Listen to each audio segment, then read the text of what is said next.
Squeeze it, baby.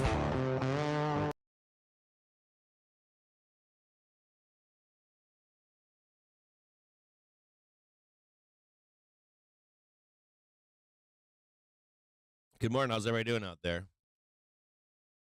Woke up this morning and I'm like, I got to close puts and buy calls. So I'm sitting at a ton of calls right now, making back a ton of money. So I'm pretty happy at this point. One quick second here. Get right over to it.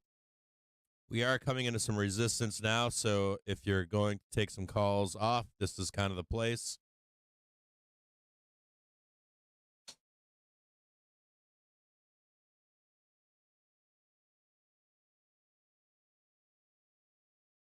So right in here is where you're going to be taking stuff off right here. Small little gap. Got a nice little pullback and rip higher here. 4-trigger bull cluster this morning. Coming right on the open. We'll talk about that too in just a moment here. Give me one quick second. I got one quick thing I got to do here. I'm flat right now, so I know you guys like to take it deeper or hold it longer than I do. Newest.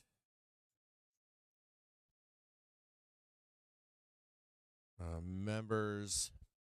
Save. Okay.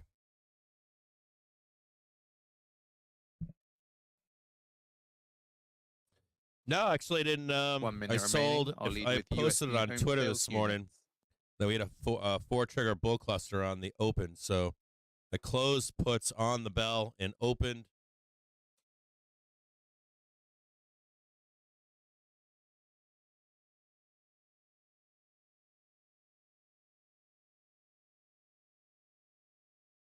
$442 C's at 32 cents and just got rid of them just now. So we're good. I'm very good right now. Hold on one second here.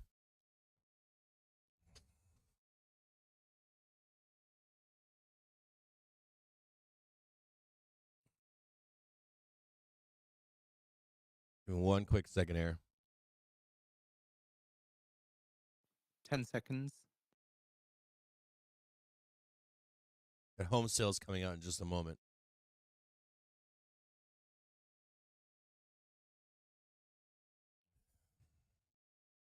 $0.714 million, $0.714 million, higher than the forecast of $0.704 million. Home sales month over month, 4.4%, 4.4% higher than the forecast of 1%. We need to get this to start.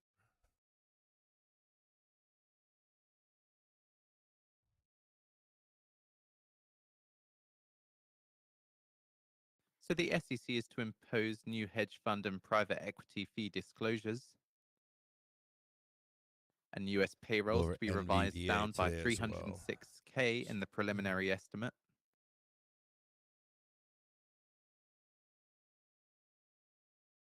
There we go. This stream is sponsored by TickStrike.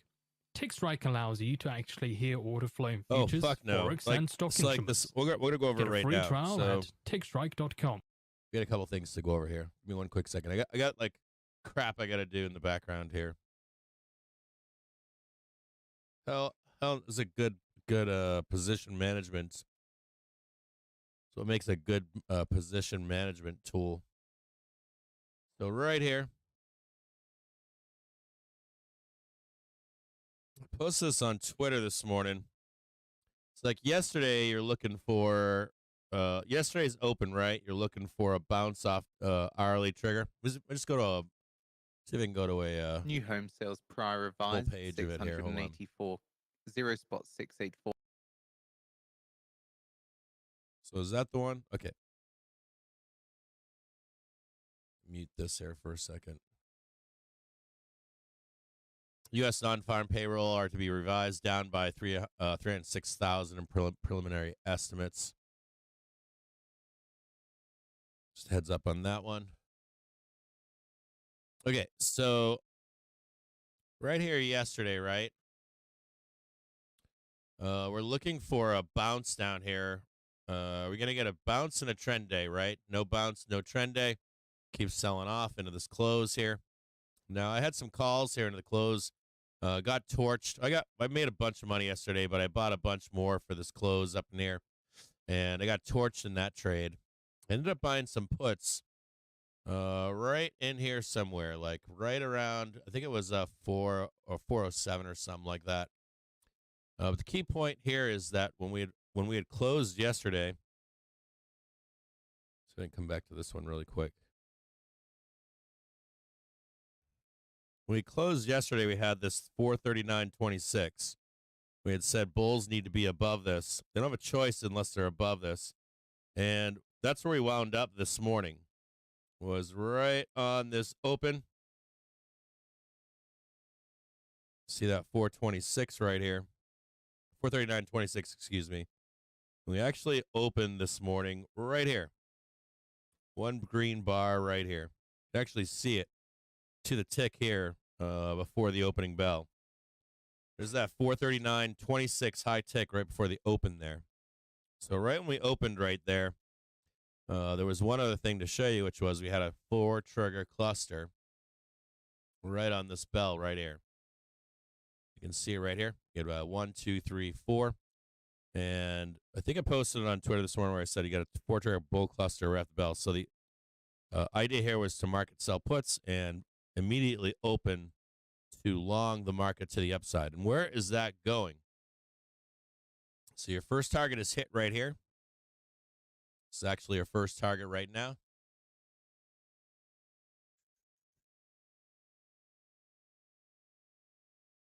And your next target is going to be right up here and then right up here. So 440.69, 441.14, 441.97. We're going to head back over to this main screen here. We have our first target hit of 440.69, which is right here.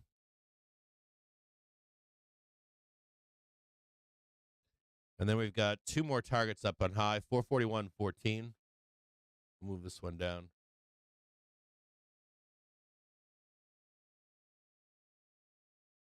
We have one more at 441.97.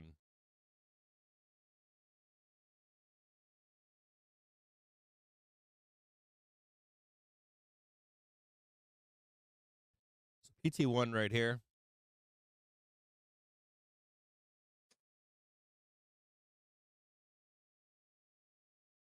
One second here because I'm going to jump back into calls. I don't think we're done yet.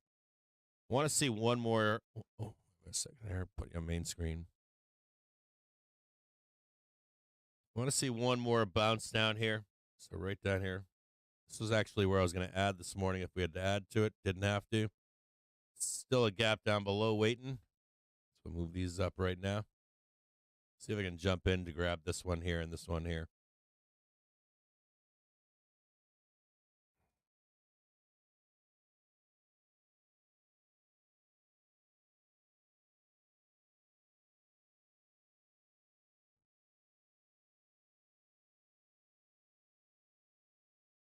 So right there is your extensions.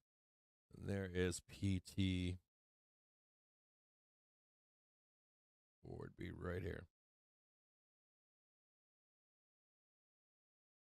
Get a little bit more gap to close.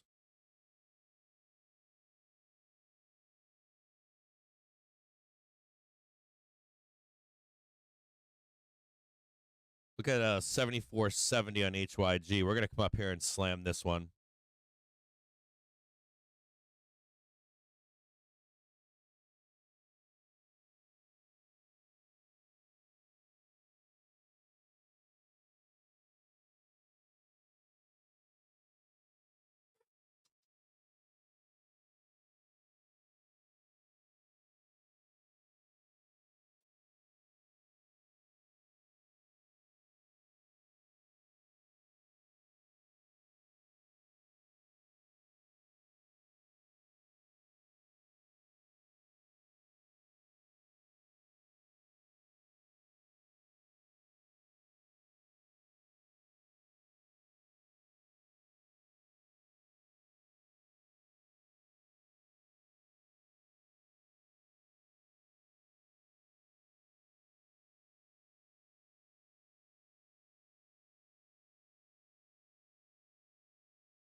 little more gap to close on HYG. VIX crashing down right now.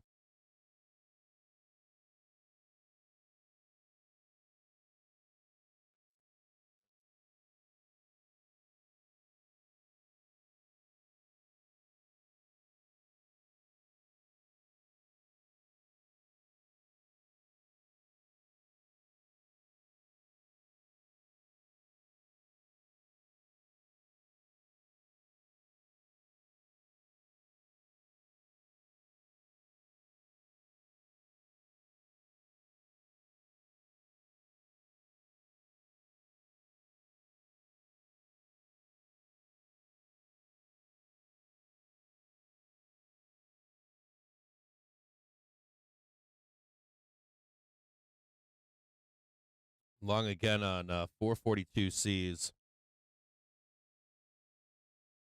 Keep an eye on 74.70 on HYG. So we can take out these last two right here.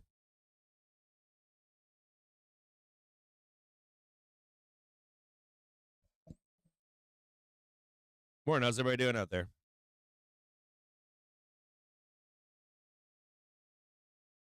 You can always follow me on Twitter if you want. See if I can leave this up for you. Which one is? You can see this one here. So one more high target up here. I don't know if we can get here today. So 444.07. To be your high target up here.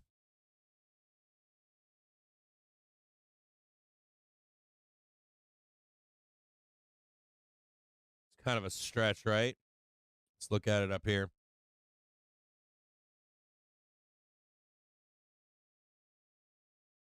Can I delete that? We'll do another one.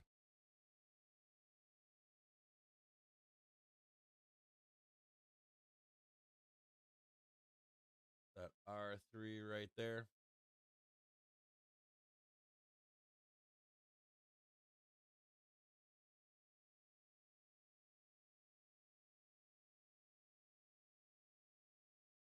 I don't know if we can get that high. Maybe by end of the day, it's possible. My only cause for concern here is really is that gap on HYG.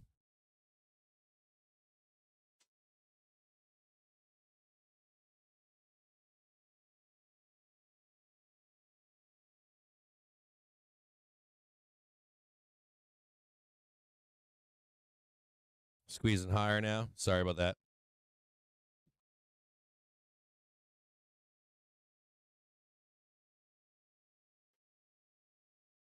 I'm going to take a profit here in just a minute as we hit this PT2.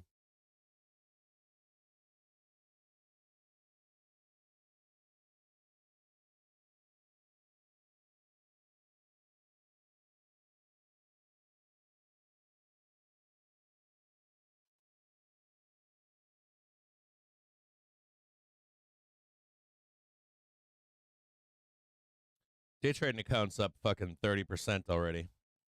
Just from this run right here.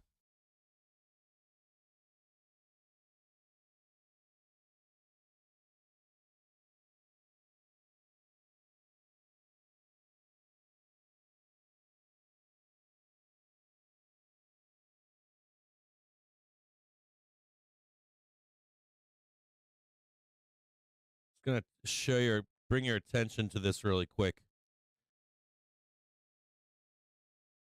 So just be aware of this right here. This is HYG. It's a 5-minute chart on HYG here. Just have some stops in place here on SPOOs. Whether we close this back out and then run this back down to close all this stuff out. Then start to make our way higher. I don't like that. I don't like this here. This is like the double top right here in HYG.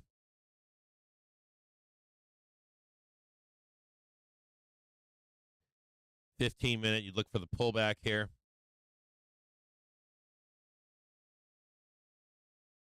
kind of stuff right there, right? Just kind of like be wary of where we are right now on HYG.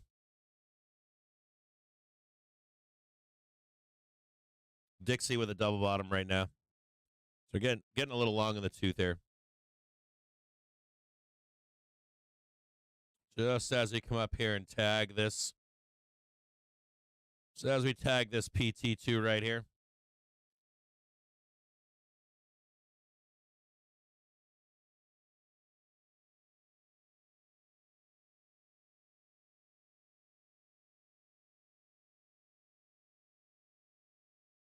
I'm out. So right in here, just be careful of this right here. VIX still in free fall. See if we can get VIX to trade 1455 or so today. 1489.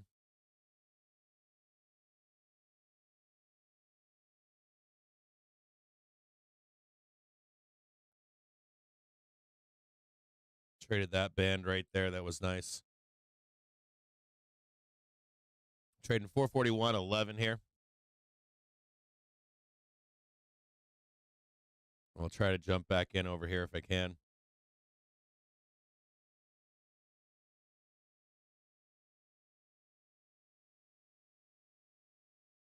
Catch something like that. Whoop, right up there.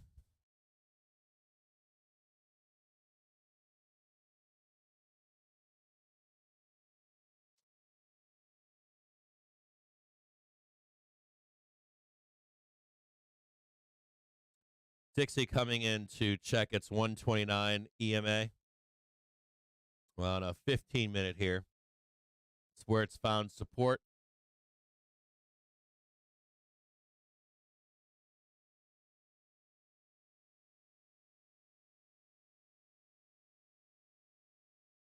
NASDAQ coming into its known previous resistance.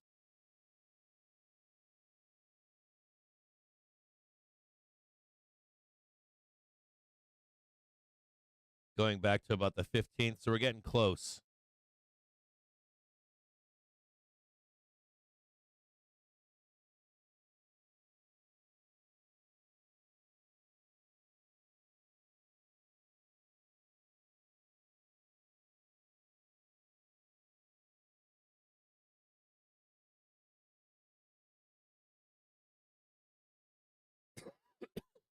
I want to see if I should buy this right now. I'm like really greedy to buy this.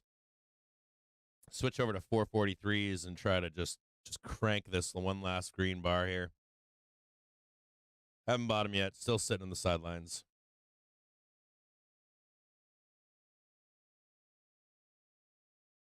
I might get left behind on this if it goes too quick.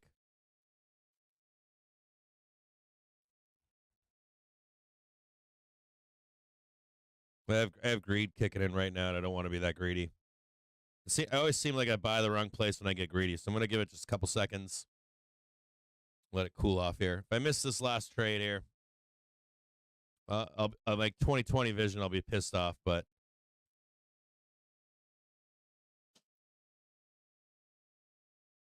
$4.42 is trading 74 cents.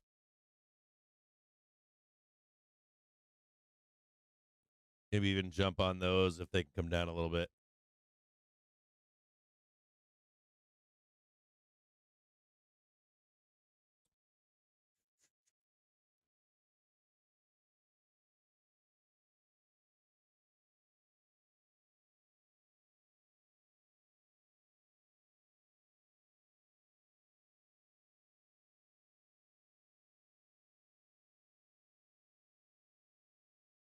Oh, yeah.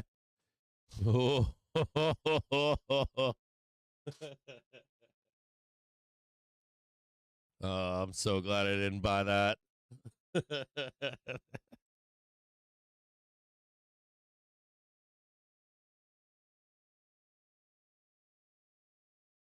Now I'm looking back at 442s again.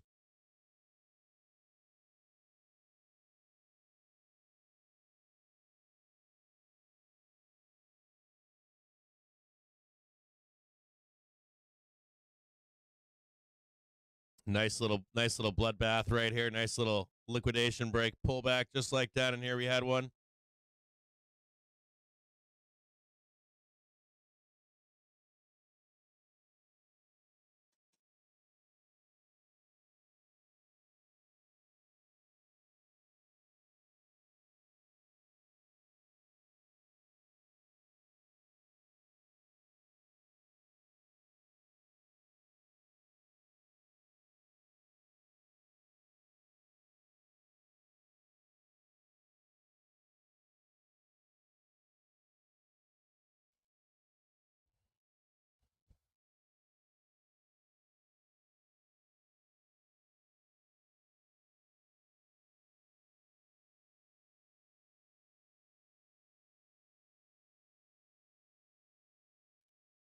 So we can check back the entire way down. We can come all the way down here. I prefer that we don't come all the way down here. It signals weakness in the overall run if we check this down here. So I'd really like to see this check stay right on here and keep heading higher here. Let's check the 5-minute really quick. See how far up we are.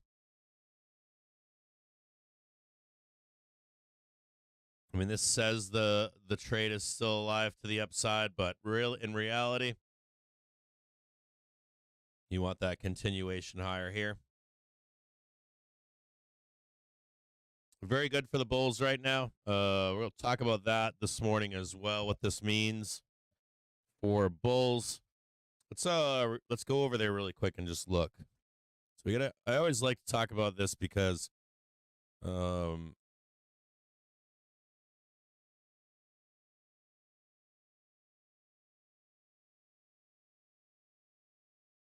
talk about this. Oh, no, wait a minute. We're on the wrong. All right. So which one are we on? This one? Okay. So let's talk about, I'm going to switch to a 30-minute time frame here. And we're going to talk about a few things here. So positive developments. So first of all, we've got hourly trending up here. Okay, this green line right here. Trending up, saying that we're bullish. Do not like seeing price underneath, right? I don't like seeing it. I'm not bullish whenever that happens. It's because of stuff like that, right? Blast down. Big liquidation breaks, stuff like that. Not a fan of it, right? Price above, hourly trigger, very bullish. Now, even saying that, very bullish, we come back down and check that hourly all the time, right? Stuff like that.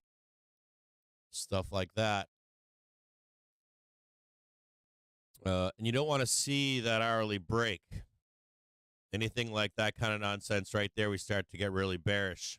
And that closed yesterday being under that number, that 439.26 is not what you want to see. You don't want to see that stuff.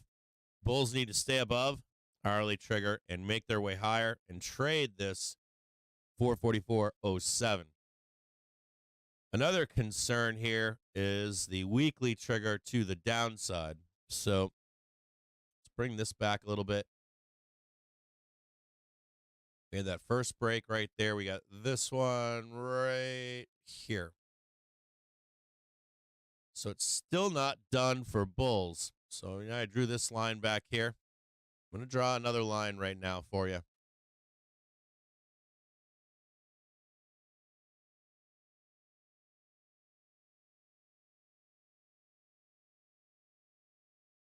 And what's nice about this is all this mess here can get taken out. But this up here, these sellers up here, they were up here. These are the big bad guys up here. The big bad wolves are up here, right?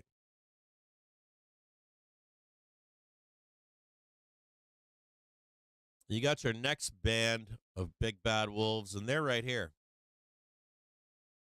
They've come down a little bit. It's like you got this group here, this group right here, way up there, right? You got this group, and they're now down here. They're now sitting down here somewhere. They're right in here. They've come down. They're sitting down here fucking around. So do I think we can get up here? Yeah, definitely. 444.07. Definitely the target. I'm missing my trade here. Hold on.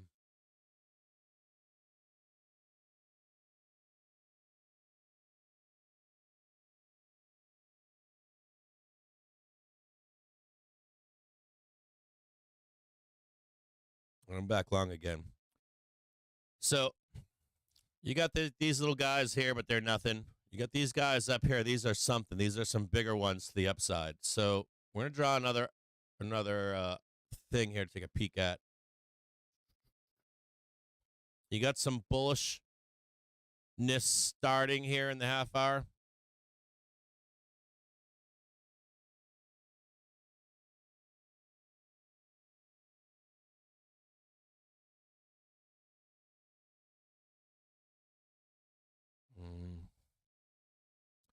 This is where the big question is right here.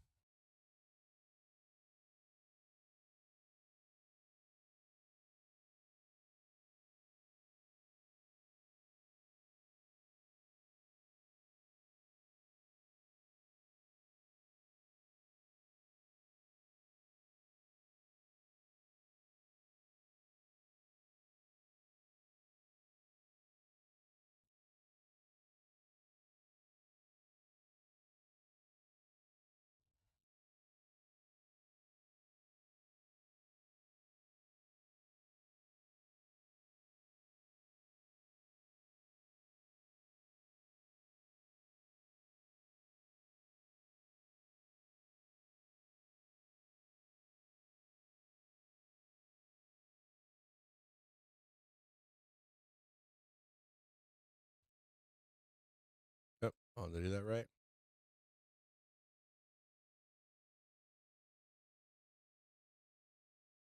Nice little inverse head and shoulders. Boom, straight back down here.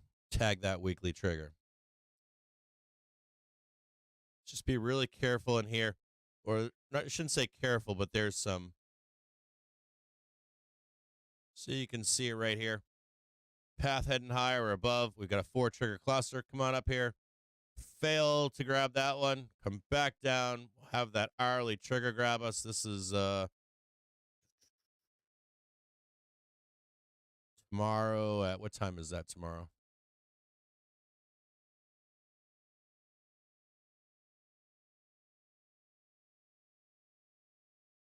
$9:30 in the morning or something like that. 24th, 9:30 a.m. Hilarious.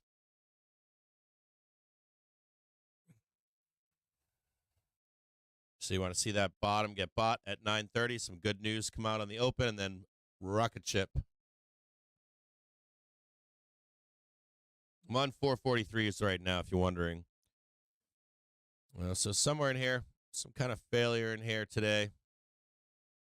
Let's call that 441, 443.49.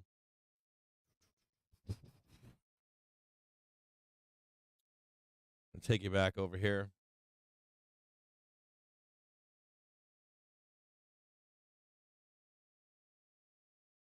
End of day right here.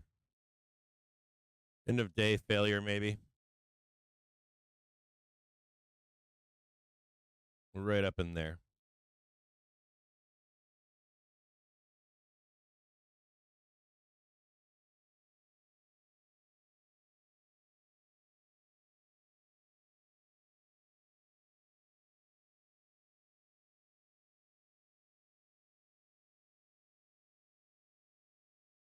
I don't know why that's not showing on the 5 minutes showing, right?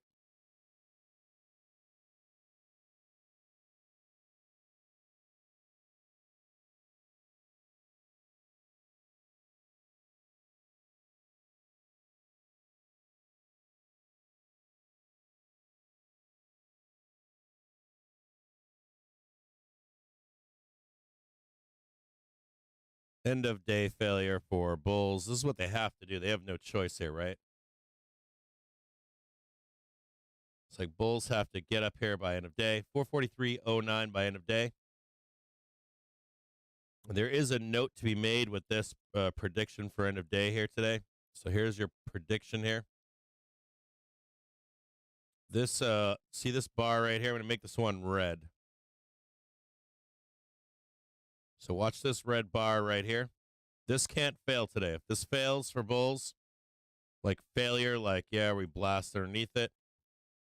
Start to do this nonsense. Get down in here. That's not recovered at any point today. Whole trade is off. So that's what you're looking for here into end of day. Some kind of end of day failure in here. Pretend this is tomorrow over here. You'd have like the end of day failure at some point. Come back down to like 9:30 open tomorrow, and then the big push higher. And that would trade into Thursday or Friday. Actually, that would trade into Friday. Friday morning, 10:30 a.m. Shocker, huh? That's right at the presser for that's right at the presser for my boy Jerome there. So let's don't hold me to this. Don't hold me to this. Presser Jerome Powell. 450.49. 450.49 on the presser for Jerome Powell. That's gonna piss some people off even making that statement.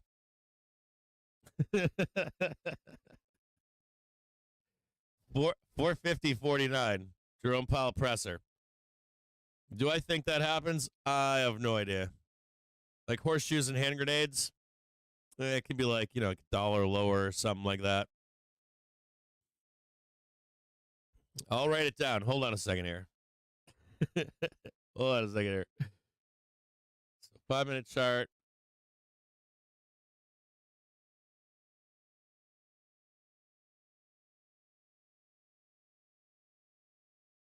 Oh boy.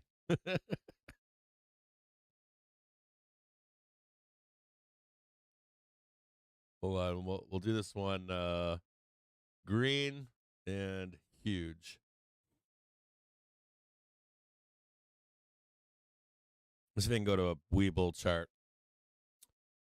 Okay, so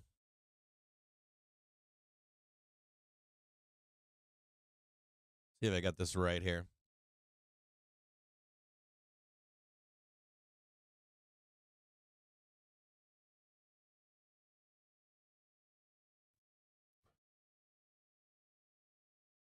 Bear with me here. Hope this doesn't show up on the screen, but it's something like this. I'll come back down right there.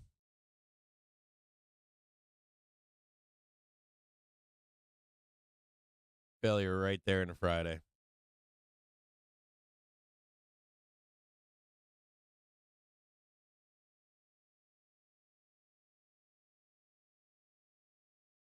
Big giant move into Friday right there. Giant.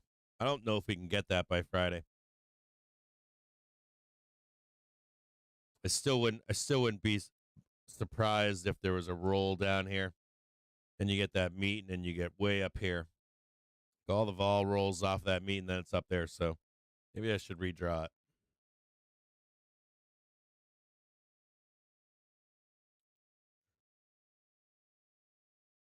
End of day failure, right? It's kind of right where we are. Right there.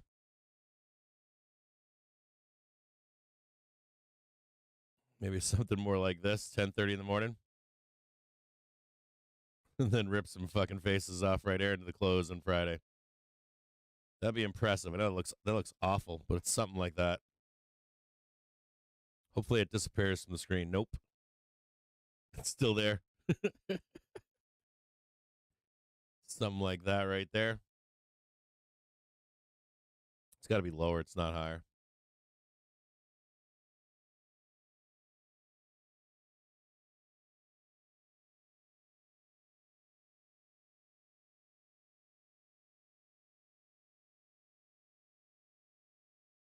Move these over as we go. Kind of like Bulls' only chance here. It's kind of like all Bulls have. Still sitting a bunch of calls. We already did PT2, so we'll move that one over there. We did PT1, PT3. You'll slide that one over right here.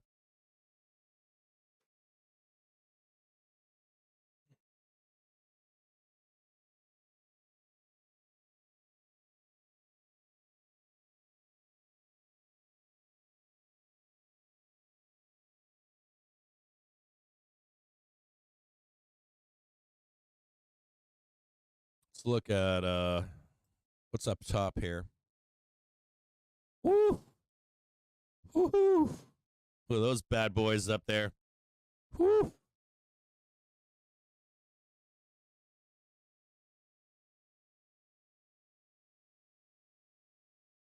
They're like, "Fuck you, we ain't going nowhere up here."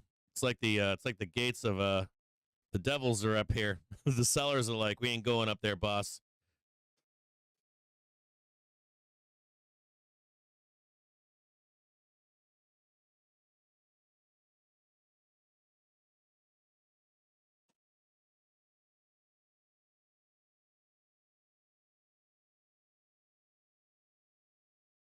Look at that giant space of consolidation down here. Oof.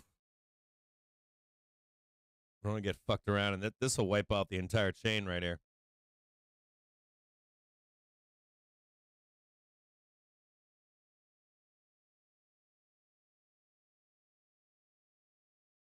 Dealers will be happy.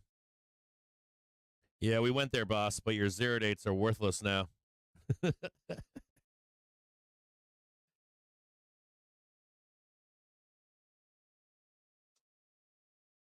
Have a if you start breaking this at any point, be careful in here. Any kind of like closing bars underneath.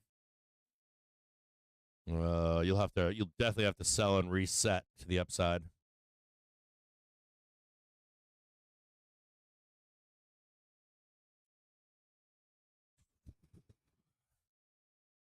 Are we on this one here? Just keep your eyes right here. Your eyes on this prize right here. Just this one right here is the one you want to keep your eyes on. Any kind of reversal here to the downside is not going to be pretty.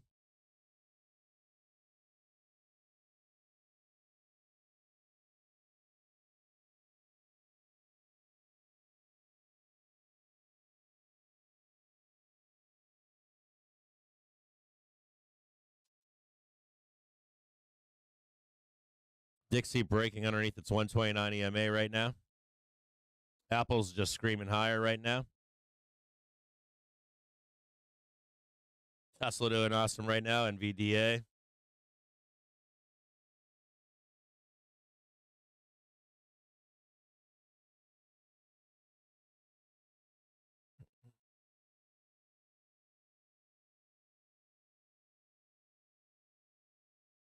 NASDAQ trying to grind through sellers above.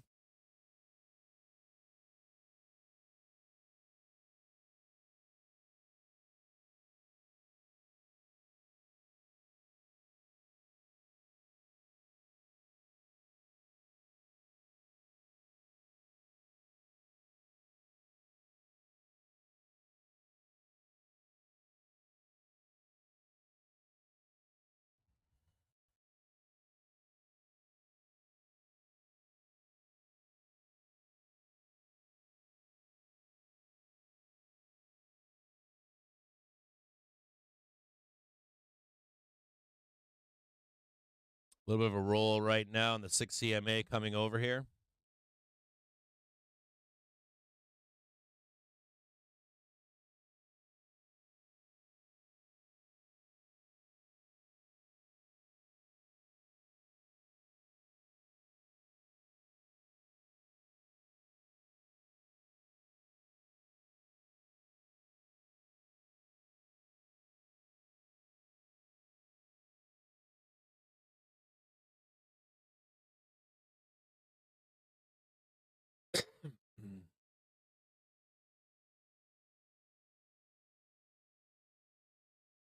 Dixie's still bloodbathing here.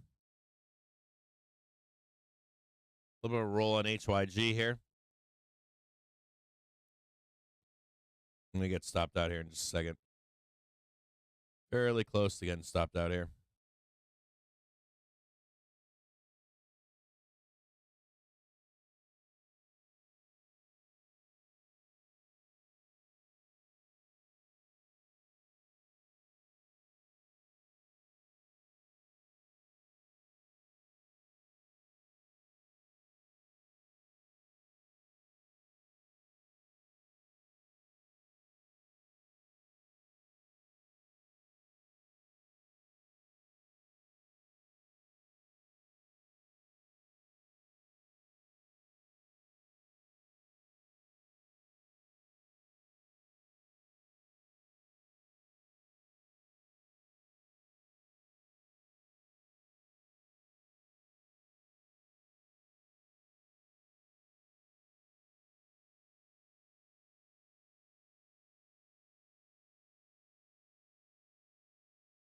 I'm flat right now, and I'm wondering if I should sell and reposition.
I'm wondering if I should sell or not.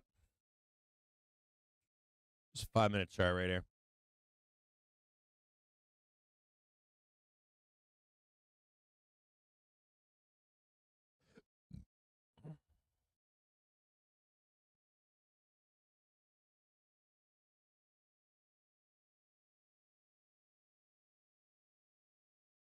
I mean, I'd really like to see, like,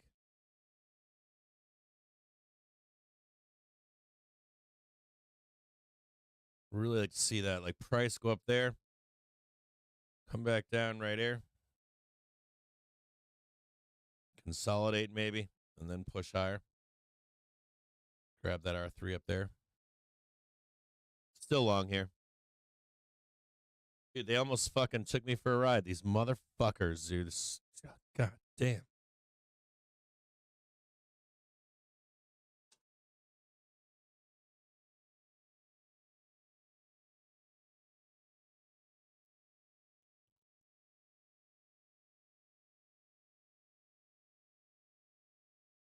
Still long here. It's kind of like just do this last bit right here. Just get it done and over with.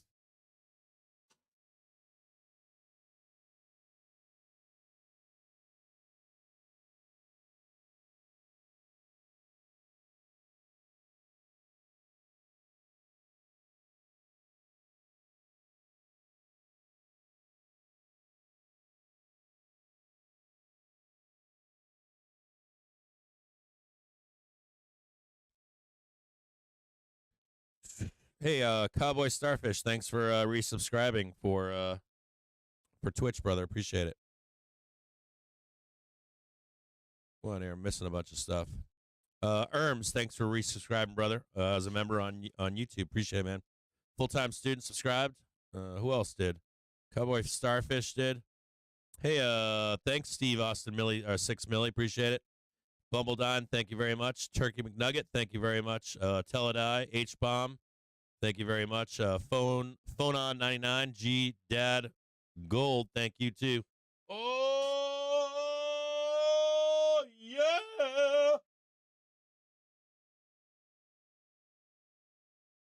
Oh, yeah, baby.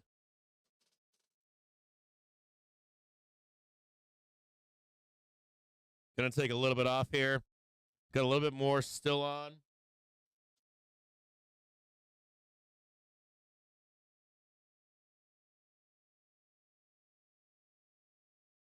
Trading 441.49 right now. Can we get up there and tag it, please?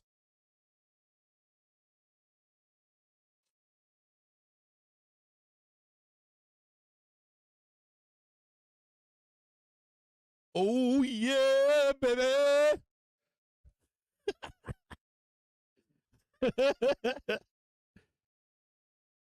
Yeah, I got a new setup where I can begin to see what you guys are doing. I'm still not or know if it's comfortable or not familiar enough with it to make it where I'm checking.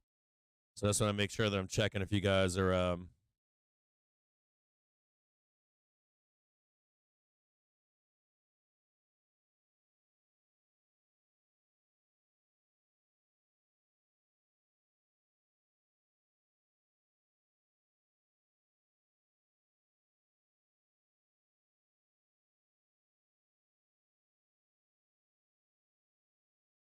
we'll look at NASDAQ too. Let's look at NASDAQ really quick.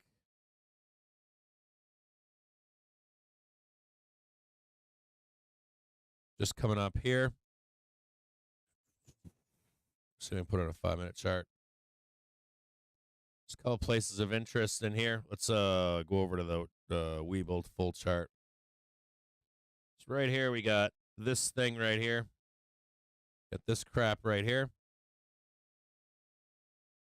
Got that crap right there.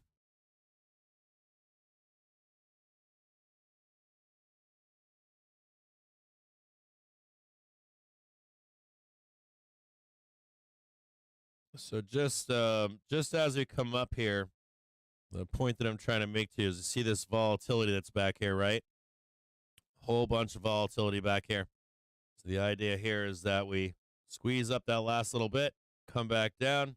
There's a 5-minute chart, so you can see something like this, and then at least begin to attack this big stuff up here. Just be conscious of that. Be conscious of all this crap we're leaving behind.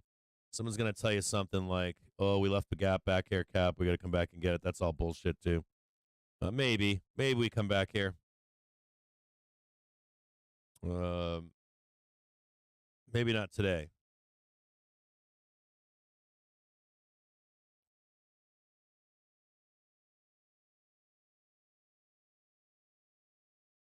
A little bit of PT3 end of day failure up here.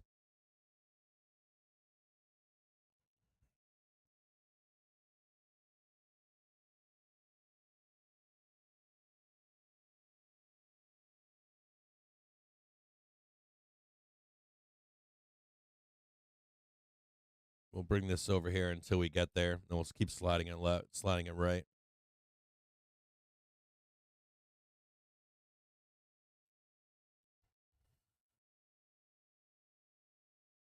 Still haven't tagged the upside here. Dixie trying to recover right now. HYG. If you do, I want to warn you, if we do slam up here, going to take the last off and be done here.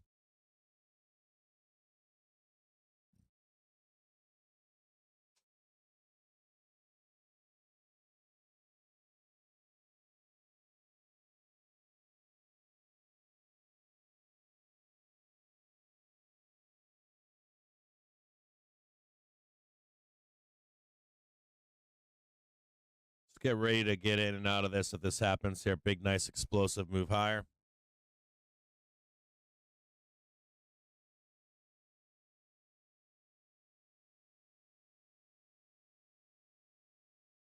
Big green bars, baby.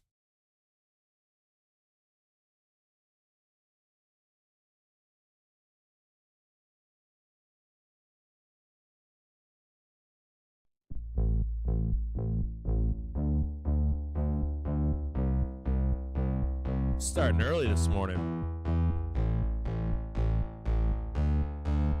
Can we get that one big green bar higher is the question this morning.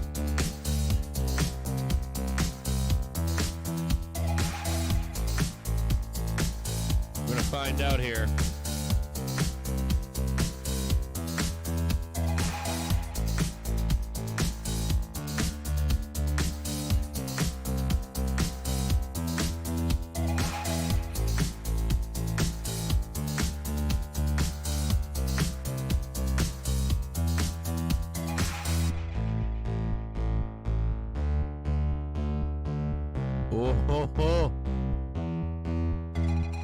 I'll draw this in for the Bears.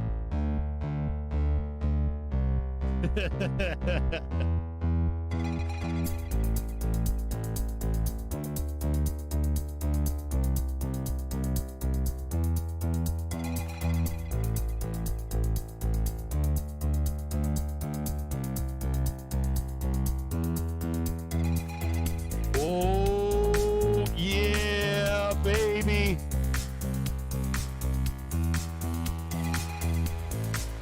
Turn it up.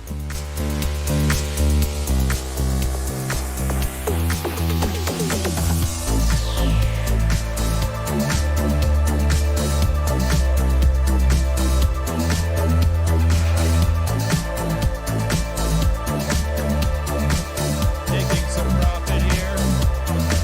Oh,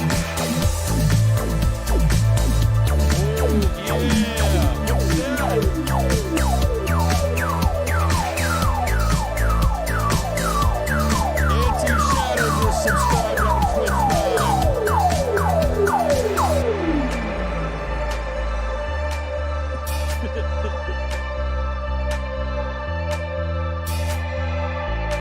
Hanging dong. Woohoo! Hold on here, missing something here. What am I missing here? Oh, yeah.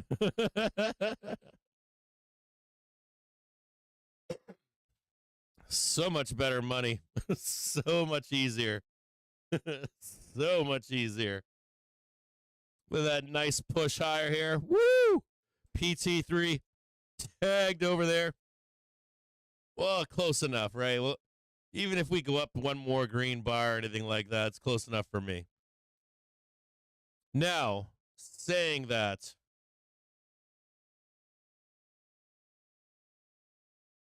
at some point today, remember this little red box down here, right? Just keep your eyes on that red box down there. I'm going to show it to you in a different light here, okay? So we're going to go over a 5-minute chart. Oh, they're going to do R2 next. They're going to do R2 right now. They're going to do this one area. They're going to do 442.96. We're not done going up here. They're going to blast this shit. Going to go right up there and tag that right there.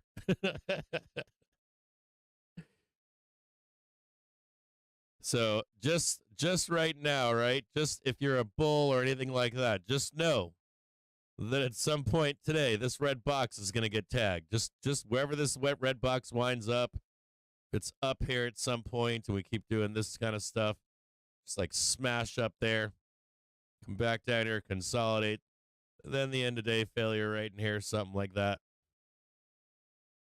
They're going to do it right now. They're going to rip our faces off here. Just a second. We're not done going up here, so we're not done. We're going to smash this right now, so.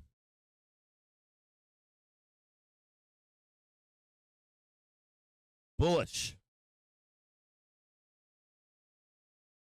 Remember something when I tell you guys about this. I always tell you guys something that, like that price will come back and check that hourly trigger. I guarantee it. So no matter where we go up here, no matter where we go, this daily trigger, I don't care if we go here. I don't care if we go here. I don't care if we go here. It's coming back down to the daily trigger or the hourly trigger, regardless. We get up here and trade this 444.23 or something like that in one day. Doesn't matter. It's coming back down. So just be aware of that, okay? And you want to see that hourly trigger hold.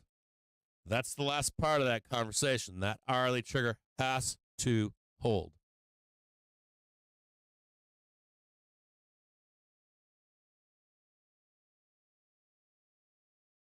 Well, I guess there goes your PT strike right there. Mwah.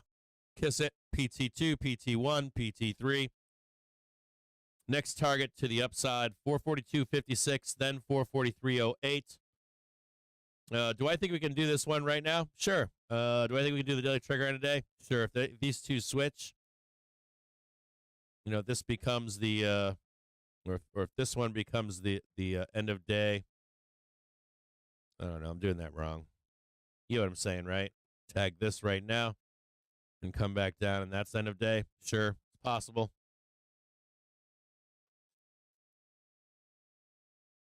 It's long in the tooth at that point. I'll say that. I'm flat right now. I'm not in any trade. I like the idea of the pullback. I like taking the pullbacks. Although I think we squeeze. I think this happens here. I think we go like this. And then we consolidate back up to do that. So going to be patient here. If I miss the trade, I miss the trade.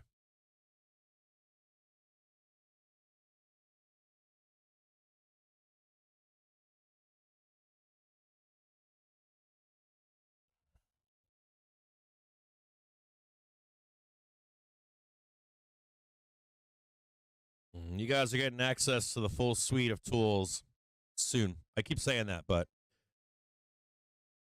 I keep looking at the tools where we're doing we're doing beta testing right now, and I'm not happy. So I'll be honest.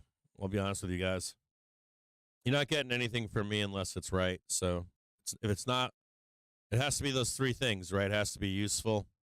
It has to be very useful. It has to be enjoyable and easy to use. And if you're not hitting those three things, I'm not doing it unless it's right. So it's got to be right. Like planet perfection over here. I know it doesn't seem like it sometimes, but high expectations, and if those expectations don't get met, we get nothing. So it's what it is. Part of what it is.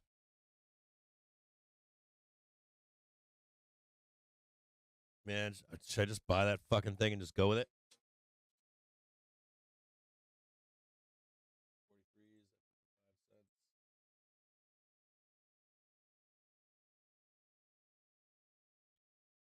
Like, this is all greed right here. I'm like, do I just grab that for that one bar right there? But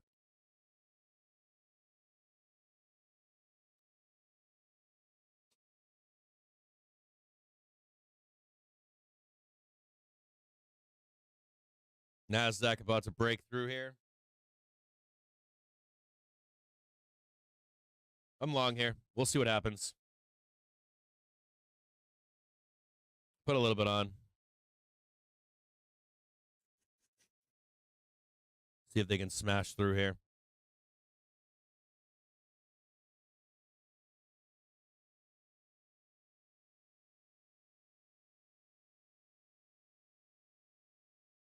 Super risky here.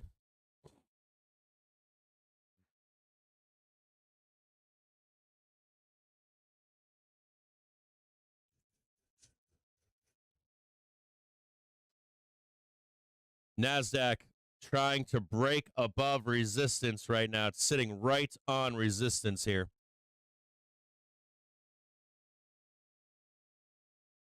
Trying to smash through to the upside.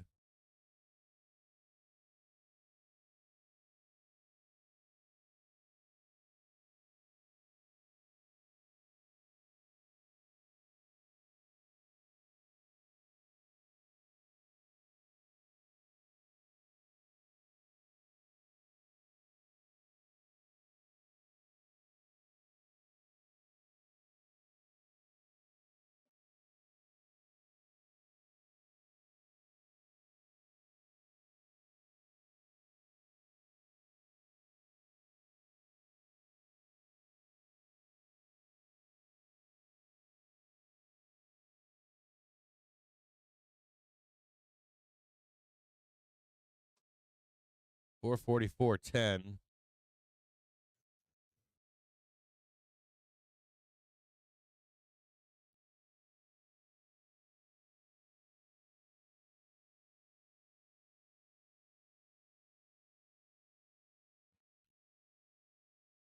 Whew. So close right now. Look at how close that is. So close.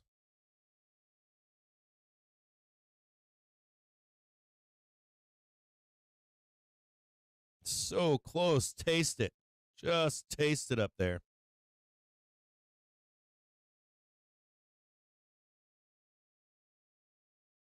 Look at that big green bar right there. 1, 2, 3. Just looking for that last push. Last break above. What time is it right now? Got 2 minutes right now for a new high.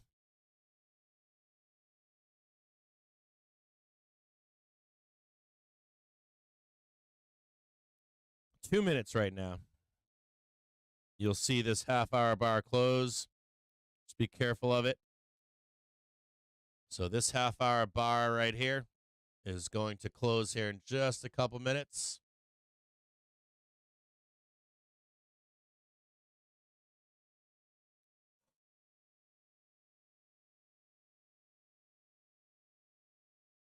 Gonna expect a roll after this half hour and see if it pulls back. Look for another dip to buy on the half hour.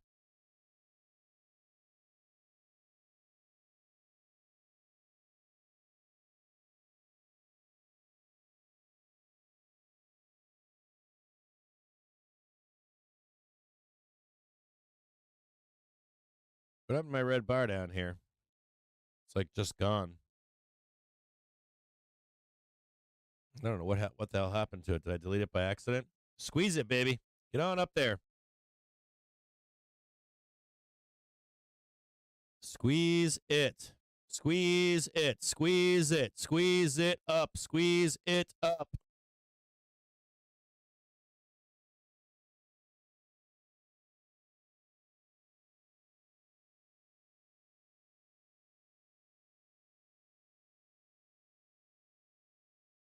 Gonna take the money there.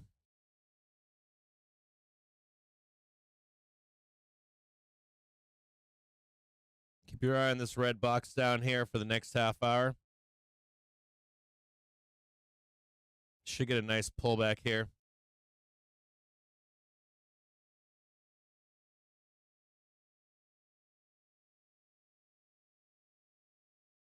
That's that half-hour bar close right there. Keep your eye down below. You'll see that one red bar, that one red tick right here. Keep your eye on this half-hour bar. This is a new half-hour bar right here. Watch my cursor down below.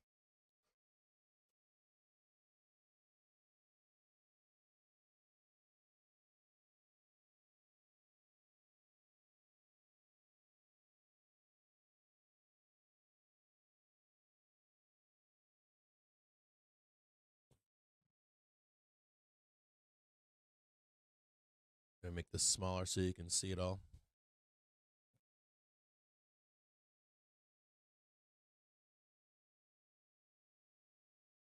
Flat right now.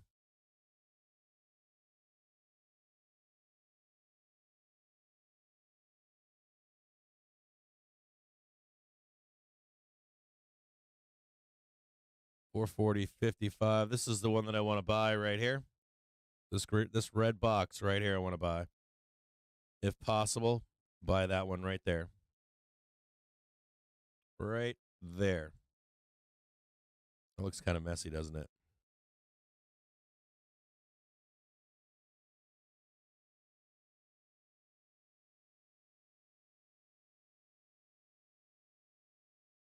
Dude, it's still hanging on this fucking... It's still hanging on this.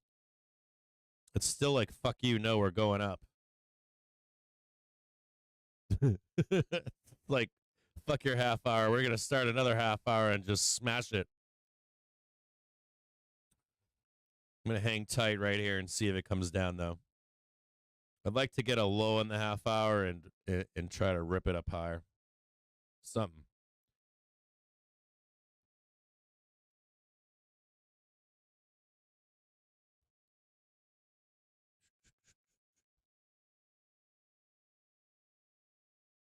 Be a nice buyer, like right there by the time we get there, like that red line up there.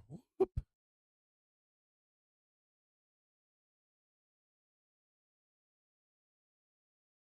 Something like that, like to grab if possible. Just give me that one dip down here.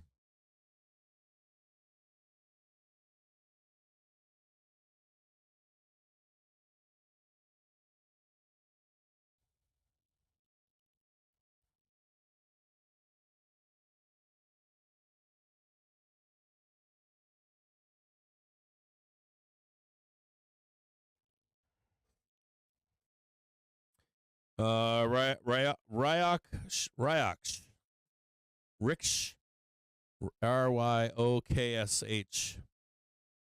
Ryokshi.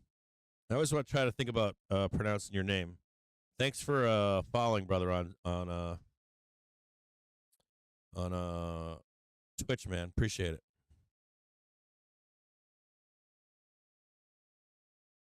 I don't short strength. Well, you can. Oh, you can. Hold on. We'll talk about that. Hang tight 1 second here. Who asked that question?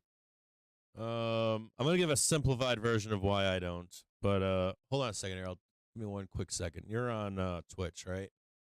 I'm reading the chat right now. Hold on. So, why don't I short on the way down? I'm not anti-shorting on the way down. So, I'm going to give you this. We don't use this system, but we use a similar system, a more expanded system. So I'm going to give you this is a Dropbox file here. This is from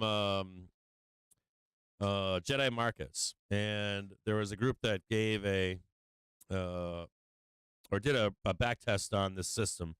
This is the system that hedge funds use. I don't know if you know this or not. This is what hedge funds use every day. They'll tell you they don't, but that's what they use. So I'm giving you this file right here. You can read this file. Go through it like 4 or 5 times because it gives a basic understanding of how we trade here. I don't have if I had like $5 million, $3 million. How about this? $2 million. If I had $2 million to own the SPY with, I would trade that exact system. So I don't want to trade that exact system because I feel like I have I know I have an edge with the system that I use, but it uses parts of this system here. Now, so you're asking the question, why am I not shorting right here, right? So see right here, why am I not shorting this? And I'm going to show you. This is a 1 minute chart right here, right? It's a 1 minute chart, right? So we're going to switch to a 5 minute chart. And this is a 5 minute chart here, right? You wouldn't be shorting the market unless we were under this right here. So you're actually long right now until we get a break below. Then you start to short. Does that make sense? So like right here, you would need us to break under. So all I'm trying to do right now is just maximize profit being long right now. So tight entries, tight exits. So if you start the morning at like 30 cents or something and you wind up at the end of the day at $2 or $1, that whole up and down part, I'm trying to like take 30 to 40, get out, get back in at 32, take it to 46, then bring it back down to 36, jump back in again, take it to 48, right? So that whole like someone's long all day long, I'm like trying to take the 10, 20 cents, 10, 20 cents, 10, 20 cents, 30 cents, 40 cents, all the way up until it's done. So if you read that BGL paper, he calls the BGL, I think, big green line. I think that's what he uses here as a 5 minute 27 EMA right here.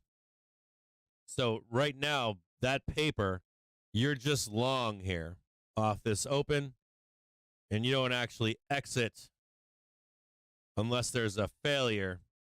And this is where you would actually short right here. So you'd be short here. You'd buy the underlying right here. So like you buy the SPY right here, you're long SPY until it's done going up. When it comes back down, you begin to short SPY right here. Now, the other idea here is that you're buying the market. The thesis here is that the S&P 500 goes up. It goes up. So you own the market, right? And then you're only shorting when price gets below the 5-minute 20/70 EMA in here. Does that help you out at all? Hope it does. So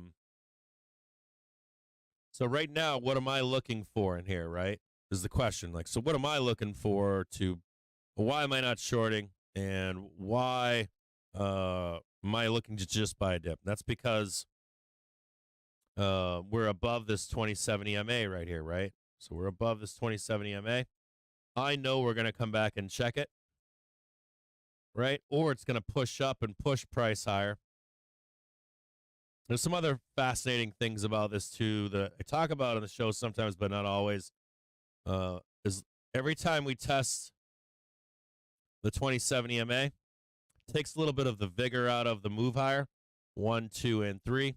If we ever come back down and test every time, or the more often we test this 20/70 EMA, the more likely, and no new highs, the more likely we are to roll over, stuff like that. So right now we're bullish. Right now, there's no signs of us not being bullish here. None. Zero. Should have actually bought that bar and I didn't. Like, I should have bought that right there. Because this is going to rip higher right now. We're going to tag this R2 right now. Now, saying that, right? I'm talking about this right now, right? So saying that, we're going to go tag this R2. If you're a bull, you already have this previous high right here, right? 442.08. All you need to do is get above that, make a new high. As long as you do that, you're on for that right there. So you see it right there. We'll leave that up right here. So pay attention to this. Hold on here. Pay attention to this previous high right here. Pay attention to that. You're going to be looking for this here, new high. Bump back down and then the move higher right there. I'm going to watch it right there take place.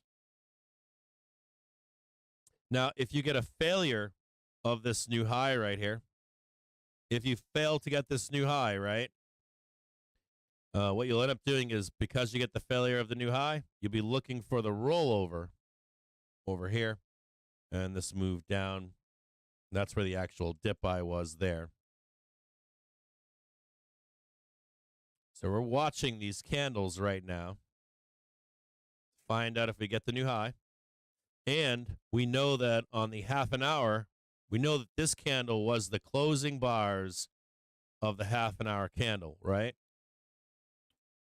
So these are the closing bars of the half an hour candle right here.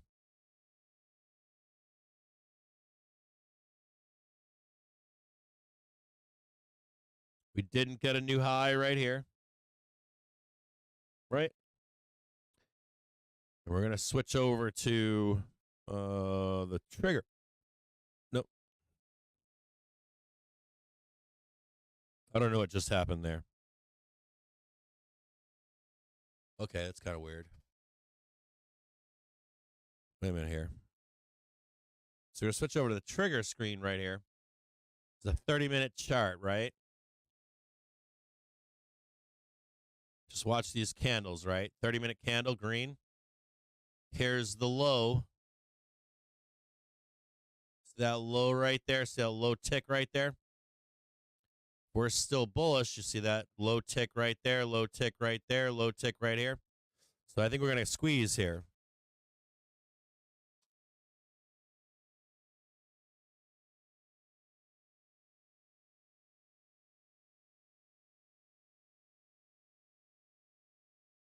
So do the bulls. Watch this closely here. Watch this candle right here. You saw the low already. That was at 441.52. Right. I want to see this candle start to turn green. You can see the bulls are winning right now. So right here. There's the bottom of that candle. There's price right now. Bulls are winning this fight currently.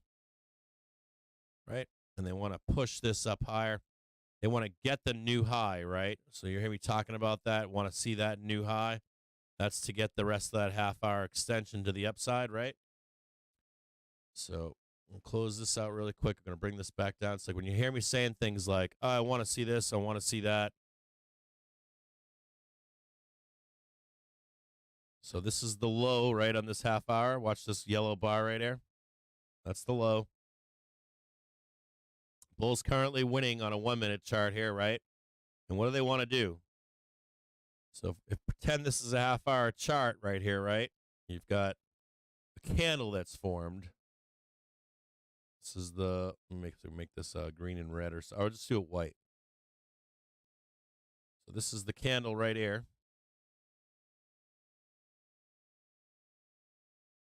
It's the half hour candle right now. And you got this line right here, right? You know right now this is being won by bulls. And you want that half hour candle to extend, right? To grow this way right here, right?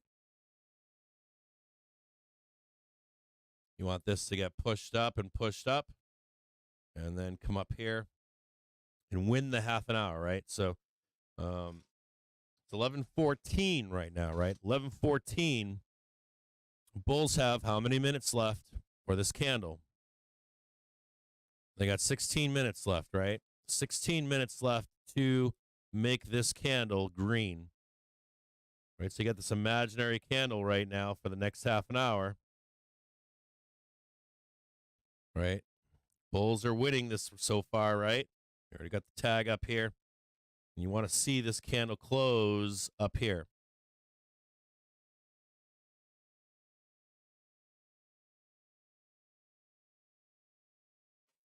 You can do 21, 27. Doesn't matter what you use. Some days I use 30.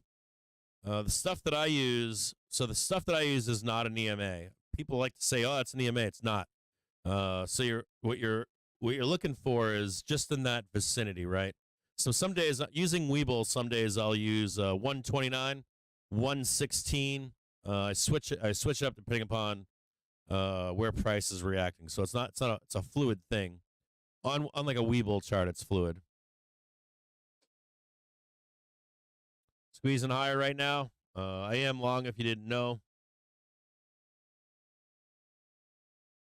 Trying to get that half hour up.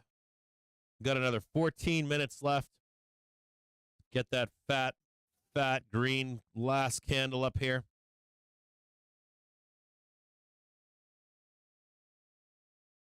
But I switch it up. Oh, or not switch it up, but on Webull I'll switch it up. So it's the closest approximation for like a free answer or for like a free option for you guys.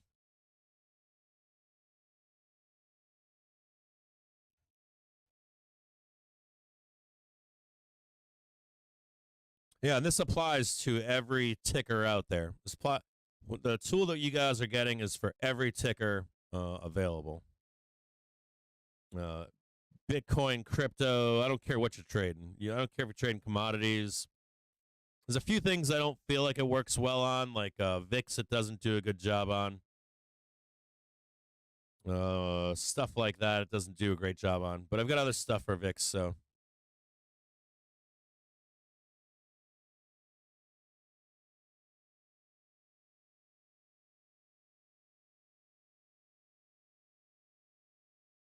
And that's a proven winning strategy. Just that BGL on its own, you can scientifically go back and prove it. So it's not like this is an edge on the market, period. It's ultimately an edge in the market.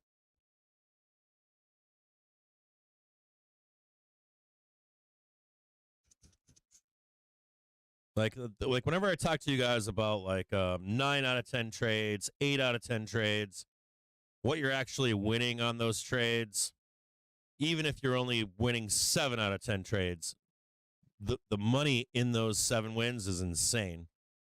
So you read it on your own. If you're watching on YouTube, I'll post it on YouTube right now. Hang tighter, I'll post it on YouTube. This is like this is a market edge. So what keeps you green when other people are red at the end of the year?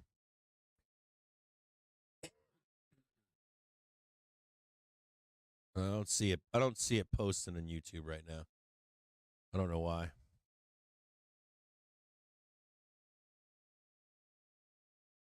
And this works for buyers and sellers too. It doesn't matter what your if you're bear, bull, doesn't matter.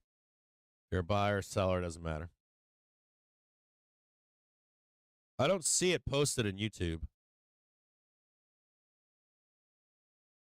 Can somebody hit that? Hold on a second here. I don't see YouTube working right now. You see it on your end? I can't see it on mine. So you do see it on your end? I'm having really wonky shit going on with Streamlabs. Streamlabs is either like updating in the background or fixing shit or doing something. You're not seeing it either? Hold on, man. Give me one quick second.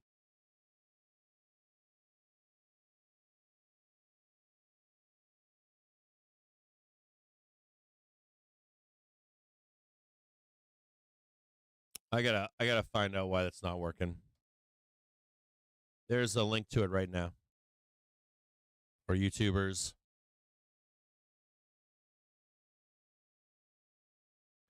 So let's switch over real quick and see what's happening with that half-hour candle, right?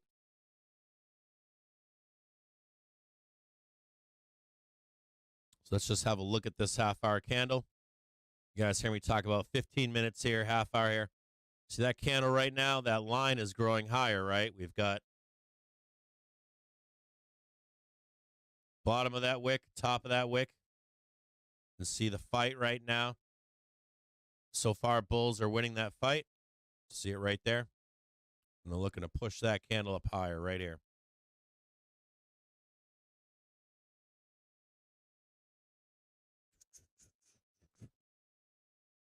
Does it mean it happens? No, not every time.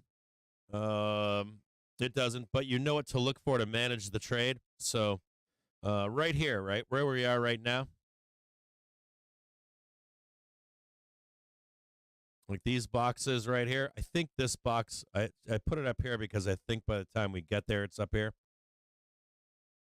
I'll bring it back down, but I think it's going to be somewhere in this vicinity. But you know, like any kind of like closing bars under this white line right here, kind of like closing red bars. See how none of this was closing, right? We had one closing red bar right here, but no continuation. So what do I not want to see? I don't want to see like a closing red bar right here, closing red bar right here. I don't want to see a cross of the 6 EMA down below, right? You see the cross of the 6 EMA? I see that cross and red bars right here.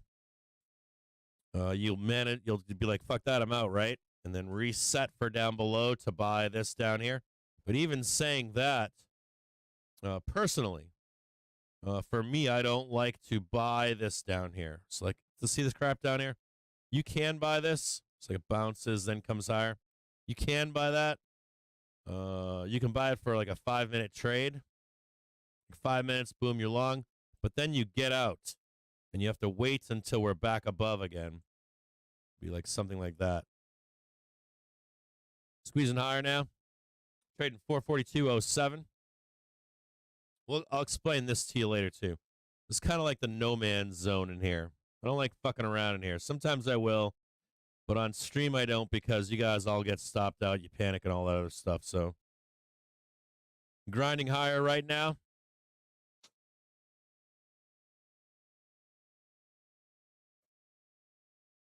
Come on, man. Make me some fucking money, dude. Make me some fucking money. Squeeze it.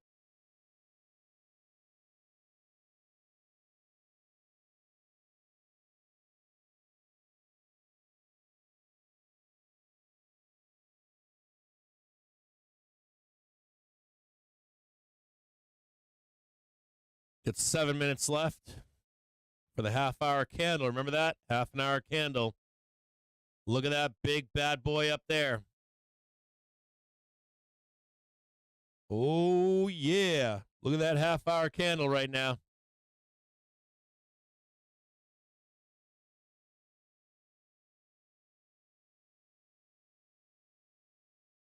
What's up, buddy? How you doing here? I love that you come check on me. You know that? I love you, big dog. Squeezing higher now. Break on through to the other side.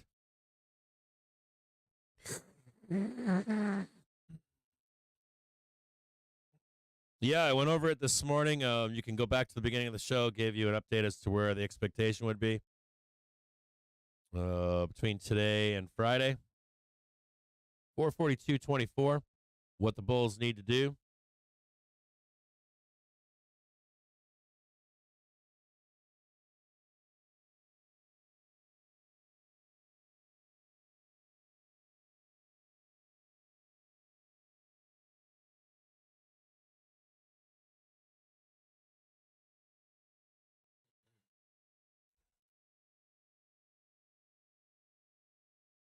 Six minutes left for Bulls here.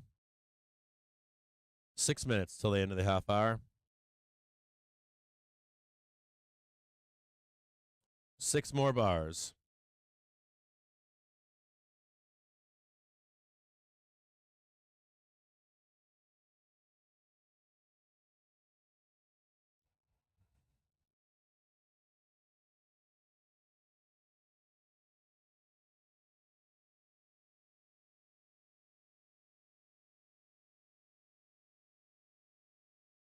Another thing I want you to pay attention to here as well is what's some kind of funny that no one thinks about.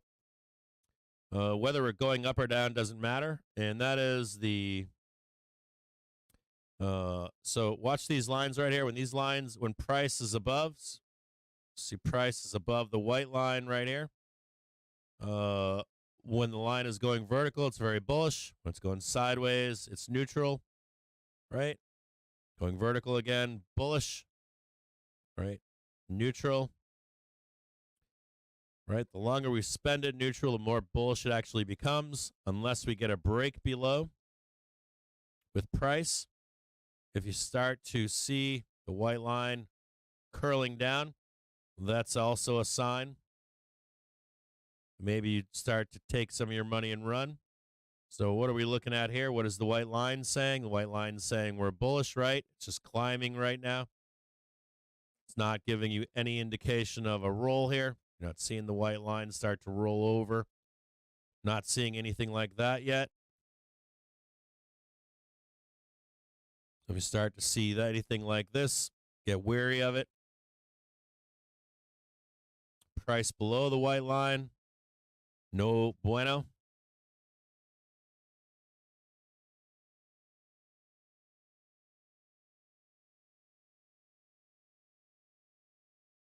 Three and a half minutes left for the Bulls. 3.5 minutes. See if they can catch that last green candle.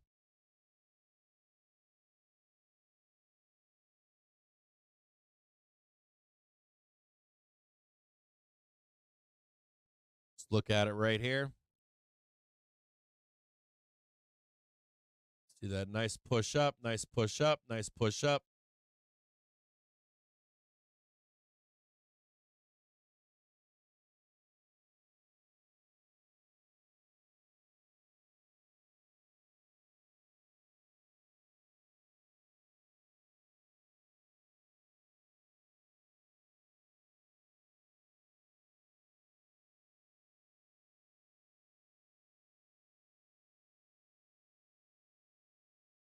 Remember, as we come into the half an hour, we tend to roll. So just remember that as we come into this half an hour.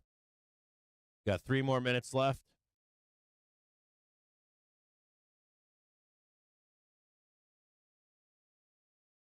Keep a stopwatch on at home so as you get closer.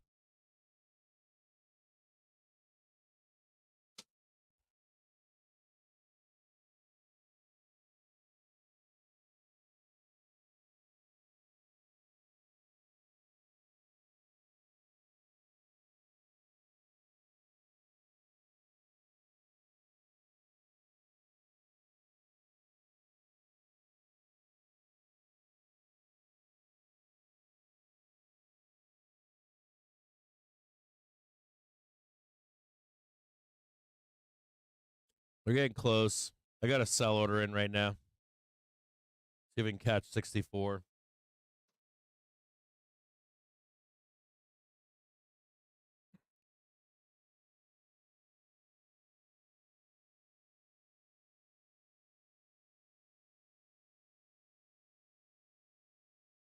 Minute and a half left here. See if we can catch these last two bars.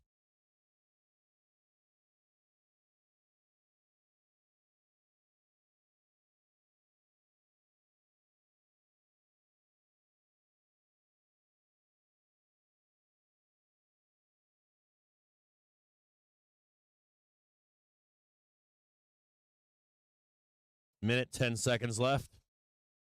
Should get these last two green bars right here. I'm flat right now.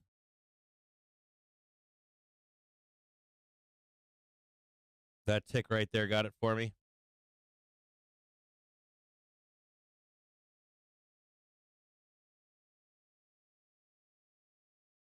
R2 on deck.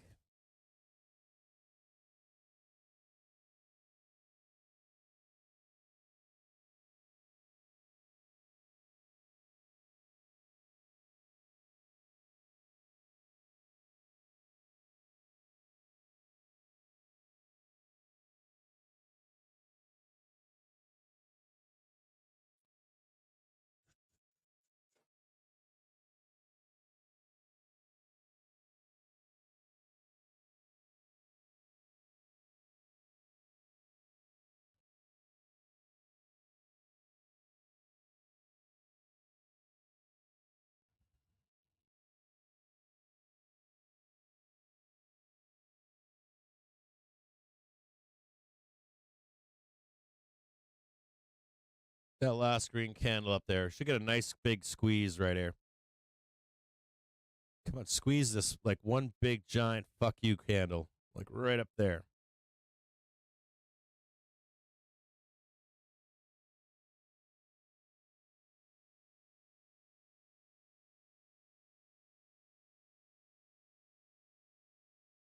Come on, baby. One big giant fuck you candle.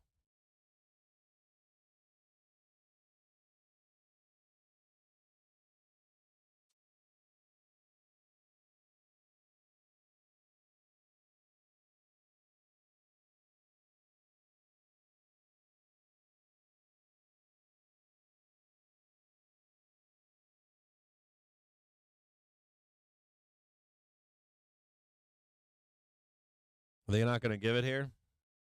It's kind of a small candle there. It's kind of starting a new candle here. That's good. It's a new one right here. Maybe we'll just get the fuck you right away. Just go fuck yourself right there.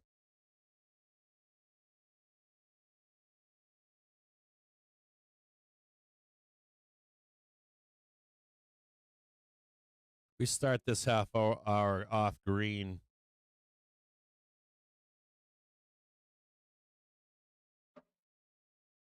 I'll be impressed.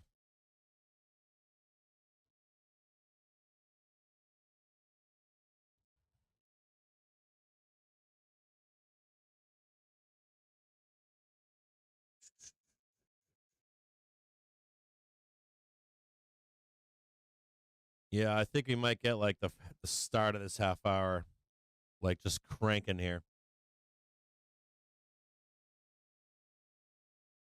I'm flat right now personally, but I'm gonna wait, see what happens, see if you get any kind of action down here. Half hour starting out really strong.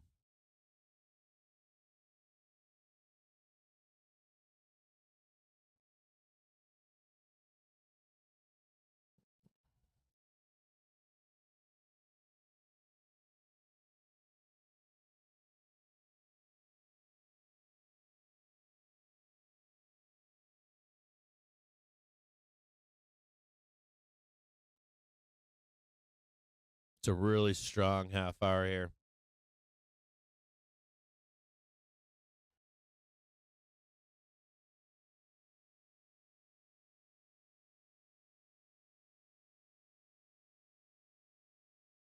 All I want is this fucking dude, like, just send it down, send it down, send it down, send it down. Just do like a quick flush, like woo, woo, right back up again.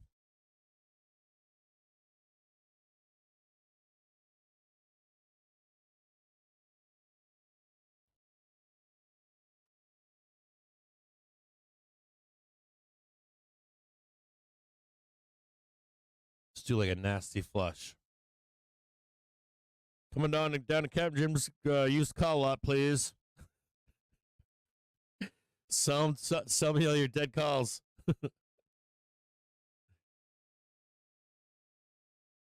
Like the number of puts on the market today is insane.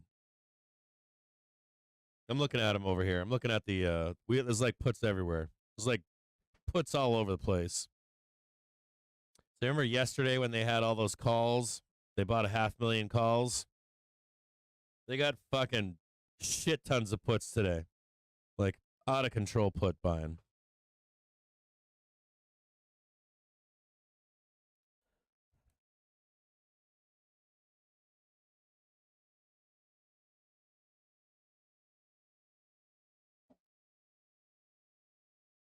Very happy account today.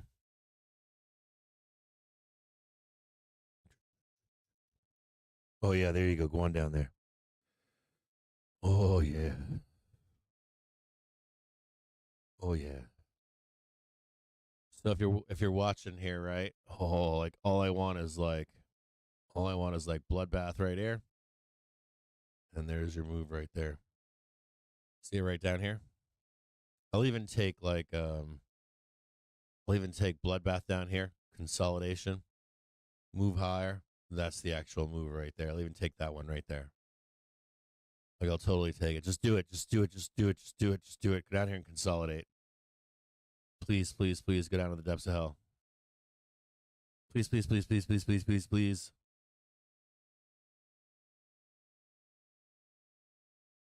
Ugh.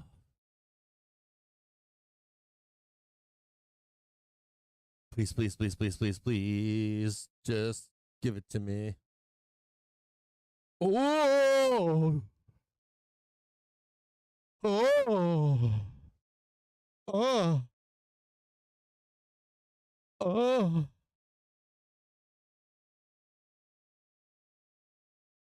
Oh! Oh, yeah, I love you. Oh! Ooh, yeah. Come on down to CJJ's used call lot right down here. Come on down. Please, please, please come down. Used call lot. Come on down here. Come on down to CaptainJimJames used call lot. Come on down. Come see me down here. I'm over on Main Street and 6th on the corner. It's a very small operation we have over here, but please come on down. We'll do some like little flashy lights. Come on down over here. Like the cheap ones from like the 1970s. Oh, no. Go back up there. Come down here. Come on down here. CaptainJimJames used call out. No. Don't go back up. Come on down over here. Big flashing sign over here. Big giant sign. Used call lot. CaptainJimJames. No. Don't do that. Don't do that. Oh, look at that nice red bar right there. Oof.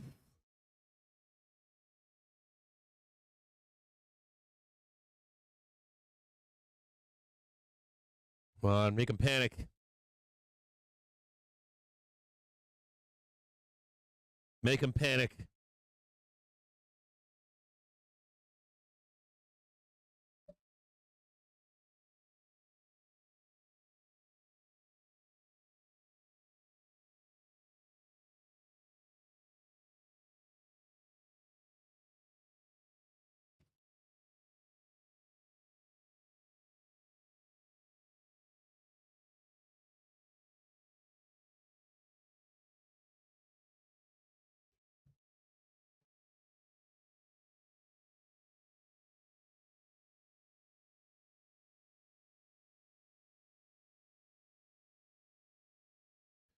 Want to be able to see that there.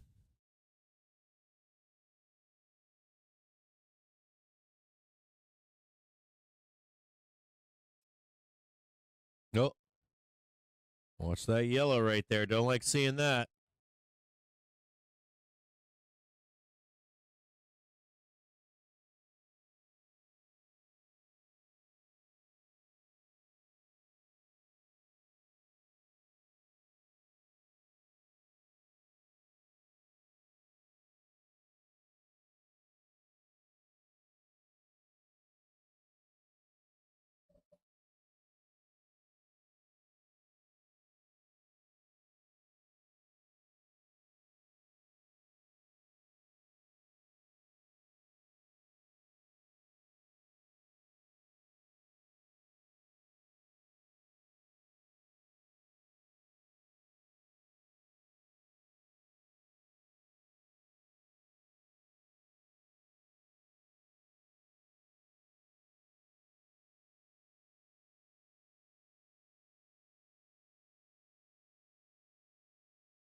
Dude, and VIX is just blasting down right now. It's just like straight face ripping down. Tesla squeezing higher. NASDAQ squeezing higher.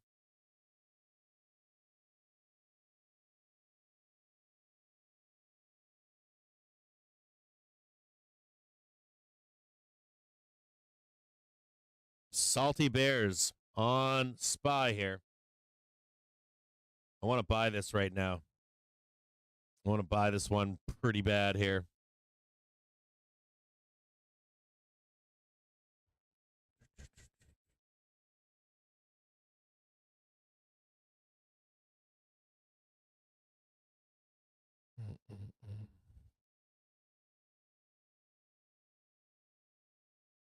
Just give me like one more liquidation break, like one big fat red bar right here. I don't think you're going to give it to me, though.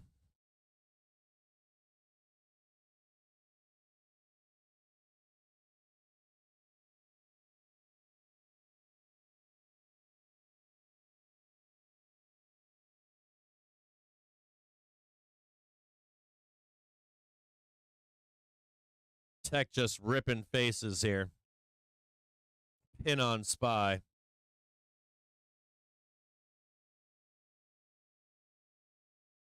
VIX in full collapse here. Price not following on SPOOs.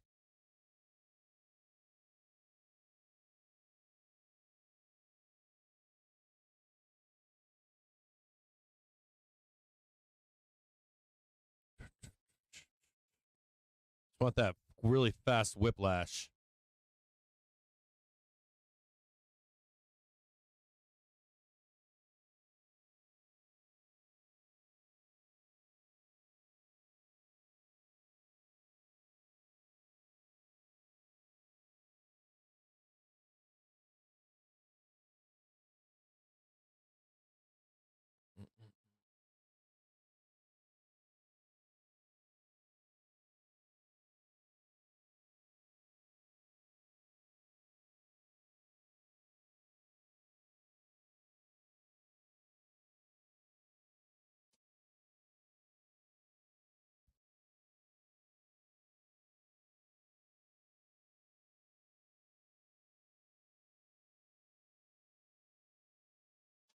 Oh, left me. I tried to buy that candle. It said no. I missed that candle. I was trying to cancel that order. Cancel that order. I was just trying to buy that. Trying to buy that candle right here. This low right here is trying to buy.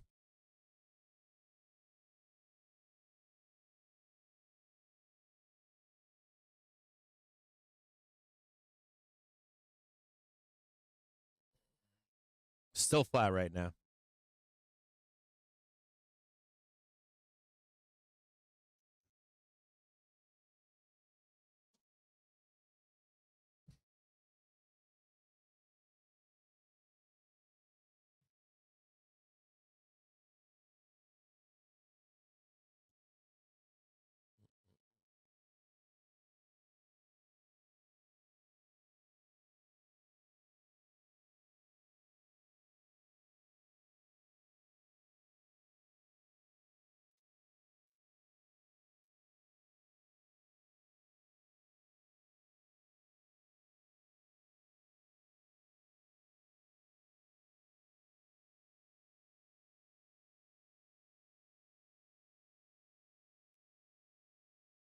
Tesla cranking, Apple rolling over. NASDAQ still pushing higher right now.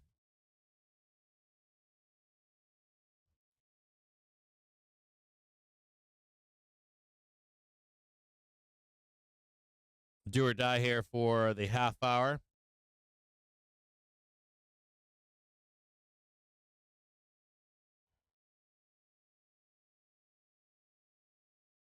I'd kind of expect if we lose this half an hour, kind of going to expect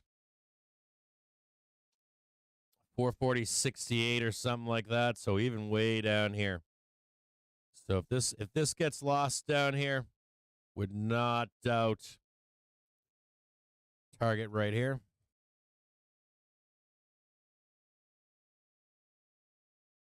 Right down here.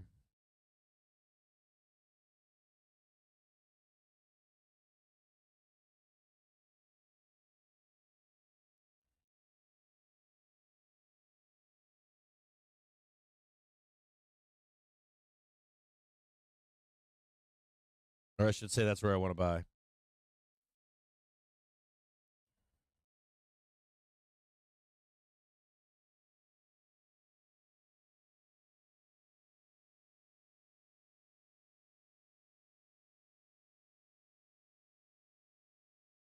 Bear cross right here.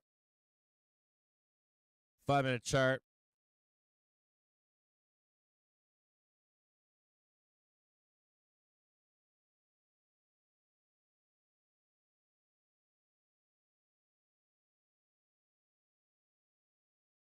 Right here.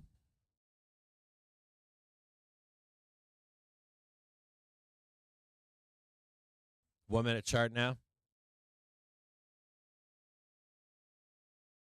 Ooh.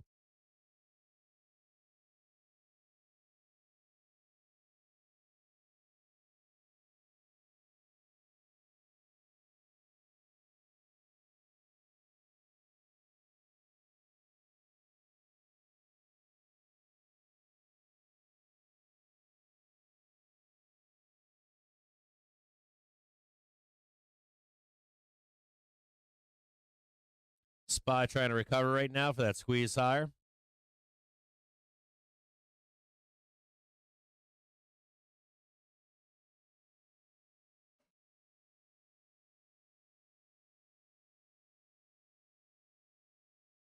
Big fight right now. I do want to draw your attention to the 27 EMA flattening here. So that flattening right here. Talked about when the EMA is going up, when it's flattening, and then if it starts to turn down, you can see it begin to actually turn down right here.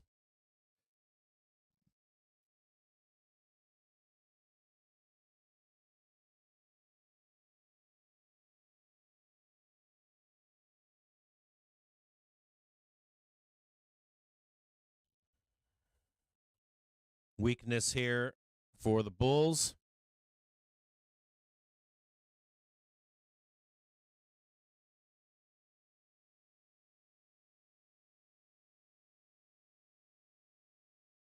Bulls need to get above this yellow box.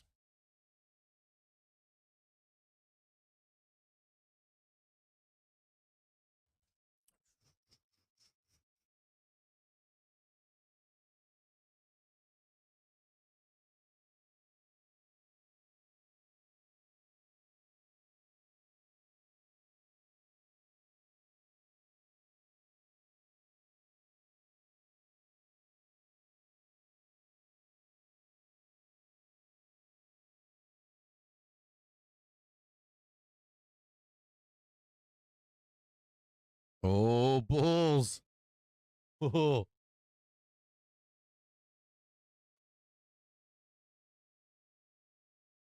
Oh, bulls, baby. Get that closing bar right here.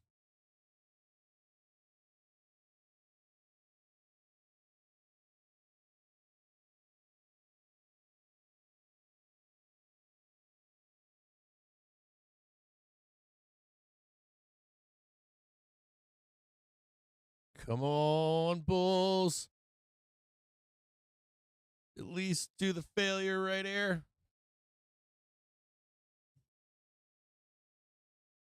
Come on, bulls.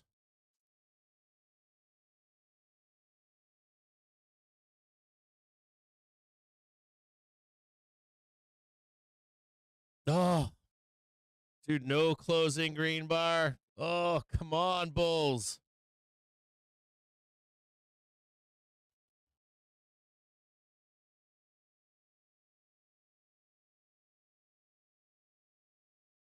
You can do it.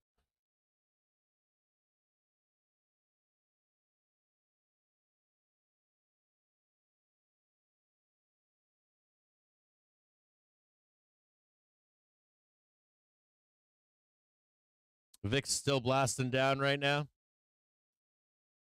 I'll tell you what, man, I'm watching VIX right now, and I'm like, for all, like, no price action higher on SPY.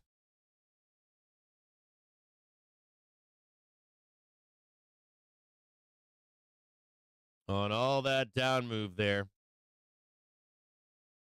Like huge hedge in the market saying, no, you're not going up. Huge hedge in the market.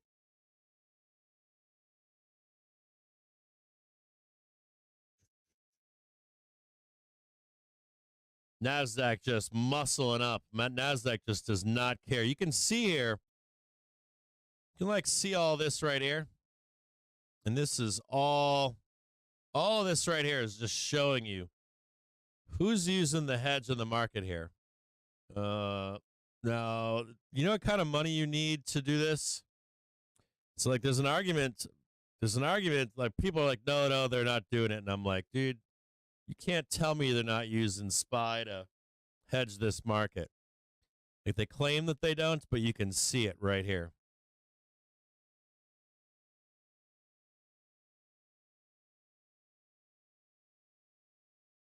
Like, oh, they're only doing futures. I'm like, yeah, they're only doing SPX. I'm like, I don't believe that for a minute.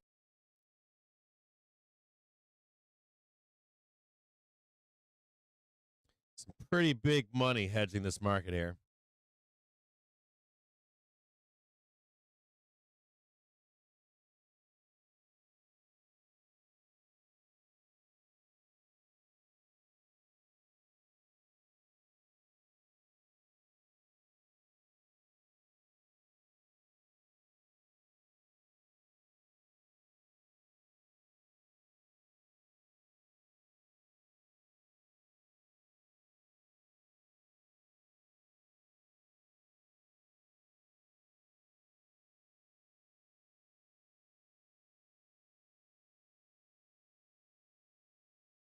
You got 443s or 55 cents, 56 cents. You giving a penny on that trade right now? 2 pennies.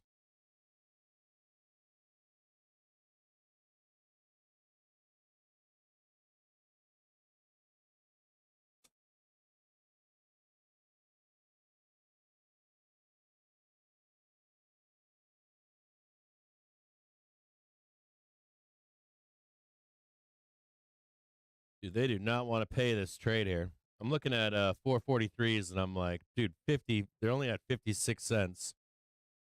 Six pennies for this right here.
Another penny on 443.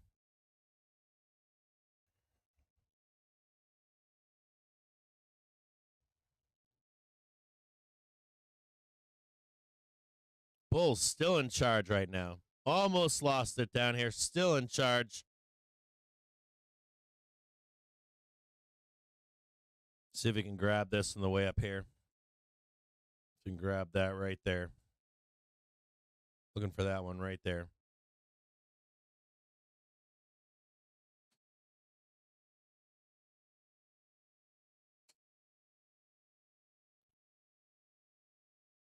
I'm going to try to buy this yellow bar right here.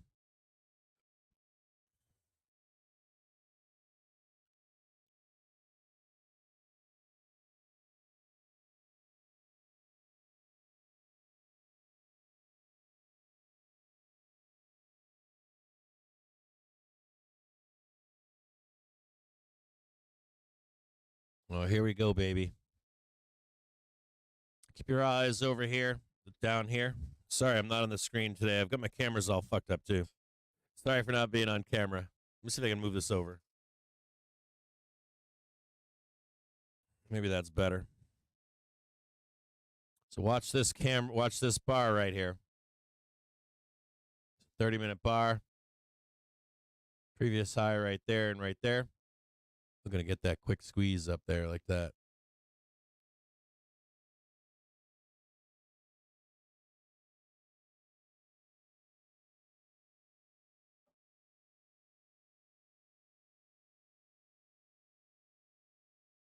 No, they're not filling me here. I'm not catching fills. I'm trying to catch fill right now. They're not filling me in here.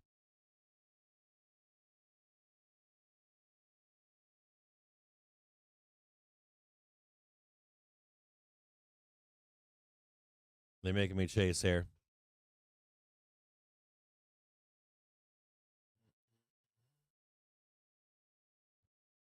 Tried to buy this candle right here. They said no. They said, fuck you. Said you can't have that candle. You got to chase. Like, buy it at market, bro.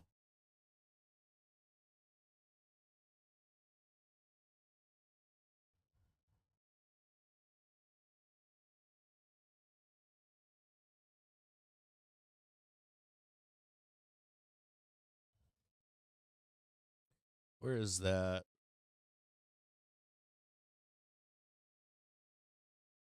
$443.60. Dude, we're going to explode here. We're going to make a giant move here. We're going to go giant here.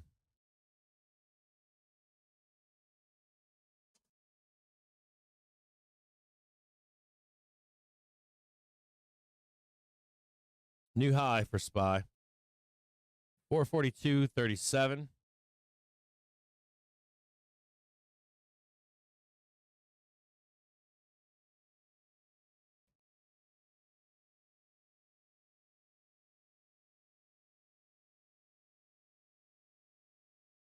Bull's still alive.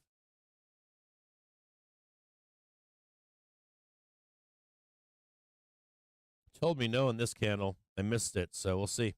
See if it comes back down.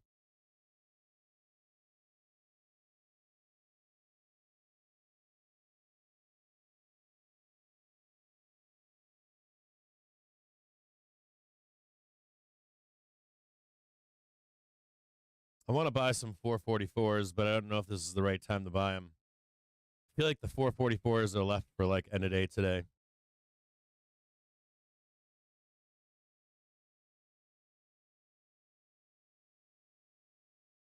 I just bought some.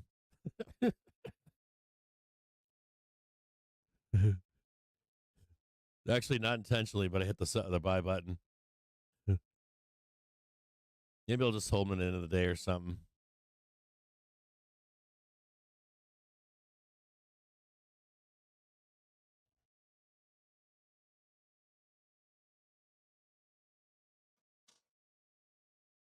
HYG coming up to close the last of its gap right now. Grinding higher to close the gap. NASDAQ at risk of a pretty big squeeze coming here. Tesla riding nice and high right now.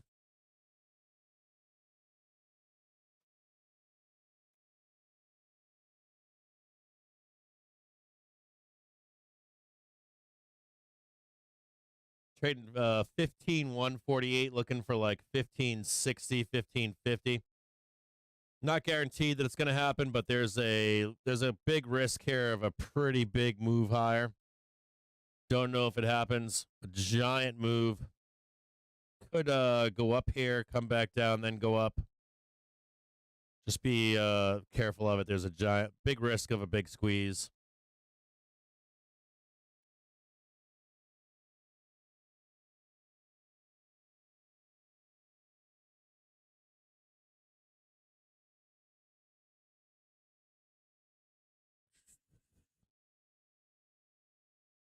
Coming up into that final candle here.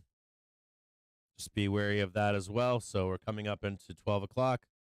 You know what they like to do on the half hour.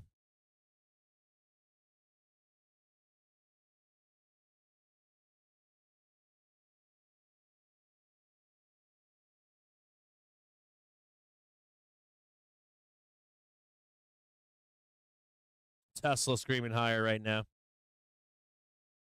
HYG with a small roll on it. Trying to close the gap up on high. HYG trying to trade 74.70. Dixie in free fall right now. If you're wondering why VIX is going up, it's because if you want to know why VIX is going up, it's because we're coming into this resistance up here.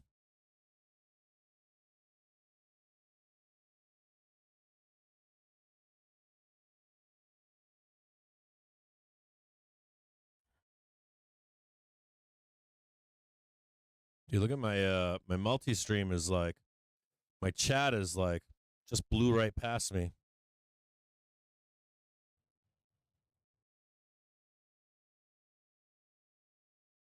You guys already know my thoughts on Tesla, right? Needed to get back to 432.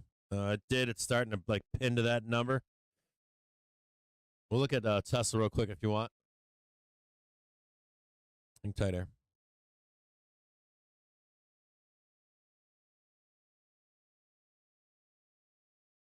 I've got it. I've got the chat open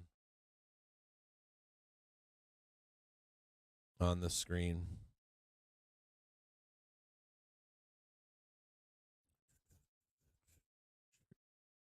Trigger screen.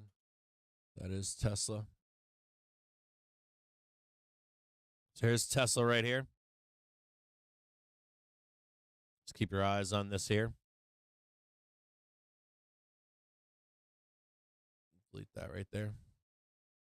Got that nice push up on Tesla here, right? Comes back down, bounces on its hourly. It's back down, retests its weekly, all positive. Price trading higher right now. So what would the expectation be on Tesla? Same kind of deal here. You're looking for, if you're looking for a buy-in on Tesla,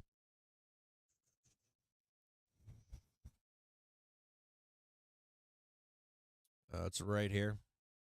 You're like, hey, I want to buy Tesla. I'm not a long Tesla or something. As long as price stays above 232, 233.02, trade is still alive. To the upside. Now there's not a problem, but whether we go up here and come back down doesn't really matter. What really matters is the what really matters here. This is Tesla chart, by the way. What really matters here for bulls is that you're staying above all this stuff here. You need, and you're not going to get above this here. You're not going to get above this. Just, yeah, fuck yeah, we're going up there. Woohoo, fuck yeah, we're out of here. That kind of stuff. So the idea here is that you're going to buy all this going up. Unless it fails, then the trade is dead. Makes sense? Velo's saying there's more up to go here as well. So Velo has some, you have some, that's a 30-minute chart right here. So Velo's saying you're doing pretty good here. But it's going to be a grindy, like erratic kind of a thing. Now, saying all that, do I think that you break above here? I really don't care if you do. Even if you do, it's going to come back down and test here. So 244 is your target. You know that sellers love stepping in early. And if you do, as long as you stay above this, yeah, will you go up there? Fuck yeah, you will. I got a little bit of roll going on here in SPY. I'm not watching SPY right now. So let me just focus on Tesla real quick. So thoughts on Tesla here is as long as you stay above this green box, the target would be, you want to know what the target is?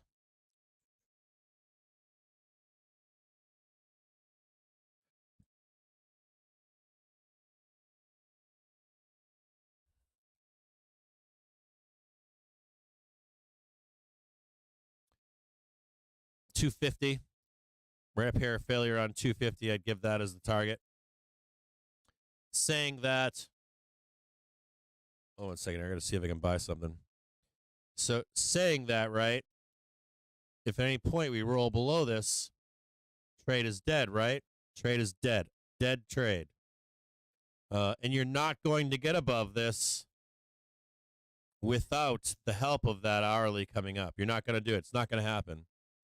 So, violent moves higher. What is this? Thursday the 24th? Somewhere in there, as long as you stay above here. Makes sense? 25th on Friday, squeeze up into the close on Friday. Some 0 dates on Tesla on Friday would be nice for what we're doing right now. As long as the trade is not dead, on Friday there'll be a really nice, probably 0 date. Think about like Thursday close, Friday open, or after the Fed meeting or something for that roll higher. The other thing about this too is if Jerome does come down and shit on the parade, where do we go, right? They blast this right down to the depths of hell. We'll say something on that too, would be if that happens, you are going to go right back down.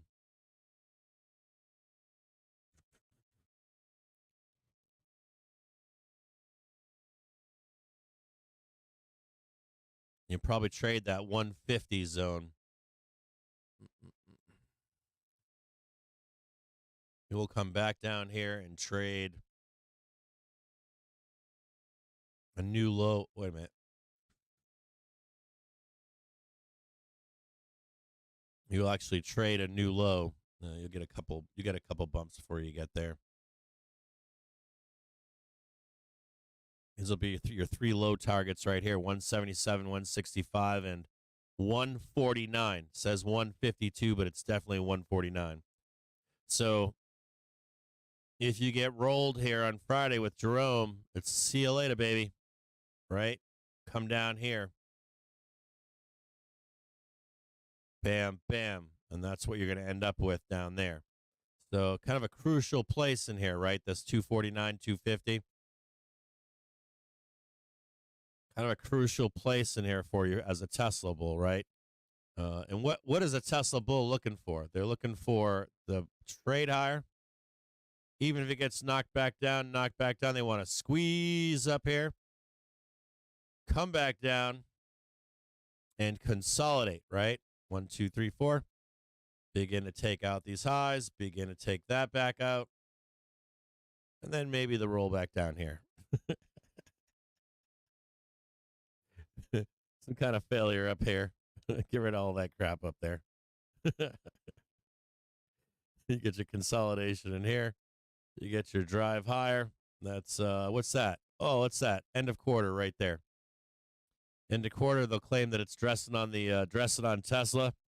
And then October 5th, Kathy Woods will come out and say, I sold my entire Tesla position. You'll all panic and you'll start selling that quarter.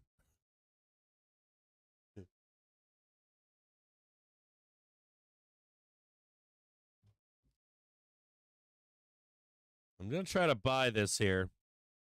Hold on here. So that's your Tesla update. We'll talk about NVDA today as well. Yeah, Jackson's Hole is your least favorite hole.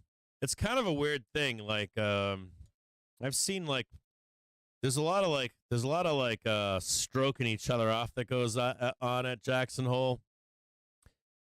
You should see panic into. We've got two. Hold on here.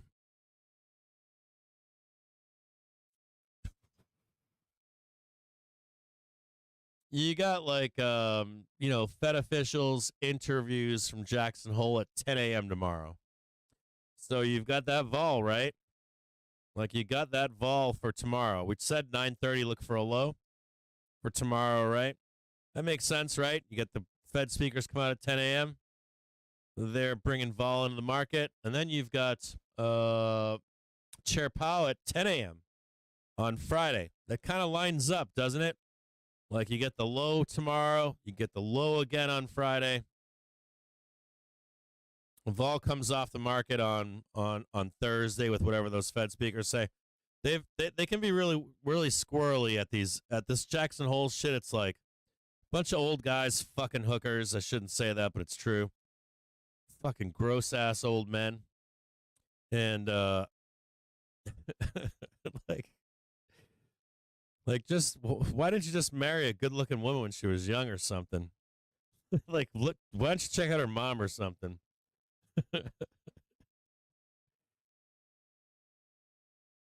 So there, I've got that up. I want to show you this right here so you can see this for like why don't you just check out her mom and say I could be in love with her when I'm 50 or 70 or something. I mean, I could bang her dad when he's old. Because you're going to get both sides of that, right? Even if you're straight, I could bang her dad. I could bang a 50-year-old man. A 70-year-old guy with droopy balls. They like import them from like Sturgis, Salt Lake City, Mormon girls. No offense to any Mormons out there. So right down here, right? You see this on, it's Friday, 10 a.m., Thursday, 10 a.m. It's just this kind of stuff coming up. You figure at some point today, someone's going to know, or someone's going to be like, yeah, that's it. Party time's over. Hedge into tomorrow's Fed speakers at 10. Doom and gloom. Waterfall puts. You're going to hear some stupid, like, CNBC, like, traders brace for what they say at the Jackson's Hole. Oh, nice squeeze. I didn't buy that. I didn't have time. But, there's, like, all that, like, there's, like, so we squeeze it up into this like end of day failure shit. Daily trigger, bounce off this, like send us lower, bloodbath it here.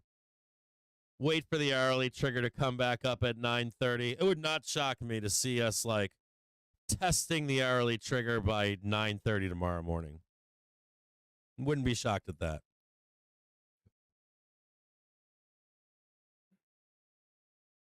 I'd expect the hourly trigger to be at 4:40 by open tomorrow.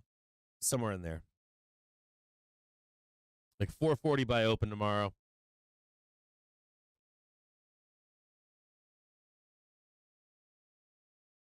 And you'll end up seeing like, I don't know. You'd be on Twitter or something reading all the doom and gloom or something like that.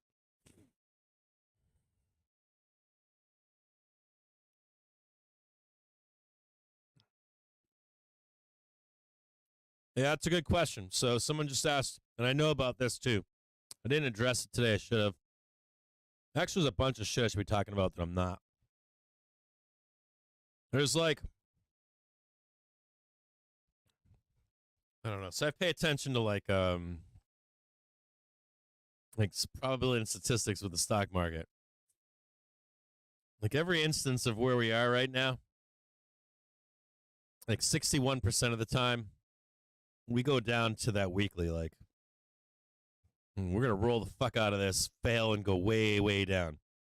The other 40, I said 61% of the time, like the other, like, I don't know, like 39 to like 43% of the time, we actually do go higher. Now, we'll talk about and why NVDA matters to that too, because they'll be a part of that, right? They'll be used as the excuse for why the market's rolling over. That's not the real reason why the market's rolling over. I don't think NVDA, whatever their ER is the trigger for the market collapse. They might try to assign it to that, but Like I'll tell you what if the market goes higher, that'll drag NVIDIA along with it. I don't think NVIDIA crashes the market. I don't think that's the catalyst for the market rolling over. They always assign shit that's like, we're at a low going into this. You need like material something we don't know.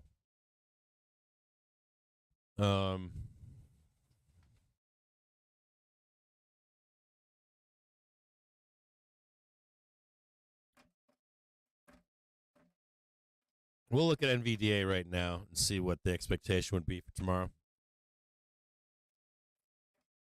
I said one time months and months ago, like 9 months ago or something, 6 months, I don't know.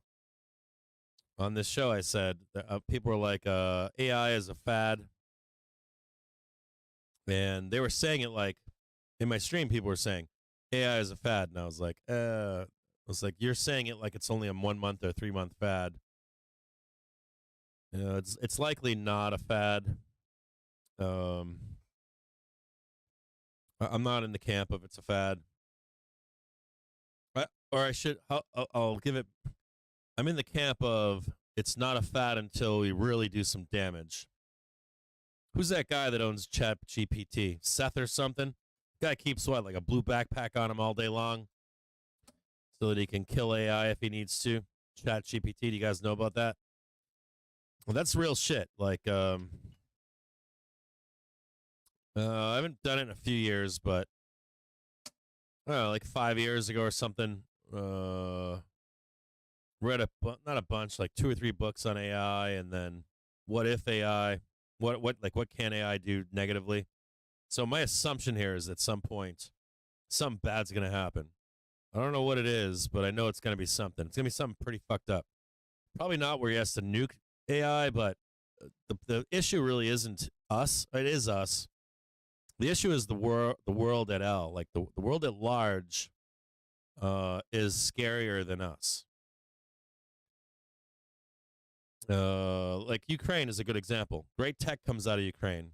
They have a history of fighting and they have a history of tech. And this is when they're part of the Soviet Union, but there are other countries too. Turkey does some great stuff. Iran does some great stuff. China does a lot of copying, but there are some countries out there that I want. India, for even though the Butter Chicken Republic, no offense to you if you're a Indian out there, but they can get stuff done too. So it's like the nefariousness of it, and maybe there's no controls somewhere else. Even if it is the U.S. that does it, I don't care if it's the U.S. or someone else. But I guess my point here is I don't think that it's the same kind of a or I'm in disagreement that it's a fad. Does that mean that price can't come down? No, it can come down. It can come down. The stock market doesn't give a fuck about, well, they care about fads, but AI specifically, if the price of AI comes down, it's going to be a function of accumulation and distribution and not fad. Try to differentiate that stuff if you can out there. It's not fad, it's real, and it's really going to have an impact in our future in a major way. There will likely be some negative consequences at some point due to the pure sloppiness. It's kind of like the invention of cars, and there's no speed limits, and people are getting run over. You've got horse and carriages on the road alongside cars. You've got people with steam engines with no controls on them. They just blow up. And it's going to happen. You're going to see stuff like that happen with that tech. The same thing with machinery, right? You got kids that worked inside of factories once we had the Industrial Revolution. So we're going to go through that again. Don't be like a what do they call those people that are like they stick their heads in the sand and say this isn't going to happen. It really is going to happen, whether you like it or not. Now that doesn't involve the price. Accumulation, distribution, the stock market has nothing to do with if it's a fad or not. But if you think AI is like Python, You're out of your fucking mind.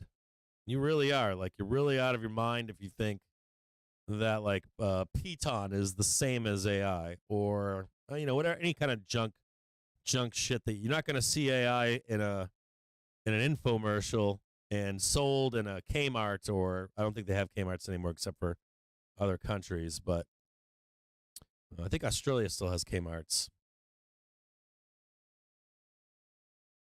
Like, the idea here is that, like, if you're young, you'd be buying AI and holding it for 20 years, regardless of what price is right now. If you're like a young person right now, you're being handed, like, you're like 18, 20 years old, you're being handed something that might not pay off today for you, but you'll likely look back on it in 20, 30 years and be like, what the fuck was I thinking not investing on a few of these companies like Microsoft's and Google's and stuff like that. Remember, too, that there's real AI and fake AI. You have to have the computing to be doing this. But if you're young, where Tesla one time was trading for fucking $0, Tesla had many years. So I've been a Tesla bull for, I hate saying this. I want to say it's been a long time. It's been when Tesla was trading for fucking peanuts. So I wish I had held Tesla all those years and just added. Now, Tesla had a lot of bad years. Like, it was ugly. You're talking about years that you can go through. Like, AI can come crashing down, and you can wind up waiting a decade for that fruition. I'm telling you something. When you go through that, right, it is not fucking fun. It was not fun being a Tesla bull for a long time. We got talked out of all of social media. You got banned. I don't know if you know that. Like, if you whispered about Tesla, you were banned. People would ban you. People wouldn't talk to you. And they're even worse now. Like, Tesla bulls, like Tesla gang. Like, I can't stand. No offense to you if you're Tesla gang. I'm a Tesla bull, but I can't be a Tesla gang because you're as like.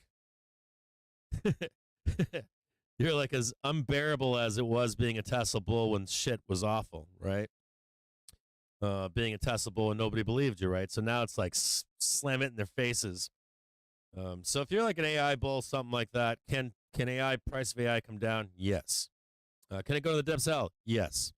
Are people going to tell you it's because it's a fad? Yes. Is it true? No. It's just accumulation, distribution. That's all it is. You're not in the same camp. Sorry, no matter what you think out there, if you're a bear on AI, you're out of your fucking mind if you don't think that down the road this is gonna majorly impact our future. If you're a young person out there, you're likely looking at living if you don't fuck yourself up, you're likely gonna live a nice long life. You're likely gonna live 120, 130, something like that.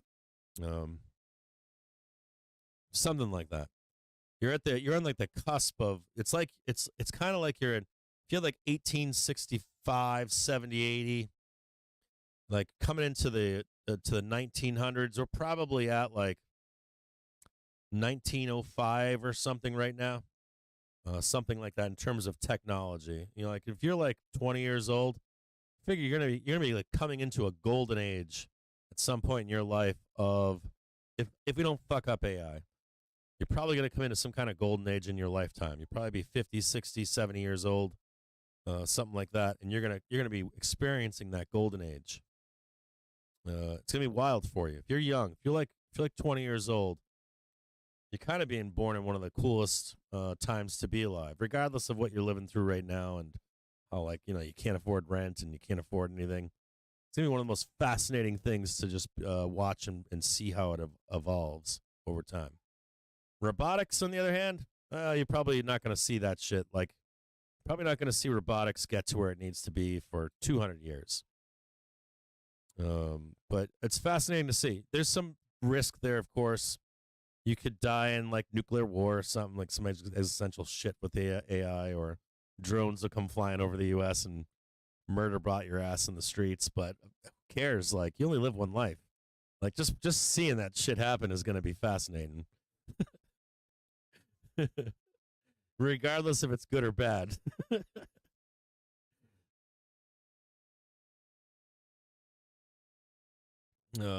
Yeah, you don't want AI to replace attorneys. There's a human factor here that's going to take a long time for AI to beat. It really is. I have attorneys. Like, I ain't got one attorney. I got a bunch, and I've had to go to court. I had tenants really, like, had people try to fuck me, like, straight up fraud, and I would never ever ever ever ever trust an AI over a human. There's like that human component to it that could throw an AI throw AI for a loop, something unexpected. Yeah, like I believe in AI. I think it's always gonna. I think one day we'll get that like that. But I think if it ever gets to that sentient point like a human, we're in trouble. I'm with Elon on this. Like, if you actually get to that point where they replace jobs like that, like attorneys or something like. The thing about AI right now is they learn new ways to mix old information that we already have. They don't have a ton of access to the outside world. They're trying to get it that access right now. That's what they're doing right now, is trying to get access to humans as the link to knowledge that's not stored on the internet and experiences that humans have that's not on the internet.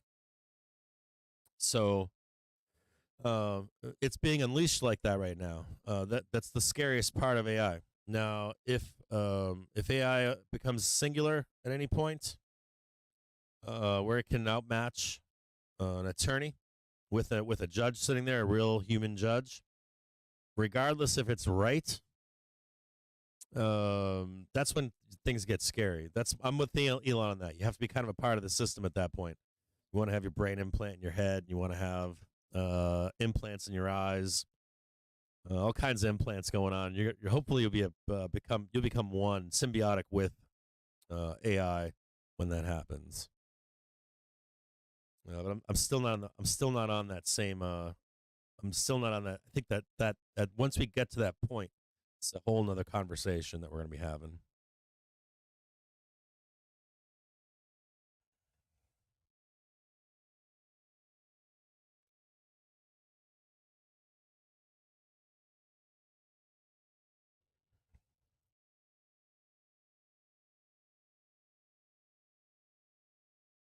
So yeah, so we'll talk about we're going to talk about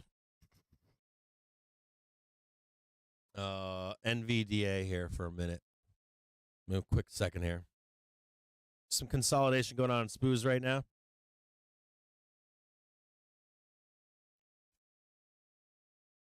In one quick second, we'll take a look at it. It's looking bullish right now. Or I should say generally bullish. There's some concerns here. We'll talk about those. Give me one quick second. We're going to flash over some stuff.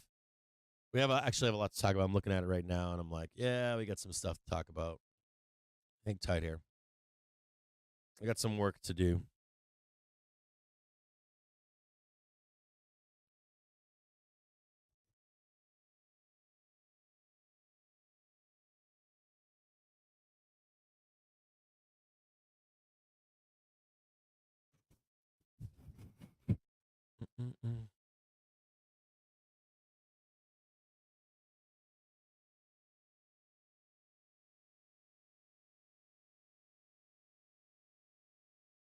Market's in a pause right now.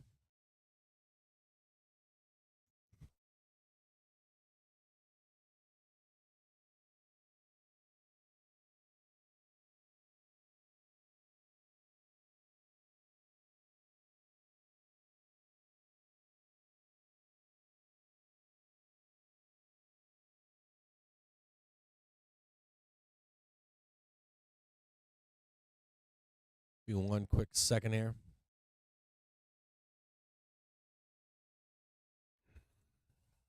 Okay. No, I don't want to. No, I don't want to start trading.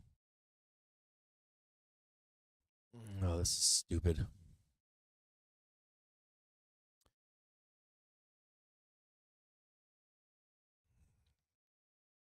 Pretty big. So for August 25th, the implied move right now is 506.43, 426.53 to the downside.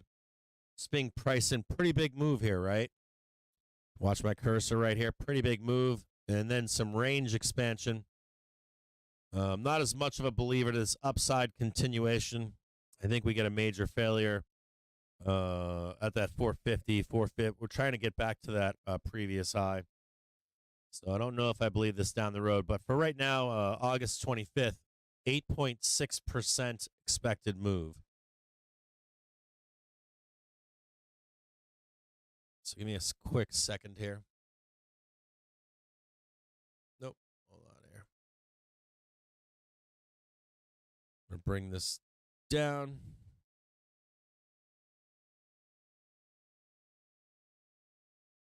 Okay. So you got 506.18.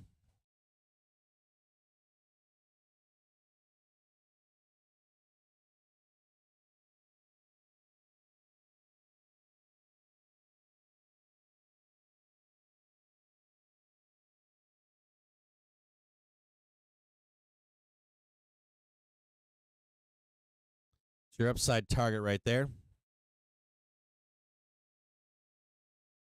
426.48.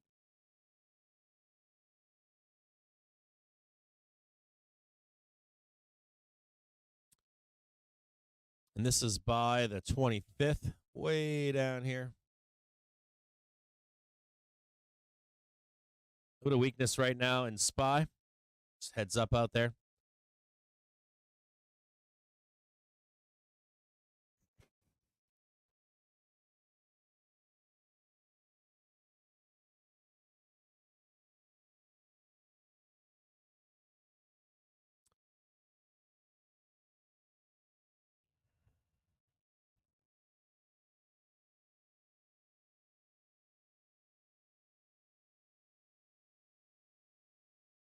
Woo.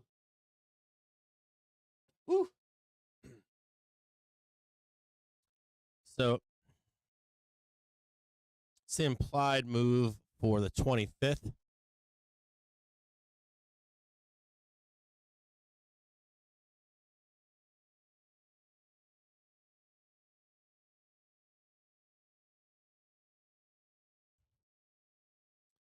That's up and downside. You know what happens in here, right? We typically, unless we get a really bad or a really great earnings, you shouldn't have any expectation that we don't hit both sides of this trade into the 25th.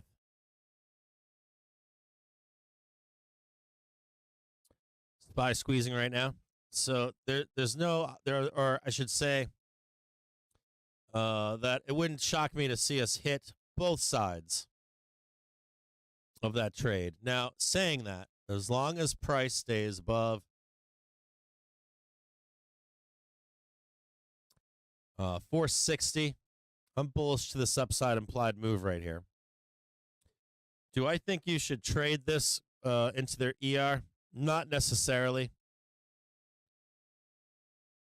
And if you get a great ER and we squeeze up here, right, I'd be wanting to sell it down, right? So the easier trade is to short that right there, right? If they have a bad ER and we blast down, it's an easier trade to buy a dip down here, right? So like the easy trade into the ER is to buy that dip or sell this rip above. So just asking that question, right? What is the best trade here? If you get a good ER, the best trade is going to be to sell this down, right? Into the 25th. If we come down here and the ER is okay, maybe take out a longer call strategy down the road. I would expect that this gets parked into the close here at some point today. And you're going to get a decision somewhere down here at this 464. I'm going to expect price to be here into this close. Now, if you're like, hey, fuck you, Cap, I'm super bullish here. I don't know why this isn't working, man. If you're like, hey, Cap, I'm super bullish here, I'm going to give you what the expectation would be for the rest of today. Maybe you get this last little bit here. Come back down into the close. Pin it here. And then you get your decision right in here, okay? So you get this little bit left here. We'll see if you can get this into the end of the day. Upside target right now, 476, and then a pullback into the close.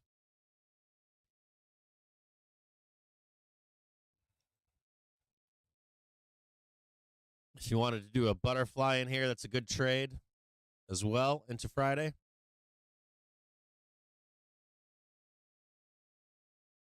I have some concerns here. I'm going to show you the concerns that I have. Where the bearishness comes from is right here. I want you to see velocity. It's coming dead to the downside right now. See right here. Velocity coming to the downside. Maybe you get some kind of squeezing up here, some panic selling down in there. Boom. And then it gets bought. See what I'm saying here? So I got some concerns with that.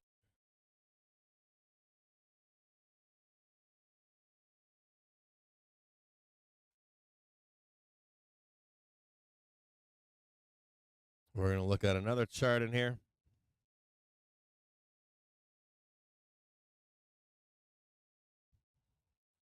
NVDA on higher time frames has a little bit more up to go, but it's getting close to a top. Don't like seeing this daily here, but even so, I don't think its run is over. So, I don't think its run is over. I'll say that. So,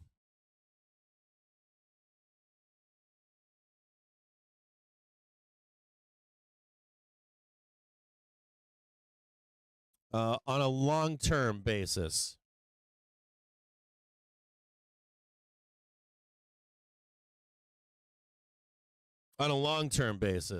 so I get farther out, right? End of this year, bullish on NVDA. I would say to you, if you're a bull, hope and pray that you get a chance to buy this down here. Temporary weakness right now. But I think ultimately you're trading $600-700 by end of year. I think that's possible still. I think it's possible. I guess this is the big elephant in the room is the $500 mark, right? How easy it is to get up there. If there's maybe an announcement of a stock split, would be nice too. If you got an announcement for a stock split, that would drive that price to the moon. Maybe you get that in the CR. Hey, thanks, Crespo, for subscribing. So the idea here is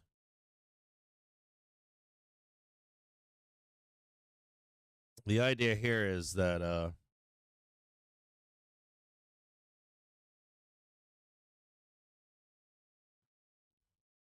I guess it's hard to explain. Like, I would think that let me put this stuff back. Chase that thing right there. We're about to squeeze, man. Let's make some money.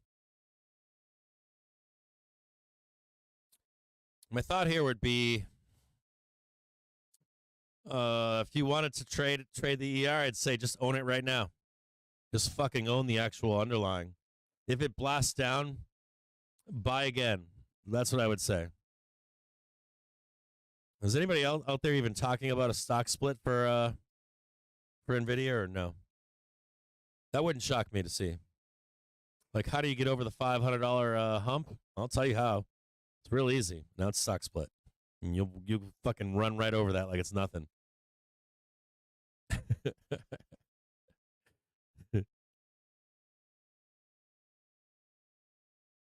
It'll be nobody's business. It'll just be like, we're over 500.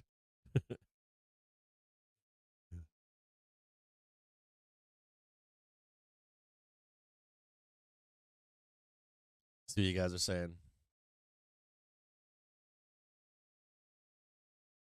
You're super bullish today. I have some calls here, so we'll see. See if we squeeze this up one more time.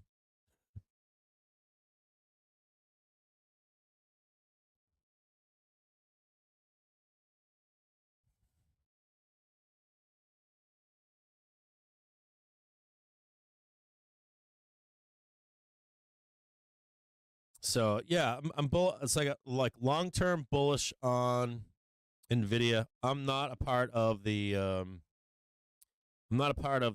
fad gang. Right when AI started taking off, made that known. They've been wrong for how many months now? Fucking 6 months, 9 months, something crazy like that. So they're wrong again. It's like a clock on the fucking wall. They're right once every fucking 12 times or something. And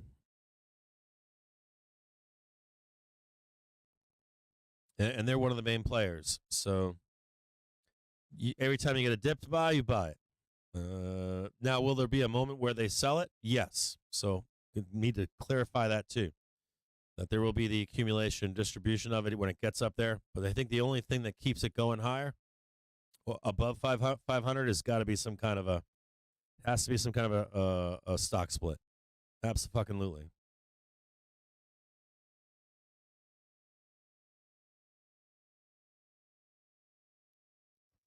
Squeezing higher right now. Yeah, it's got to be something like that. Because you already announced the AI, so what else do you announce? I don't know what else you'd announce. Maybe just like blockbuster sales. You've got orders out the ass. I don't think that's good enough. I'll be honest with you. Like they can come out and be like, yeah, everybody's buying our fucking chips, and we've got a backlog order of them for the next 5 years. I don't know. We're building factories everywhere, moving everything. I don't know what. The only thing that I could think of that they could say would be something that's really far out there. But the stock split, it's weird. It's like Apple when they first announced that they were going to make all their money off. The first CR that Apple had, where they were like, "Hey, we beat all our targets due to services, and that's our new plan." People are like, "That doesn't make people. There's no sizzle in that." It took 2 ERs for price to begrudgingly go up.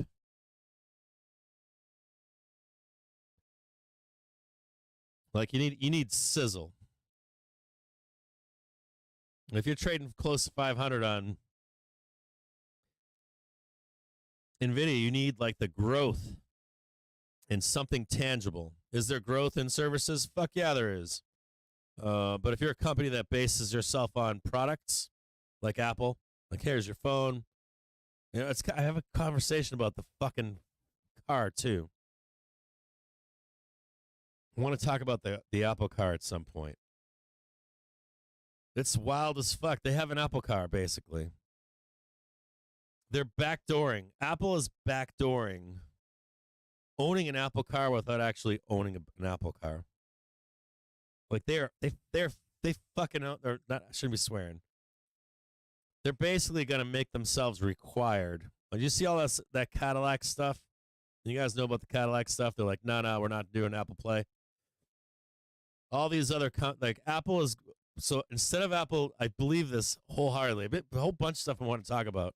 Never will talk about is Apple is like a virus. It's like cancer. It's like, you know what? Why are we gonna build a car? We'll just like an invasive plant, like zebra mussels or something. We're just gonna attach ourselves to every car out there. And then at some point, they won't be able to operate without us inside of their vehicle. I think that's the plan for the Apple car. instead of building one. SPY squeezing right now. Heading on higher.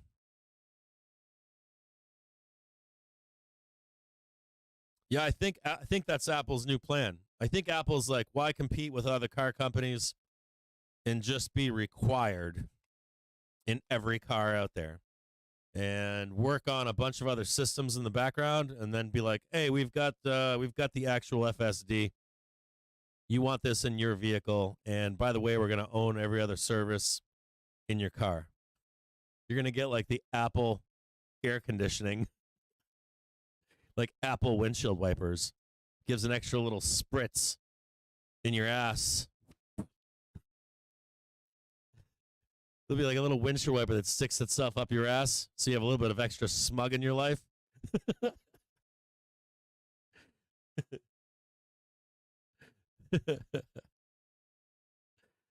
Extra $2.99 per month for a spritz and wipe up your butthole. I gotta have that. I'm in the garden.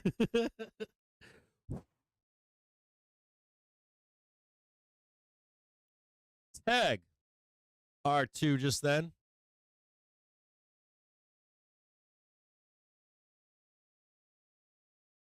Big old pump there. Got 14 minutes left. Big old tag of R2.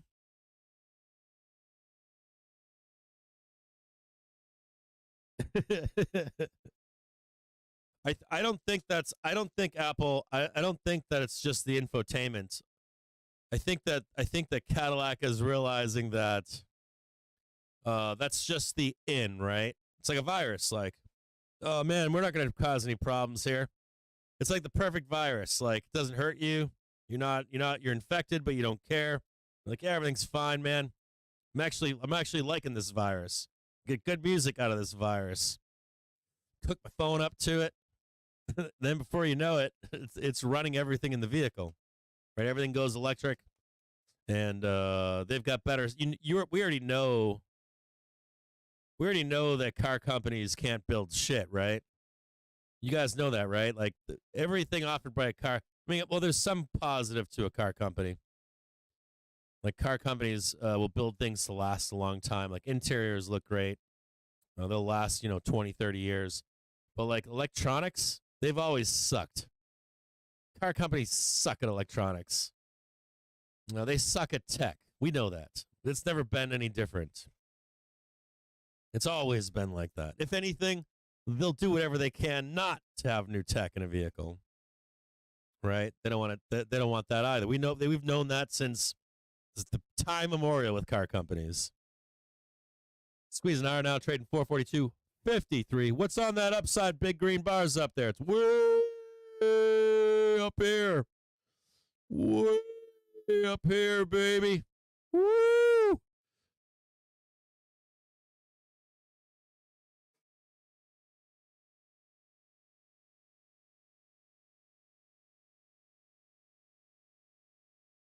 So, like, it's so fascinating because you figure if you have, like, fundamental change to automotive vehicles, not for everywhere. We already know that you need diesels for some shit. You need gas, not like military vehicles. You're not going to get everything electric right now. You don't have the battery. You don't have tech for it right now. But shit, if I was Apple, I'd be like, they're never going to do it well. We're just going to go in there and develop this on our own. And we're going to step in for these people and be a partner. And I think that's fascinating. Well, that Apple could be that partner and kind of be like the only option for these car companies not to go bankrupt. It's fascinating. I don't know if it actually plays out.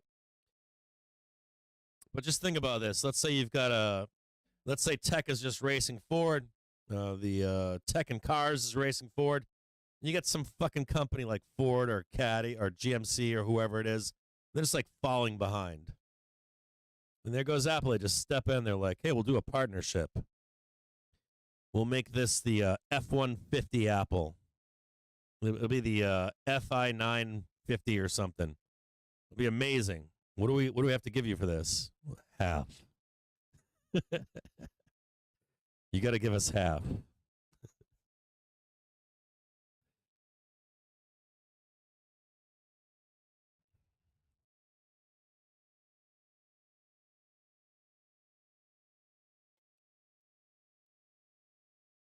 I'm telling you, that's why Caddy's saying no to it.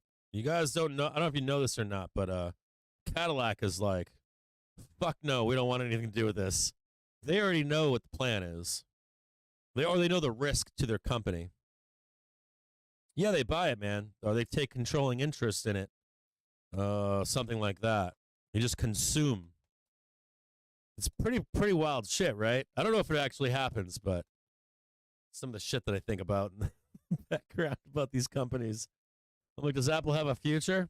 I used to think it was with a car, but you could just take over like a lot of the car market as it fucking fails. That's what you could do. You just step in and you consume all these companies. It's pretty wild. Some of you guys know this and some of you guys don't. So back in the 80s, there was a big boom for cellular phones, text messaging, all that kind of stuff. Oh!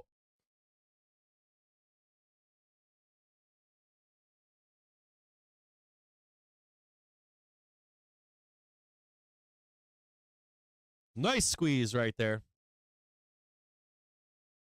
Taking some money off. Got more to go to the upside. We're right up there.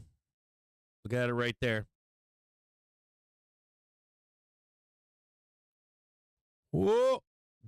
The probe is out. A little bit more up here to go. Oh. Oh.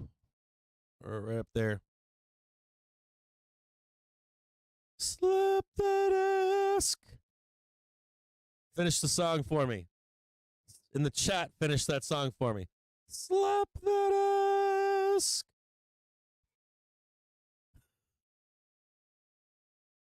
What's the last word?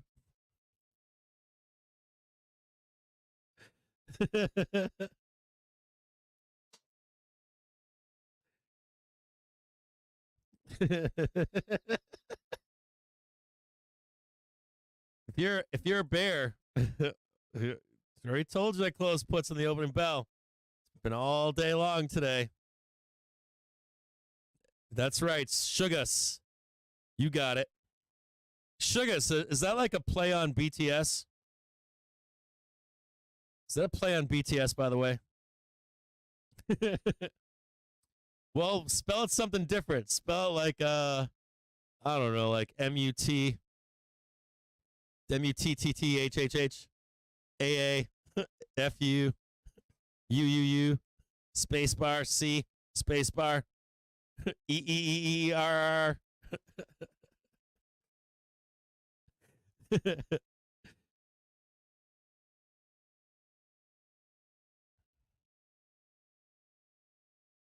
I always like those big green candles. Never hate those big green candles. Love them. There it is right there. Tightening up down here.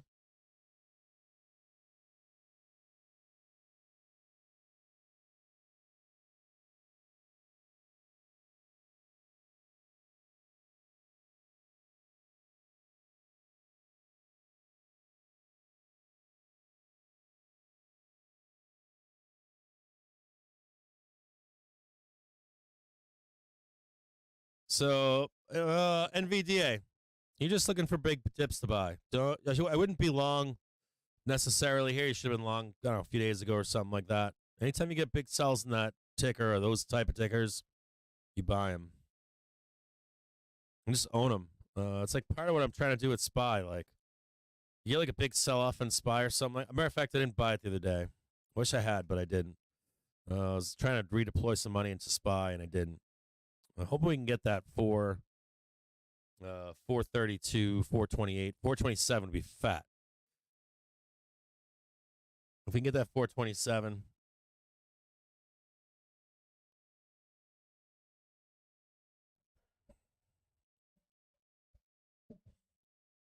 I love attorneys. I'm gonna be honest with you. Someone's saying something about attorneys. I'm gonna tell you something. When I was young, it was two quick stories. I'm not going to do the long story that I gave. I told the story a long time ago, but I'll give it two quick stories. Without telling the full story, because I already told them here on the show. First time I went to court, it's against me. I lost. I saw another kid that had an attorney. He won. Attorneys have their place. I know you like. I used to hate attorneys, and I don't hate them anymore. There's this whole profession. Then you're gonna judge. If you think judges are fine, they were once attorneys. Judges make sure that the rule of law is interpreted, upheld. I know it's not always in the way that we want it, but there's a reason we have attorneys out there. The reason why we have judges out there. It's a fundamental part of our Constitution in our country, believe it or not. Attorneys in some countries get railroaded, run over, bought, paid for. I know that our system sucks too. Like I can't understand. Like I don't want to understate this and make it seem like we don't need reform. We do. Absolutely, we need reform in our judicial and court systems, 100%. But like as I got older, I put a family attorney on retainer, and then always had one through my adult life. Now I have money, so I can do that. Not everybody can do that. I understand that. If you're poor out there and you don't want to get a public defender, just save money. Put it into an account that bears like 4%. Park it somewhere that nobody knows about so that you can at least pay for an attorney when you need one. If you don't need an attorney and you go like 5 or 10 years, if you're young listening to this right now and you are able to save, I don't know, $5,000, $1,000, I don't care, $1,000, $5,000. Find yourself an attorney. Find someone that's about your age, young, 30s, that has a good reputation. Put that money on a retainer with him. Be like, here, put this in an escrow. Hopefully it's making some money. You can say that to an attorney. Hold this money for me. Make sure it's an interest-bearing account. I want you to represent my family, myself, whoever it is, your wife and I, husband and I, whatever that is. But they're important to have, and I'm going to tell you the reason why. There's like a system out there trying to get you. It's not the attorneys. There's a system. There's a bureaucracy. There's all these larger entities. You've got counties and city governments and state governments and federal governments, and they need to stay afloat. They do that by you being a criminal in some way, shape, or form, right? So they're all against you. And then you've got attorneys and judges that are like, I take this profession seriously, and they don't like to see you act like you know what you're talking about. They don't want to. They don't like seeing you like act like you know what you're doing. That kind of stuff. It's very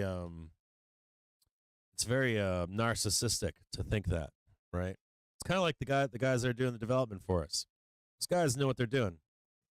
I'm like, can you do this? Can you do that? But do I go and say to them, I know what I'm talking about? Fuck no, those guys know way more than I do.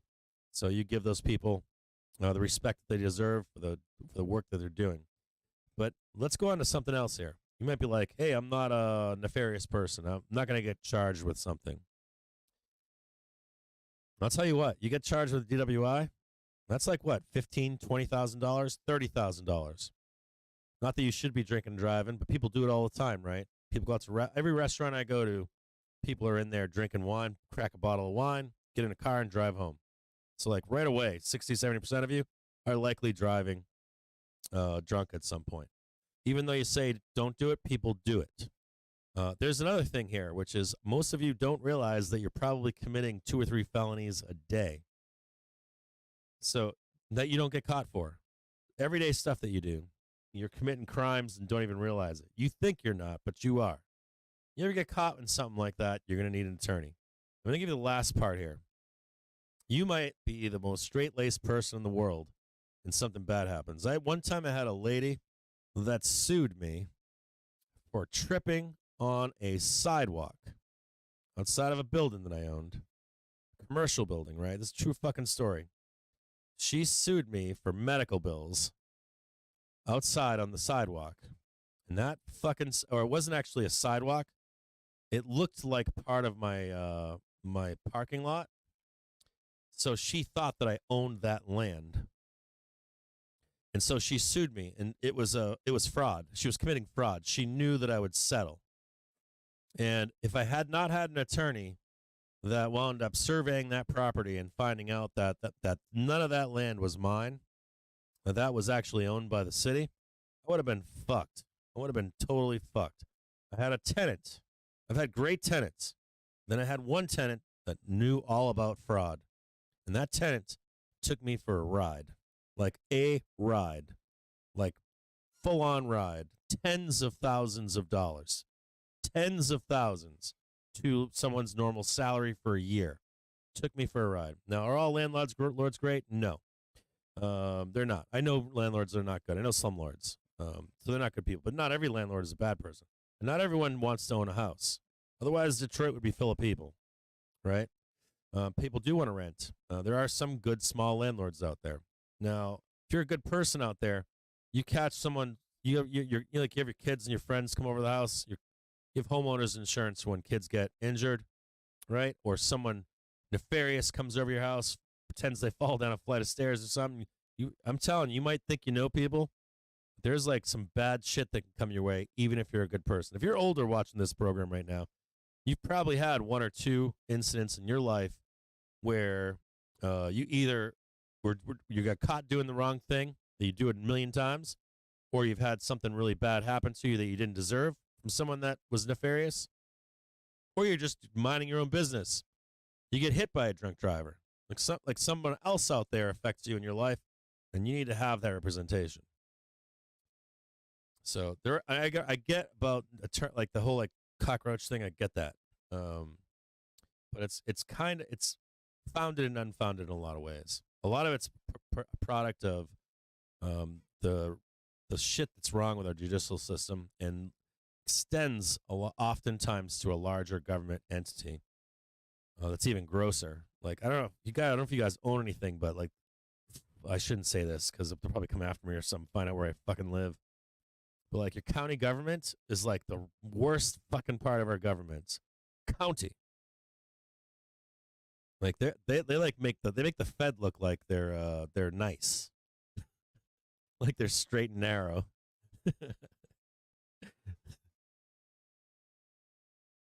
Yeah, it's all gold digging. County governments are like famous for it. County is like a weird thing. They're not your state government, they're not their city government, so they're like in this weird place for control and power. They don't do a ton, but they have shit tons of power, and they ruthlessly defend it. It's like one of the biggest parts of government that I can't stand is county governments, hands down. Like county or city governments, they're bad, but not as bad as county, in my experience. They're like the child that doesn't have any power, so they have to exert more power than or like they don't like have natural power. Like, hey, I'm this or hey, I'm that. I'm just kind of they're like the middle child. If any of you are a middle child, you know what that is, right? You're not the youngest, you're not the oldest, you're the middle.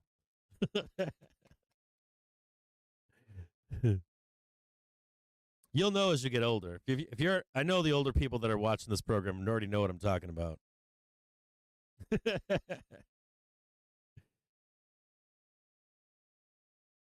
Yeah, I don't know much about unincorporated, or at least the taxation and fining and stuff that comes from them.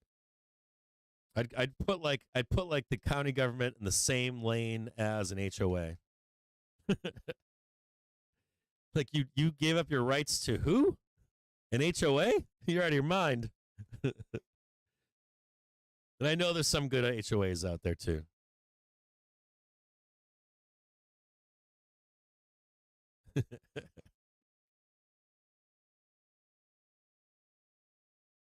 Hey, thanks for following Slaying Savages. Appreciate it, brother. Please do me a solid if you guys could right now. Could you guys do me a quick solid here? Everything we do here is free. We have talk to you guys about a couple things. We've got we're real quick. So got a Discord here. It's I think it's turning into a basic paid service at some point. Like not like you have to pay for it, but it costs us a ton of money to make it. So it has to be something like that. But if you want to get into the Discord, I'm going to give you guys a Discord invite right now. It's free. Hold on here.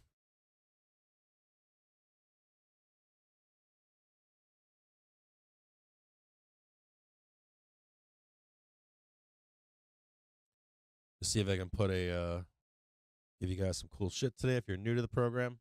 See some new people.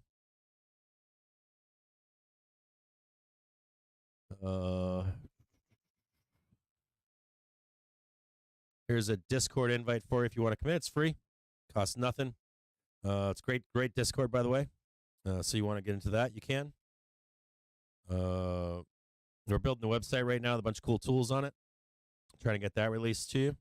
What I'm going to ask you guys to do out there, if you could right now, is if you could go into, if you're on YouTube, if you could hit the like and subscribe button.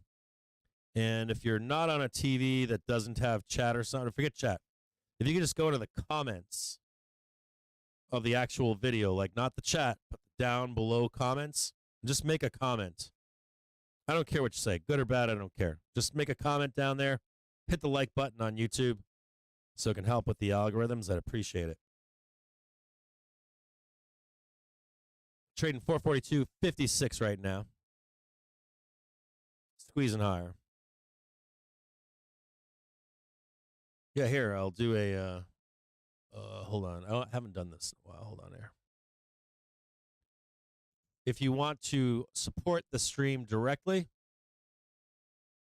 here's a link. Let's see if I can. It's the best way to support the stream because YouTube and Streamlabs take a cut. It's the most direct way to support the stream. I got to do a couple things here in the background I'm looking at.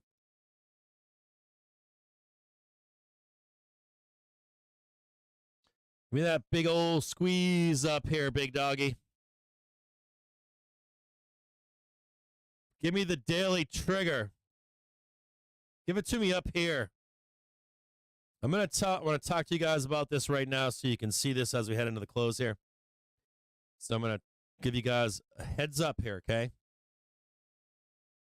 So as we trade up into this zone here, it's going to get really, really dangerous. So up here, can we trade this here? Yes. Yes, we can trade this. But I want you to know that it's not going to be a fun ride. At any moment, there could be a major reversal here, okay? Here, here, here. So my recommendation here is going to be raise your stops as we go up there. Or maybe you take some calls that are farther out in time, Friday, next week, something like that. So we're going to get a little long in the tooth as we head up here. So as we go up here, this is the long part of the tooth up here. I can't stand when we do stuff like this. We blast off, and there's a big red bar, and someone comes in the chat and says, you know, I didn't get long here. I got long here, and then I got trapped down here. You know, or I don't want to Karen in the chat. Should I take calls here, Cap? Any of that kind of stuff. And I'll be honest with you. You can actually trade that right there. It's possible. So if you're going to trade this with me, make sure that you can either lose all that money, you're raising your stops, any of that kind of stuff, okay? So just watch this right here. Keep your eyes on this where my cursor is up here. I got something cool to show you guys. You see that you can see that big Mike Burry over my back right there? I told you guys beginning of spring or summer, I said, who should be the next painting, right? You guys want to see the hard work? Hold on a second here.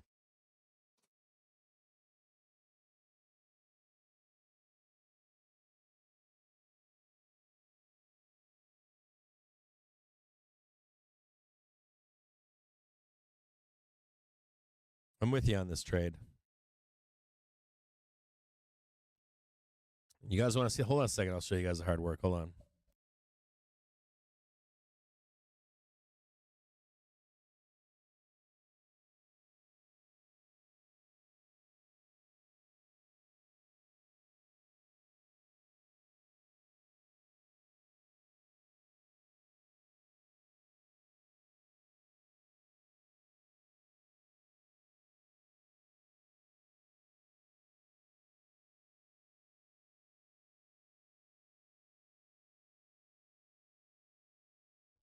Oh, yeah, baby.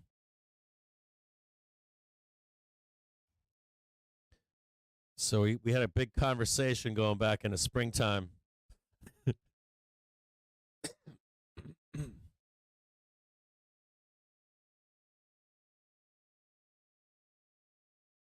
About we had put a big giant painting that we painted of Mike Burry up. And so I'm going to show you the second painting going on the wall here soon. It's not quite done, but it's almost done.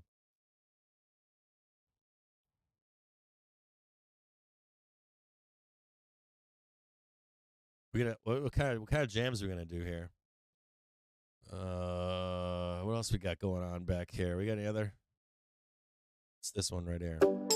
No, that's not it. I thought they made a decent song, but I don't know who it is. No, that ain't it. No, that ain't it. Is that it? I don't know if that's it either. Nope, that ain't it. It's been so long since we played any of this music that... Nah, it's not that one. This is a good one. It's short, though. It's only like a minute and a half long. Bears right now, feeling the pain.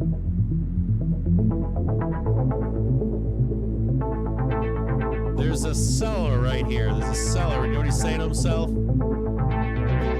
The seller's saying, if we go up anymore, I'm going to have to cut my shorts. My stops are right here. Don't squeeze me higher, or else I'll get run over.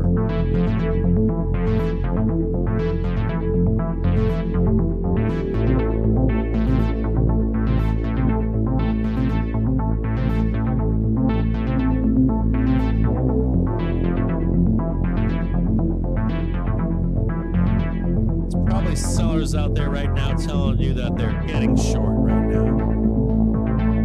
Like I'm shorter than short. I'm all in, $500,000.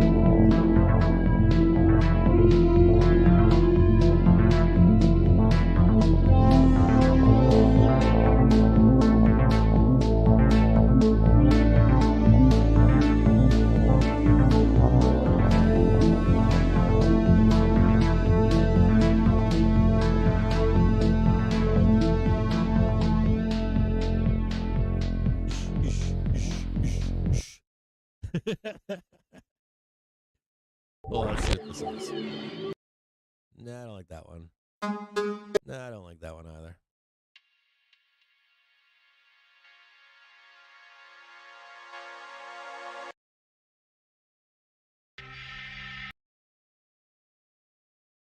I swore it was this song, but they're telling me that it's not. Okay.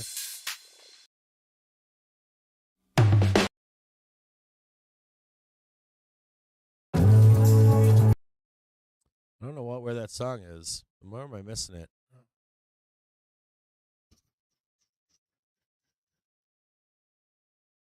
Where's the Tesla Bull music? I think it looks like I deleted it. I don't know why I deleted the Tesla Bull music.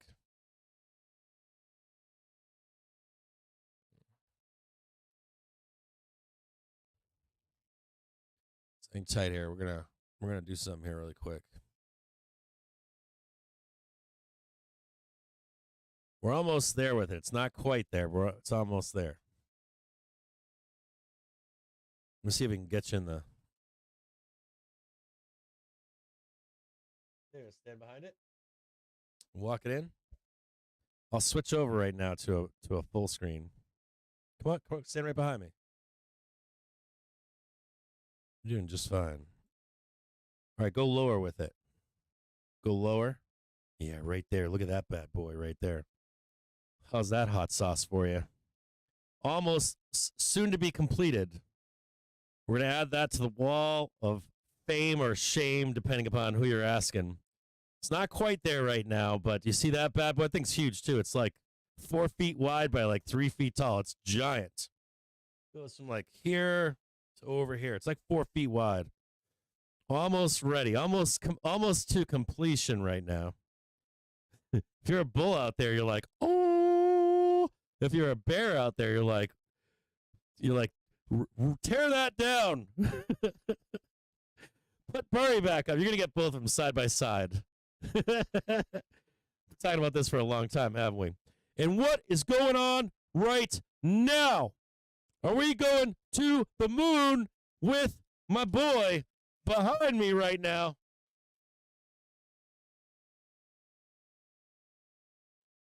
Boom. Took that money off the table just then. What's going on out there? Tom effing Lee, baby!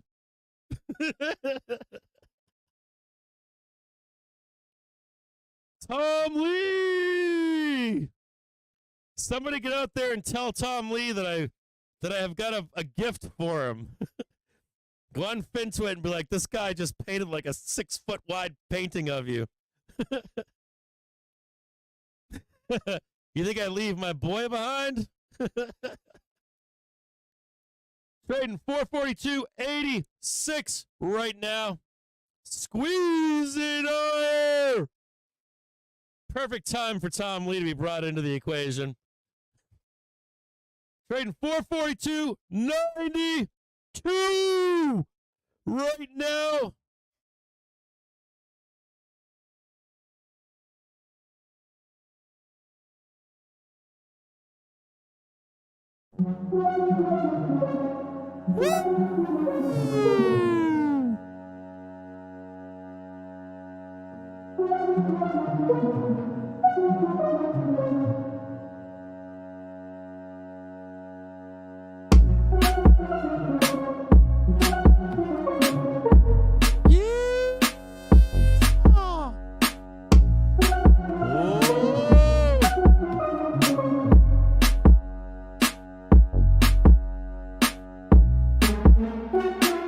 What do you think? All done here or not?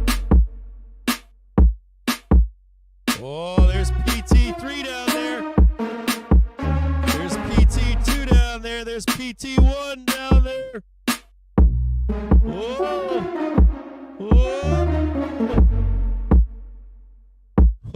Oh. Hanging dong.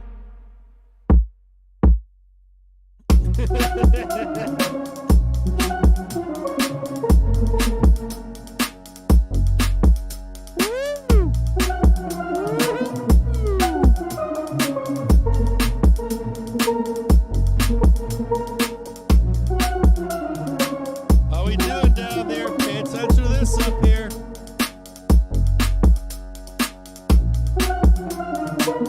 Get up there. Keep on going.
I'm going to get rid of this red box here so you can see it. It's the yellow line we showed earlier here. Keep your eye on that yellow line right here. See this one right here? Now it is 1321, right? 1321. You know what time that is, right? 1:30, 1:20. So let me switch over to something real quick. Hold on here. Turn this shit up. We're gonna move over to trigger screen. So right here on this trigger screen, these are half-hour bars, right? So you're coming into the final half hour here, right? You're going to need another half-hour bar to get up there, right? So it's going to pull back, right? You see that? So just be aware of that. This bar is ending right now. So this bar is going to end right here. And then what happens on your next bar, right? So if you're like, hey, Cap, I'm bullish here, any of that kind of stuff,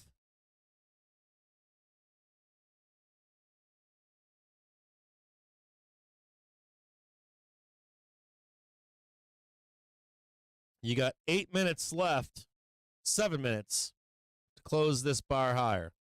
I will say to you that, it would not shock me to see this not happen. And then your next half-hour bar is consolidation to this last pull to end of day. It can either happen now, can happen later. Raise a stop if you're still long in here. Just keep your stops nice and tight. Right around here. Have a stop right there. If it rolls down, we can pick it up again. If it rolls down, it consolidates. Any of that kind of stuff.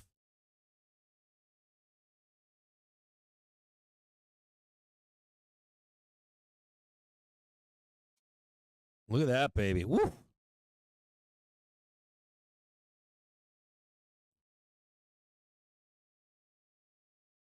All I see here for me is, let me switch over this. The only thing that I see here is right here. I see the thrust up. I see the pullback to the hourly trigger. Let me get rid of this here so you can see it better. Hold on here. So I'm going to get rid of all this shit. Hold on, just so you can see it. Okay, so right here, okay, what I want you to see if you're a bull, as we come up here, I want you to pay attention to this right here. So as we come up here, you're going to either see a squeeze above, roll back down. It'll still fail. It's either going to fail right here or coming up into it, or it'll fail right here. And it's going to come back down and test this hourly trigger right here, okay? I want you to understand. Let me see if we can make it easier for you.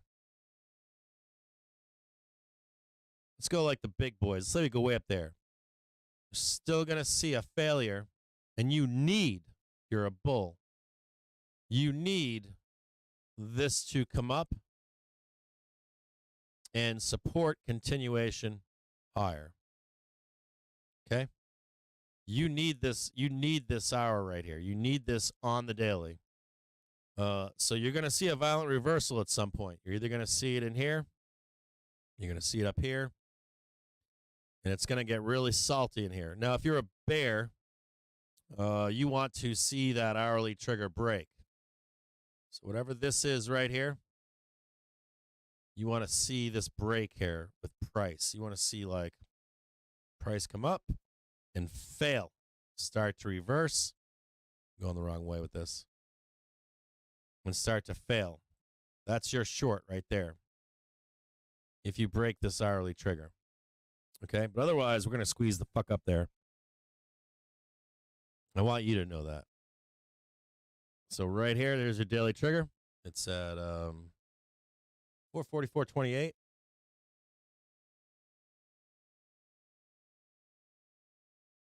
I'm going to give you a target, 444.29. I'm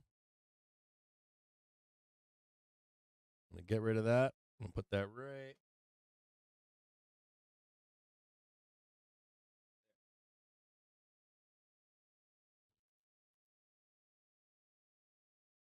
So there's your target if you're a bull. That's your target right there.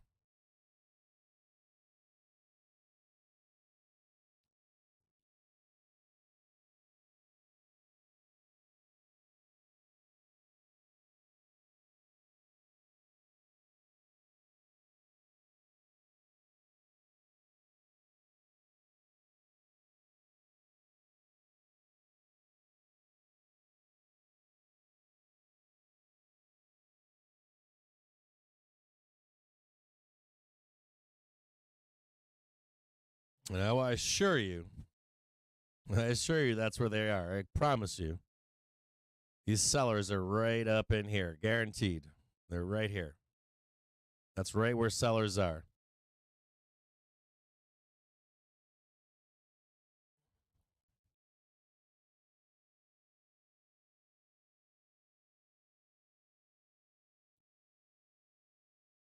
They're right up here. You can see them right now. They're right up here trying to stop you, right? Right up here is where they are.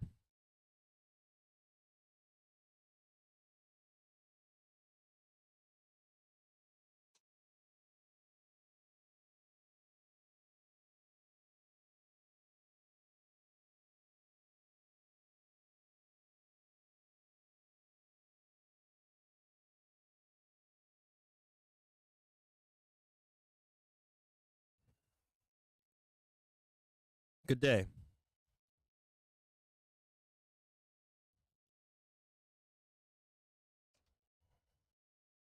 There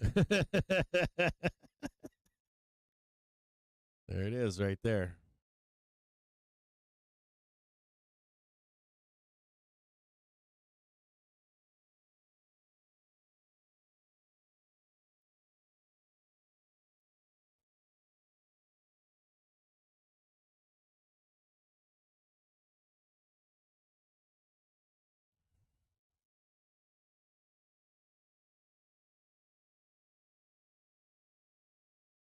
Coming into the half hour, be careful here of a roll.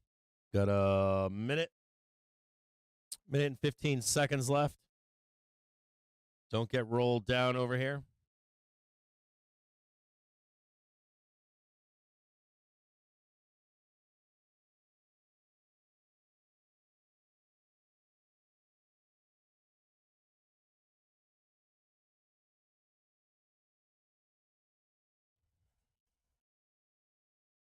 Yeah, it was a great day, Dan.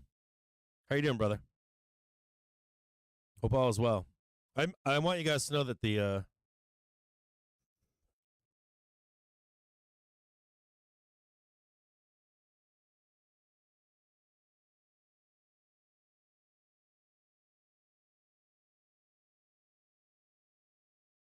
I was on stream here.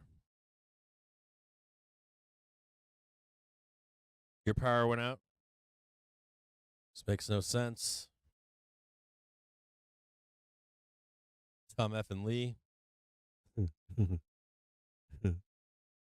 Chat's gone from that point now. Like the Streamlabs doesn't show all the chat. It like cuts it off. Here comes the new half hour. Green bar on that half hour bar right up here. I don't know if you can see it. The green bar right away. Squeezing it higher right now. Trading 443.34.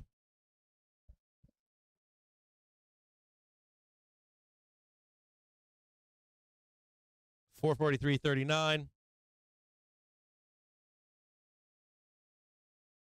443.42. 43.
now, trading 443.62. Woo! Spice of life up here. Hanging dong right now.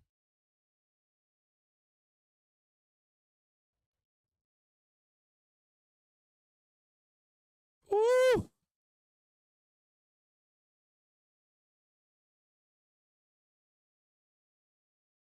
Gonna switch to a 1-minute chart.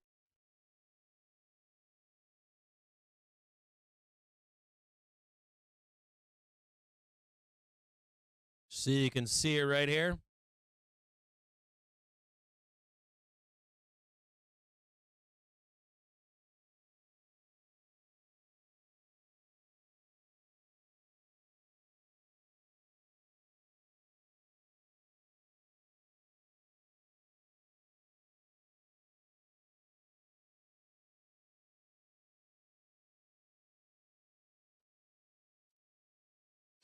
HYG going to close the next gap right now.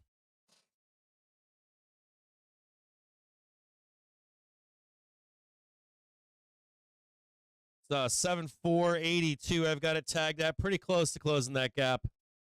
Should see a nice roll coming up here in SPY after it closes that gap.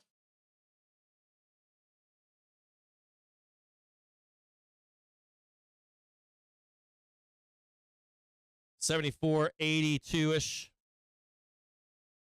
Dixie in free fall right now. VIX in free fall right now. 1592 is the first target for VIX to the downside. Apple cranking right now. Tesla cranking right now.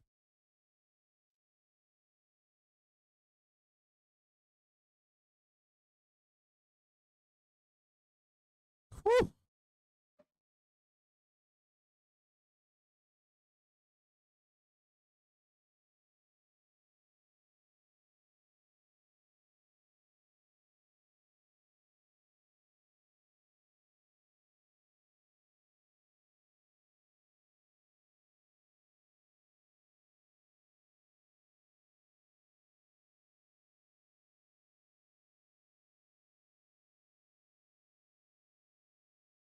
One or two more green bars for HYG.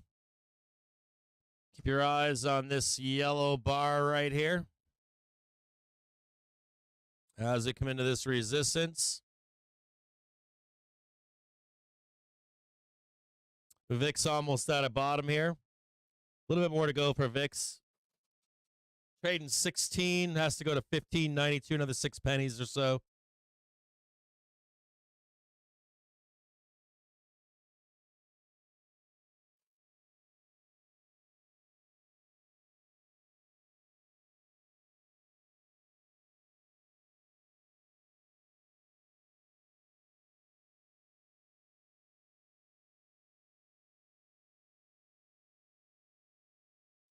Also have 15.55 as another target for VIX to the downside.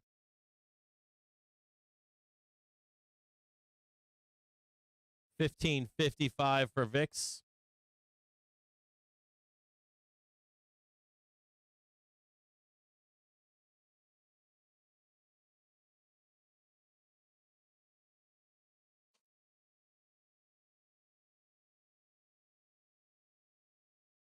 Previous low of 103.02 for Dixie, looking for that downside move there. Nasdaq's got a bunch of squeezing coming up.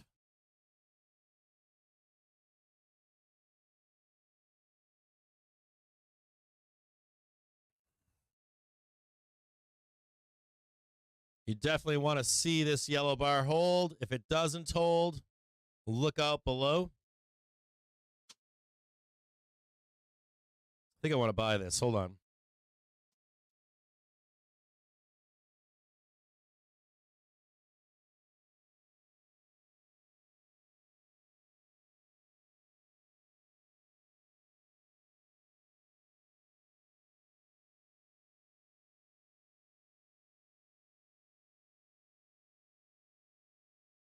Trying to buy this here.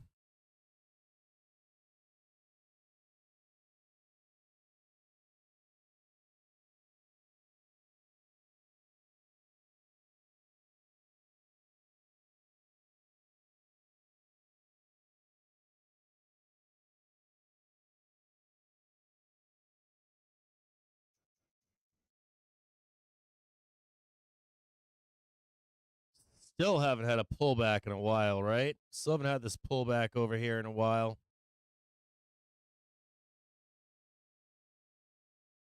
Wouldn't mind seeing that.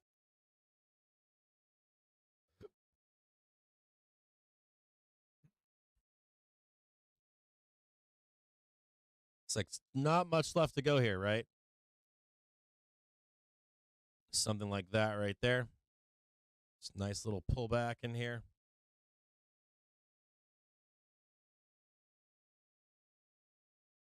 See what happens there.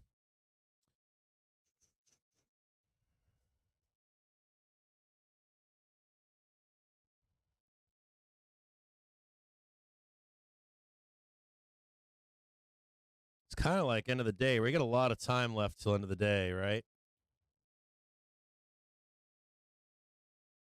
You got all kinds of time in here to go up.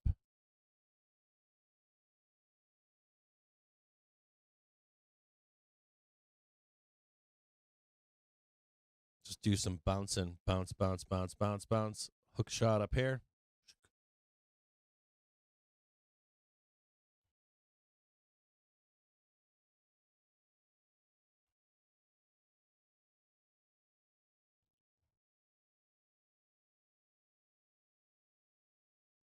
You guys are getting commercials? Who's saying that? Dan, what are you watching on YouTube? They had they asked me today if I wanted to do like an AI thing. Let me check and see. Hold on a second, man. Are you getting a lot of ads on YouTube right now? Say something in the chat. Hold on here. Let me go over to the direct chat. Are you guys getting you got a commercial, or are you getting them like every 10 minutes, or is it every hour? Is it every half hour? How often are you getting commercials? They asked me if I wanted to sign up for a like an AI thing. Hold on, let me look and see what it says. So there's like ads, right? They have like a new like let YouTube insert mid-rolls for you recommended.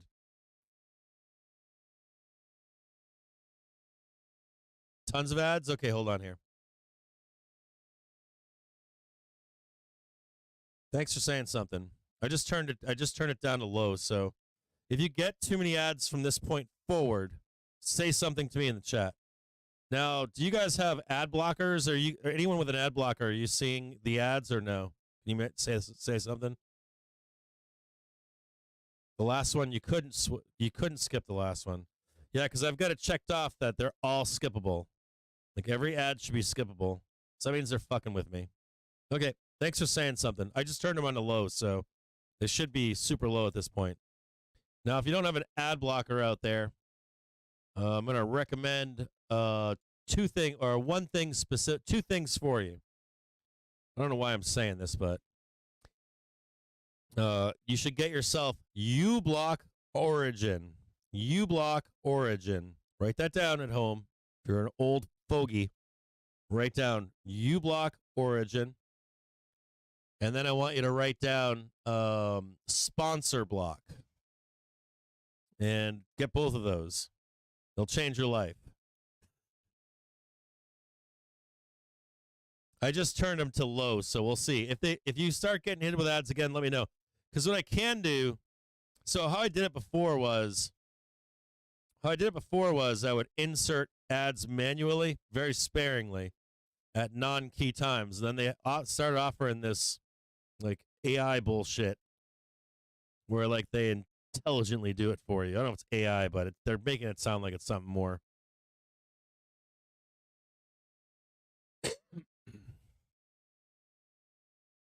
Yeah, you can skip. Okay. So some of you probably don't have an ad skipper. So I'm going to give you guys, like, write this down, please. Download this to your browser at home.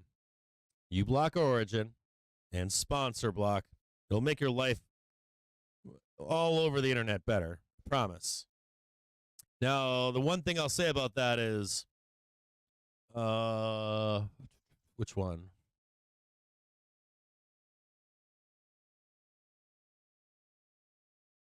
uBlock Origin will sometimes block pop-ups for you. So if you like, hey, why is this website not working? You can disregard that specific website. You just click on the little icon on the top right-hand side of your toolbar up there in the top right-hand side. So if you download those two programs, right, they're for like Chrome extensions, and then you'll have to click on them to activate them on your toolbar. And then if you ever encounter an issue, because normally what they're doing is these sites will let's say you click a button on a website, it'll pop open a pop-up window that's injecting code into your cookies, right? So what I would say to you would be, hold on a second here.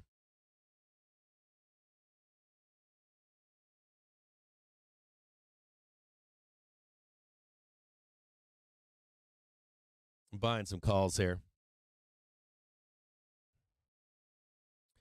So I'm saying, what I would say to you would be, if you ever have any like non-functioning website using those two, but those are the two like change your life type of like ad blockers. The cool part about those things too is if you're watching a recorded YouTube video, it'll skip all of the in-video ads, even if they if I'm like, oh yeah, buy this phone right here, and it's like I'm doing the advertising, it'll skip that shit too, automatically, like an in video sponsor link. So it's kind of cool to use.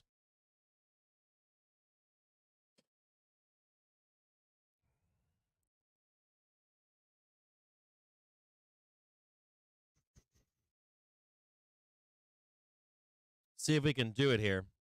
So we can get up here and touch it. Can we touch it? Big question, right? Just like a fly to a light.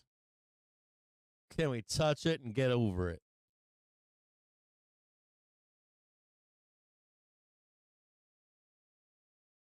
Let's look and see. Give me a second here. Yeah, I mean, if you guys ever see too many ads, say something. I should have mentioned it that I put it on there. So hold on one second here. Last time we were testing.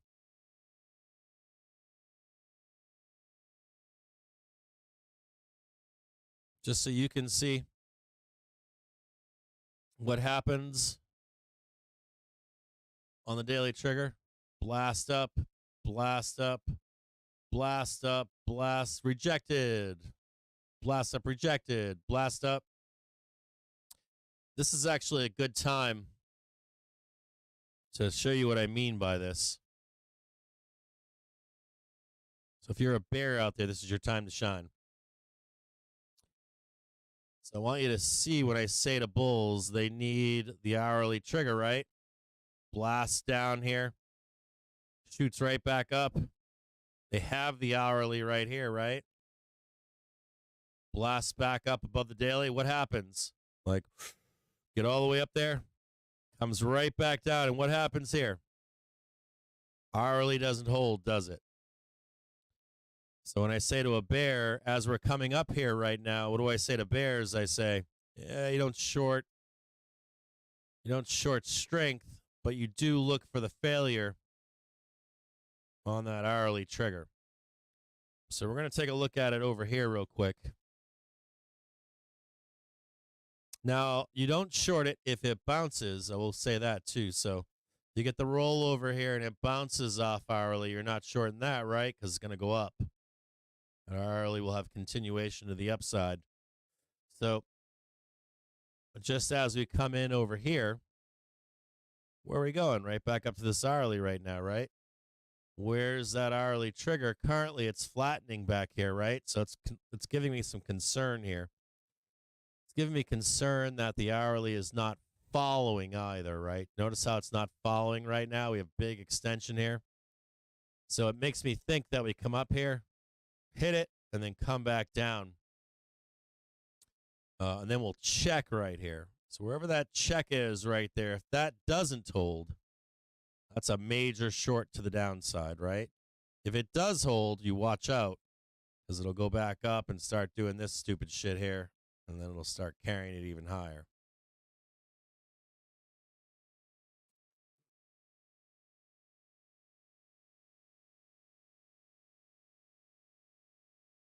So just pay attention to this as we come up into this. Like if we break high, it comes back down, and it doesn't hold on that hourly. So you're going to be looking for roughly 442 as a place to short the market. Roughly right now, once we get there, like 442 for that break underneath. And if you're a seller, we'll watch it together. So don't fear out there if you're a bear. As we go up there, what we'll do is we'll watch for the roll and see if the hourly holds or not. If the hourly does not hold, short the fuck out of it. So if you see, I guess we'll do it just like this. Boom, boom, boom, boom, right? Yahoo. We do boom, boom, boom, boom, boom. Right? You want to take a snapshot of this maybe? Somewhere in there, right?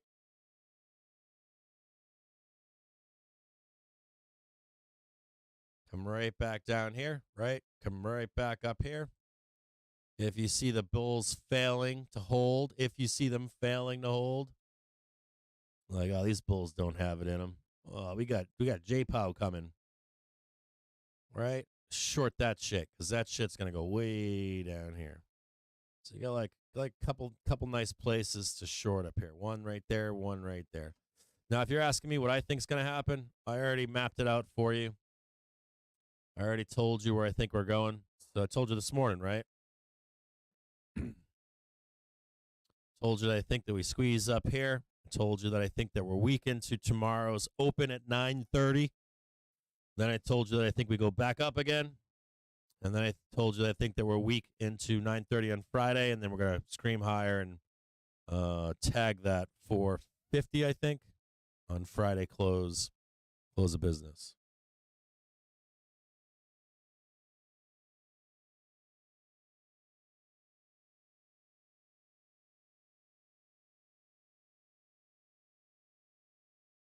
What the fuck is going on here?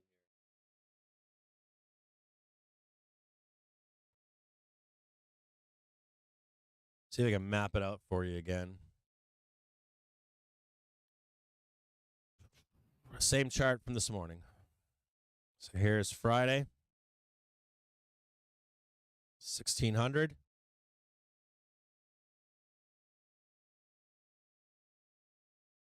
That squeeze up there. Come back down into 9:30ish right there. All the vol comes off. He's back up here. 1600. Back down into this 9:30. And then boom.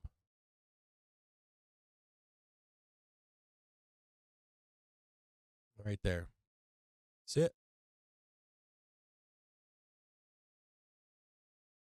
If you're a bear out there, what do you want to see down here? What do you want to see as a bear? You guys know? You want to see that break right there. This is your, like, it's what you want. You want breaking. You want reversals anywhere. J-Pow, any of that stuff. Okay, so just right in there if you're a bear. You can, like, take a snapshot of that. Otherwise, you're looking for rips, new high, and then rip to that right there.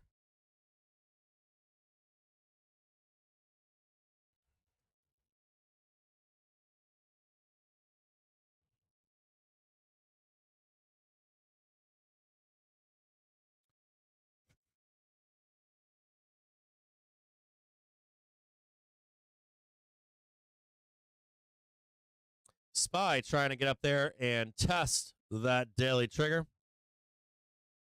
Just kind of messing around here. See if the bulls can do it. Bought a dip down here right where we are. Bought this dip right here.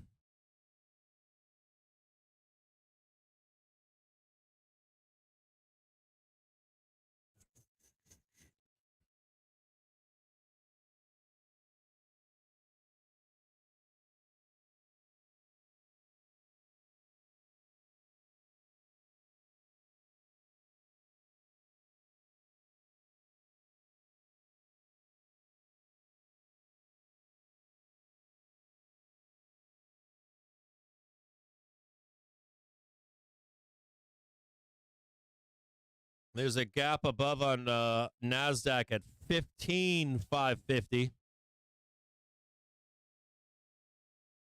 to 15,702 that needs filled.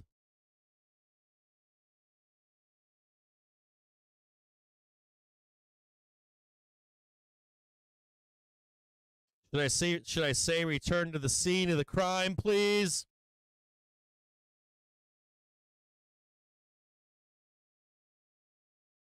Return to the scene of the crime, please.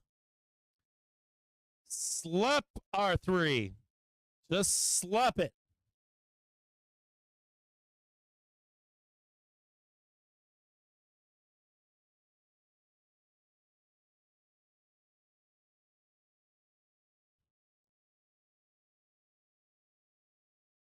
It's a good question. Let's talk about supportive flows. Great question. You will get supportive flows above 440 today, 444. It's not 450. It's 444. If you hold that. If you can hold 444 today, supportive flows will come into the market above it. But you need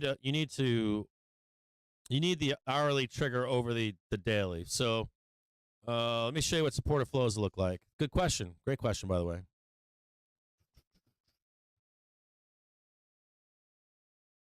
Supportive flows. Let's talk about supportive flows here. Ready? So just so we'll get rid of this here so you don't need to see. You already seen enough of this. So supportive flows in the marketplace. You want three things.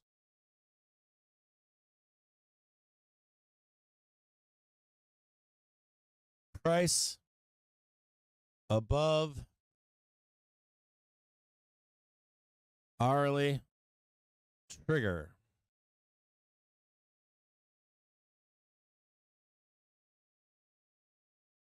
Okay. You also want hourly trigger above daily trigger.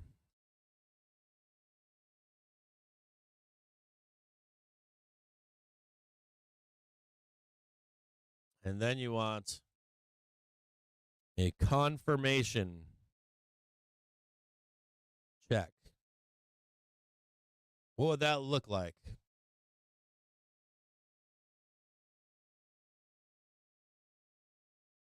What does that look like right here? So do we have price above hourly trigger? Yes. Is the hourly trigger above the daily trigger? No.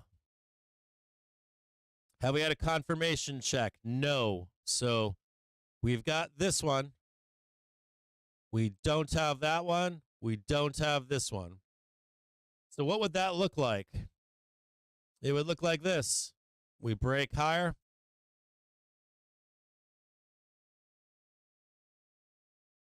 Right? Break higher, woohoo. Failure at 448, something like that.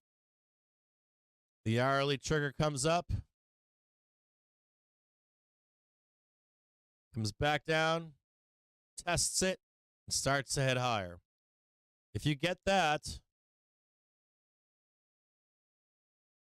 go ahead and draw this here.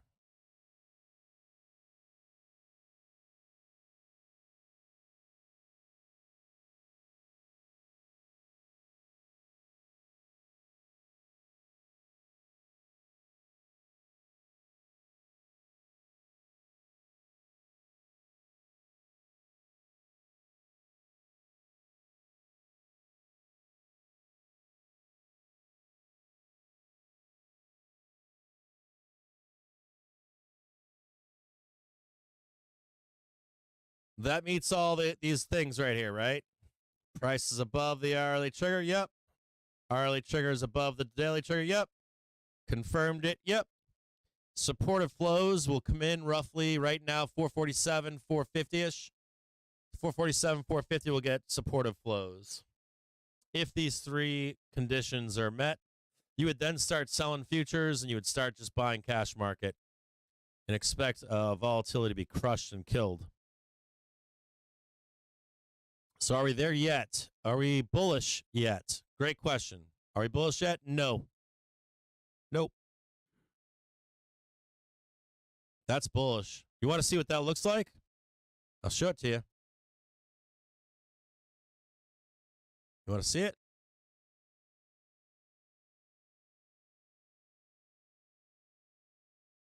Our daily trigger, price is above it. Hourly, above the daily trigger. Price, above the hourly and the daily. 1, 2, 3. See what happens?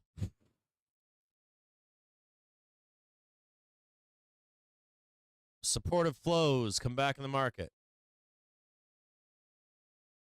Right? Whoop. Up there. Turn that around. Turn the hourly around. Come back down. Check it. What is that? Supportive flows for the marketplace, right? Not yet. Not there yet. Intraday, bullish. We got some big things up here, too. We got,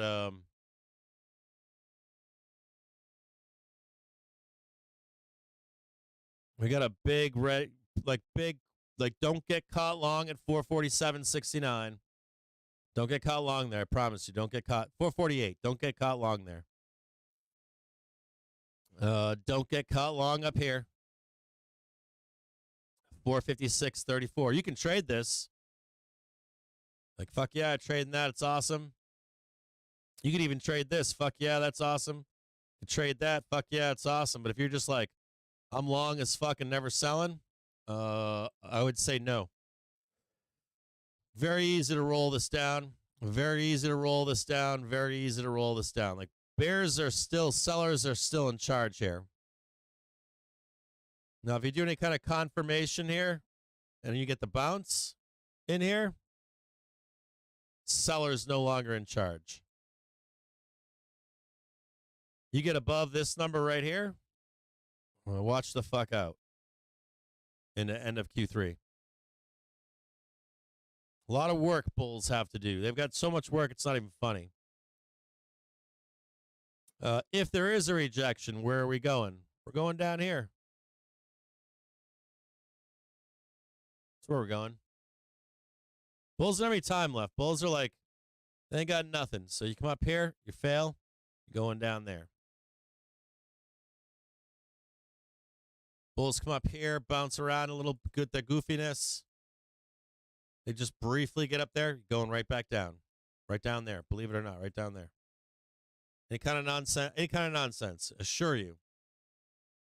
Some bullshit like this, come up here, tag all this shit. Come up here and fail, straight back down. Doesn't matter. Doesn't matter how you extend it, it's going right back down here. So what does that mean for bulls, right? Talking about this for the past couple weeks. Bulls, running out of time. Bulls, where's your thesis? Bulls, what's the good news? Bulls, how do you get back up here and hold all this stuff in a Q3? You need good news. And you need a new high. So you need to, bulls literally have to get above 459 on this run. I don't care how they get there.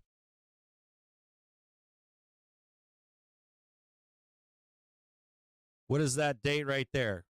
That's the 15th of September. So there you go. There's the last case for bulls right there. Last case for Q3. You need to, if you're a bull, you need to run this all the way up into the 30th. 15th would be preferable, but you have to run this up. Even if you come down one day and have a bloodbath, come down, as long as it recovers. I'll tell you what. There's no joking around. I am not fucking around here. If you think that you're not going to make an all-time high by end of Q3 and then be looking for like 480, you know, so, when I mean up here, I mean like 472. It's actually higher. It's actually higher. It's like there you need to be by the 30th. You got a long way to go as a bull for this quarter here. Shit ton. Is that the 30th? I think that's the 30th over there. Like you have to put this shit on until, because you're going to get a big roll down in Q4 and likely a big correction But that would at least give you the thesis would be intact, right? You nailed the JPM collar. You got the previous high. You got the new high. Let's go up and hit 480 for December. Right now, bulls have to be like, maybe we're not getting that. Right now, bulls are like they took a pretty big baseball bat to the thesis of hitting that JPM collar Q3, getting the all-time high, and possibly getting 480 into the new year. It's still there, it's still viable. It's not that you can't do it; it's that it's like it's pretty big gut shot to bulls to say, hey, we're going there, and it impacts like February, and it impacts April. It impacts the depth of the pullback that we get in springtime. The danger and risk to the downside. It also impacts what Jerome wants. Oh, you guys should think about that. Like, a lot of these markets are fake. I want you to understand that. I know you guys think that news means everything, but in truth, there are large players and large banks. The Fed, there's State Street, and there's liquidity providers. You've got Ackman and Icahn. You've got, 4, maybe 6 players that own most of the market. And then you've got the unknowns of the market, right? You've got things that we don't know that happen, like bad stuff that happens. We have good stuff that happens too. They know most of the good stuff, not all of it, but most of it they do. They keep offices, man, in war-torn countries. Like JPM, like these motherfuckers have offices in Ukraine right now, in Russia right now. Like they have their own CIA. I shit you not, that's real. They know mostly everything that's going to happen before you know it. And then they try to craft this market as best they can while bleeding it for everything that it has. So it can go to the moon without them wanting it to. It can crash to the depths of hell without them wanting it to. They break shit. When they're trying to extract every last dollar out of the market, they can break things. They're not they're the smartest guys in the room, but they're also not, right? Or they really don't. It's not that they're not. They don't care. They're gonna squeeze it for everything it's worth, up and down. But they also don't want to trigger some things, and so you likely have a fight between these different entities, right? You've got a fight between liquidity providers. You've got a fight between who owns the market. Did they buy October? Well, they didn't buy it. Hedge funds bought it for them, but. So the question becomes, like, how bad does it become in the fall? They don't want to crash the stock, but I'm going to be honest with you. Like, they don't want it to have that second rollover. That's not their intent. Like the whole fraud market, the 2008 shit, they don't want that. That's not what they want. It happens though because they are fraudsters. They'll abuse it until they break it. They don't care because they've made so much money in that time frame. Saying that, does Jerome Powell want this market to go down to 3,600, 3,500? Does he want it to go to 3,800? Think about that. Even if you're a bear, think about, does he want that? I don't know if he wants that. I can't tell you the answer to that. But the thesis for bulls, right? The actual thesis for bulls, a little bit of roll here again. The thesis for bulls for saying, hey, where are we going next year? Or are we getting that roll over? Does Jerome want that fraud roll where the entire market resets? I doubt it. Maybe. This has to do with, like, then you're talking about, like, 401ks and pension plans. Like, that's not the mandate of these guys to have the stock market go to 1,600. I know that you want it to. I want it to. I don't know if you know that. I would love to see, like, 2,600, 1,400, 1,600. I would love to see it. It's a generational buying opportunity. It's a free gift. You get rich. So do I want to see it? Yeah. Do I think they want to see it? No. If it goes there, do I think they planned it? Fuck no, they didn't plan it. They broke something. There was some kind of institutional fraud that they didn't know was coming, and it will break people. It'll break our economy as well, right? You know that's what it'll do. So, do I think they want to do that? No. I think that Jerome's probably going to be thinking about that, like how hawkish should I be? And there's some other fascinating stuff into this too. I was just talking with a buddy. This could be the roll right here. We might have the roll. This could be the rollover. This could be it. Might be getting it. So the idea here is that there's damage being done. I don't know how much you can see it or not.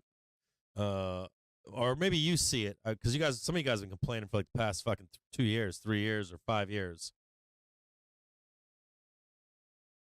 Some weakness right now. But I can, like, I was talking to a friend yesterday, the day before. I don't remember if it was yesterday or the day before. I was talking to Joe, and I was looking at all the housing numbers that were coming out and stuff, and I'm like, I talked about this in the stream before too. There's this thing where there are realtors out there right now. Watch out for this target down below here.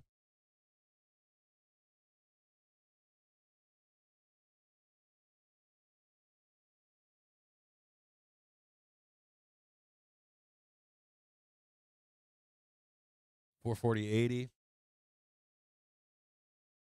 Woo, that's low. Woo.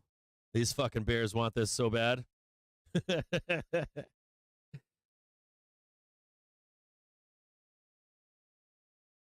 Oh, right down there. That's the close they want right down there. They want that close real bad down there. Ooh. They can taste it. Couple targets for you in tomorrow. 440.80. Into that open tomorrow.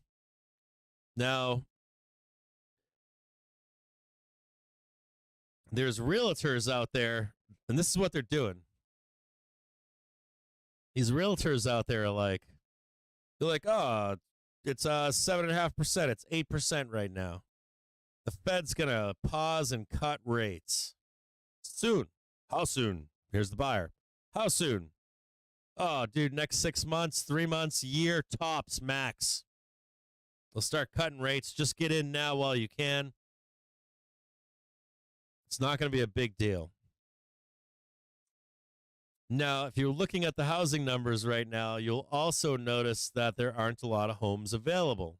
Not a lot of sellers. So what that is telling you is that there are buyers that are willing to pay the extra now to refi for lower later. What it tells you, though, is that sellers are like, I don't believe that shit. I don't believe it. So a buyer or a seller is like, I want to sell, but I'm not selling until I get the word that rates are coming down. Now, this is me included. Doesn't matter who it is. So you've got these sellers that don't want to sell until they know. Now the buyer is like, I don't care.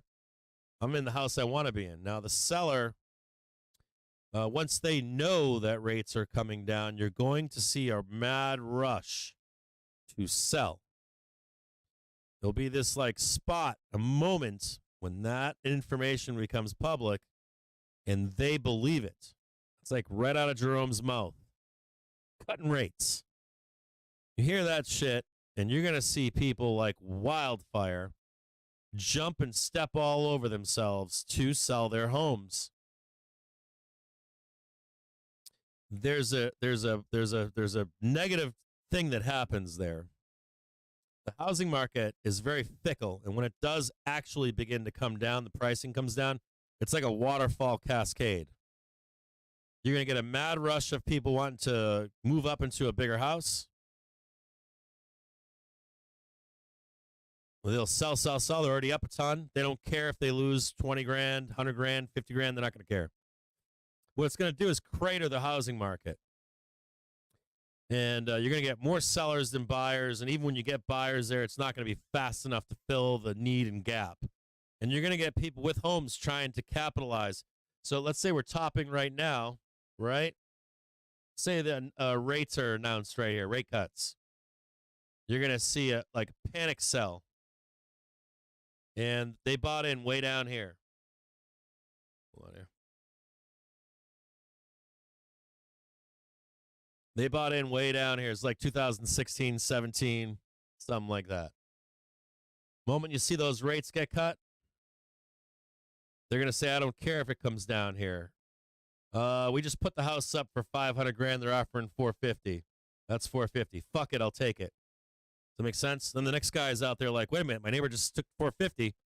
Shit, I need to get out as fast as possible. I'm going to sell for 425. And you'll watch housing prices just end up collapsing.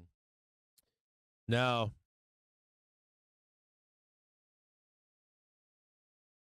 my point here is that the damage is likely already done to the housing market. The damage is already likely done, even though you haven't seen it yet. It's likely going to come like wildfire whenever that happens. If they do decide to cut rates, so Jerome's on this thing where higher for longer, pause as long as possible, all that kind of shit. If he ever does at any point cut rates in the springtime, it'll kill the housing market. And that will have a negative impact on the stock market. The other thing that's going on in the background is interest rates. Variable interest rates are really hitting people. You guys are paying what right now? If you guys miss a payment every month, what are you paying right now? 26%, 28%, 29%? And I'm assuming you guys have great credit out there, right? That they're paying that rate. I can't even imagine if you miss a payment right now, what you're paying with bad credit. I'm assuming some of you haven't paid your bills, or you're paying the 40%, 46%. Maybe your state has a law that says that's actually because of soldiers. You can't charge more than 30%. Those laws came into effect, I think, because of the payday loan bullshit with soldiers on coming off base, taking stupid fucking loans. But, like a 30% loan, that's insane. Pure insanity. I know you guys are taking a hit right now because I go out right now. I have money to go out. I spend a lot of time outside. And the one thing I'm noticing, I heard that shit about dicks, but that's not real. That's bullshit. Dicks just sucks. But I go out a lot, and I'm seeing the people that were spending money to build cool-ass shit from the money they got from COVID. And they ain't doing that anymore. They're offering less service, less nice shit. The ingredients are getting kind of weird. Some of the offerings are getting kind of weird. And I'm seeing less people out enjoying these things. Where I was seeing crowds, I'm not seeing as many crowds right now. Not like I was. This started shifting like 2 months ago. So there's damage done. So if the damage is done at this point, and we haven't had rates this high in housing since what? 2000, right? Some of you older people know this. Some of you younger people might not, but it's right around the 2000, 2001, 2002, somewhere in there. So you have all this bad news coming, is my point. You have you're looking towards some pretty vicious stuff coming down the pike. That stuff is looming down the road, right? We're going to have to address it. We know the market is forward-looking. They already priced that shit in usually. I know bears out there will tell you that it's not priced in. But the Fed is likely going to try to offset that negativity. And that's the key point that I'm trying to make to you is that Fed president is going to go into this Jackson Hole, and I assure you that they think about that stuff down the road. How hawkish should they continue to be? How hawkish should the tone be? Some of you guys out there are like, oh, no, the Fed is going to get crazy on Friday and get super hawkish. And then they got to look forward to a bunch of really nasty shit coming down the road, and they're going to get super hawkish during that stuff. I disagree with that. I think you see the more hawkish Fed before bad things are happening and they're not priced in. And then I think you see a more of a supportive Fed as the actual shit comes down the pipe. So once that shit pipe is full and flowing, the Fed is usually out there trying to suck you off.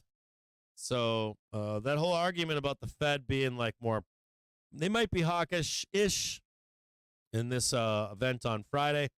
But I think truly from the last couple rate decisions, they're softening their tone. And I think that softening is only going to get more soft as time passes. Yeah, dude, like when you see us roll over in a crash, they're always soft down there, regardless. The message always becomes softer and softer and softer and more dovish, right? So just as you're planning this stuff out into the springtime, as you're thinking about your thesis into that springtime, I wouldn't be pointing towards the Fed as your ally. You want to be looking towards the doom and gloom shit that's in the news as your ally to change sentiment and all that other stuff. Do I think it's coming? Yeah, I do. But the severity of it and the price of the stock market is the big question, because that's the real money. Like, how severe does it go down? How supportive will the Fed be when it happens?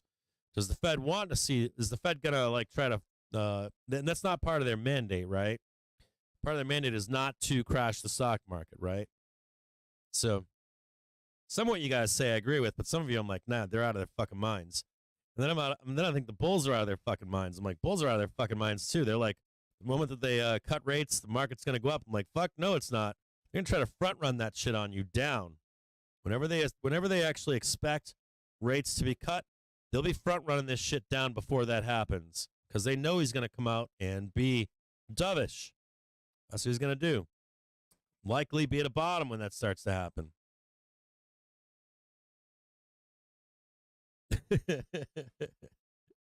I'm flat right now, so you got nothing on me. Breaking through right now, getting a bear cross right now. This is kind of the place right here. I want to show you the 5-minute. So we talked about this morning. Whenever price gets below with closing bars below 27 EMA right here, closing bars below this, start to get our bear hats back on again, right? So we're going to watch this on a 1-minute chart. You want to watch this right here.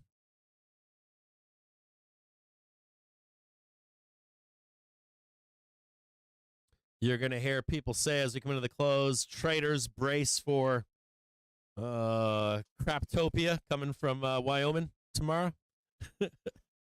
By the way, it's great skiing up there. If you guys have never been up there skiing, it's fucking awesome. What really sucks is that you can't live there anymore. You can't go there anymore. It's hard to get to.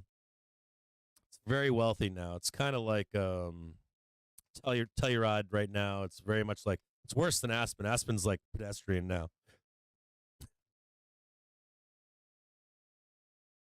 Traders brace for 9:30 a.m. So stupid. It's like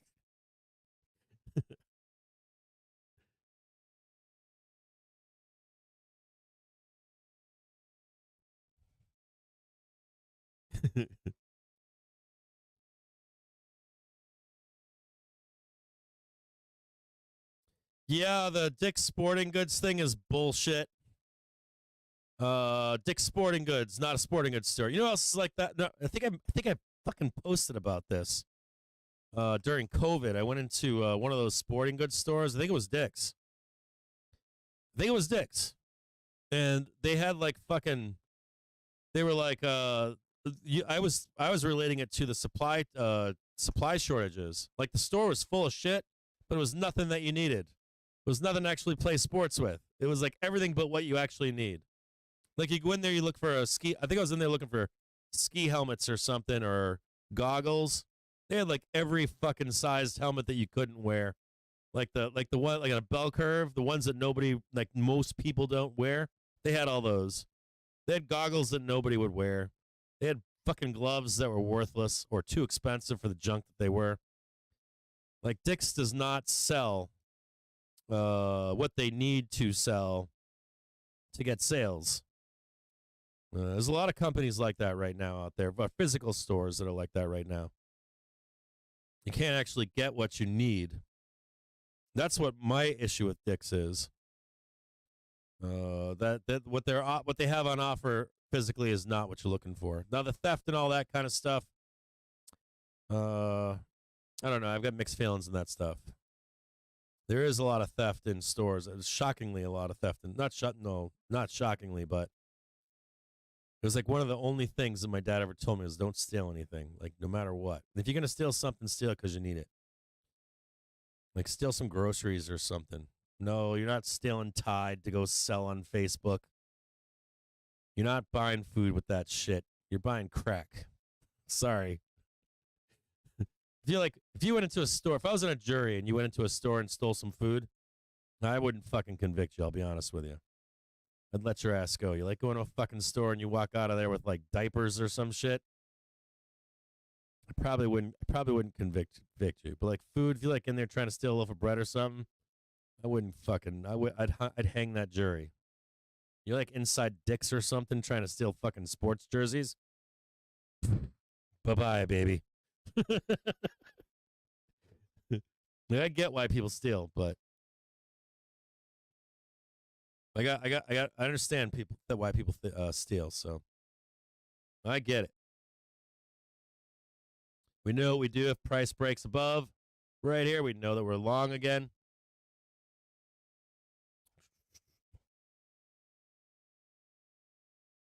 Yeah, you remember the terse tone from last year? I don't think he does. I don't think that he like where the stock market is right now. I don't think he repeats it.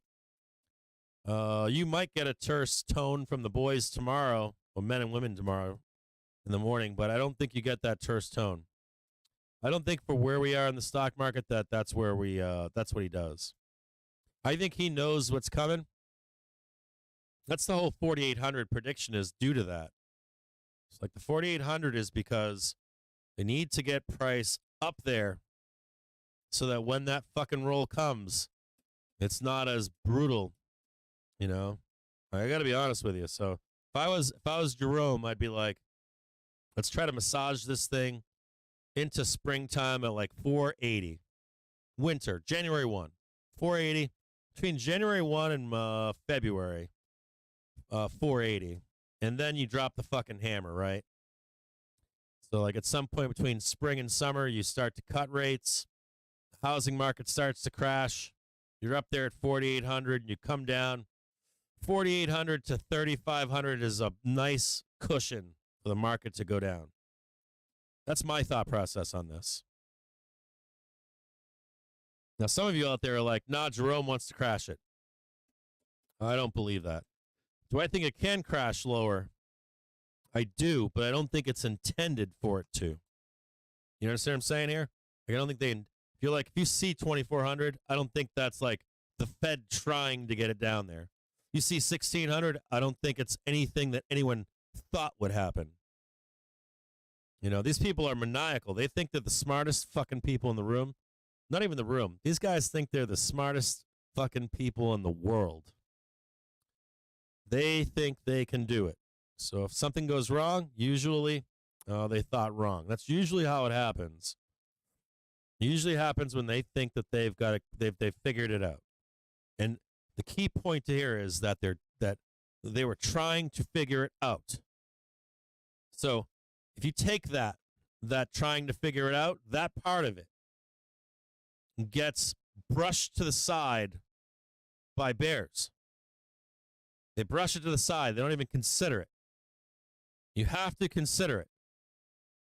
And whenever we bounce down there, there's always an excuse, right? Just like we bounced last year. There's always a fucking excuse because they never wanted to look at the fact that they're going to try to fraudulently continue on. So if your thesis is that Jerome's going to get more hawkish as next year comes into play, I fucking doubt it. They're going to try. They think they're the smartest people in the room. That's what they think. Now, do you get the crash? Possible, but don't be assigning it to like Jerome Powell wants to do this. Are there nefarious people with money out there that want to do it? Fuck yeah, there are. But you've probably got like 20 to 30 major single-person players fighting each other up there. And not many. It's probably like 10 to 20 people. Like legitimately behind a closed door. It's probably 20 white, old, greasy-handed men, that make these decisions. They have their own egos that they want to brush up and off against. They want to provide liquidity to each other as well. But their intent is usually, the majority of those people, is not to take this stock market to 1,600 or 2,400 every 5 years. It's not the idea behind what they do with their main businesses. It's not what most people want. So it is a fluke if it happens, is the point that I'm trying to make too.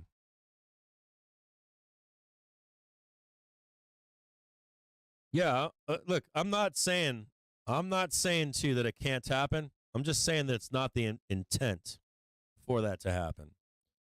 So when it does happen, it's usually because of fucking fraud, right? Or that comes to light. Something. You remember when Janet Yellen was pulling that bullshit back then, dude? Like in 2000, she was pulling bullshit. In 2008, she was pulling bullshit. In 2007, she made a fucking statement saying at least we saved housing, right? Do any of you remember that shit? So she was wrong then too, right? And they can be wrong. So I'm not like anti that message or anti that happening. Just don't be like, yeah, Jerome's going to be like this. I'm like, nah, fuck no. Jerome's not going to be like that. They're going to try to massage. They're going to try to fabricate everything. That's my view. I'm too old now. I know this whole thing is a fucking fraud. Whole thing is a fraud. All of it. All of it's fake.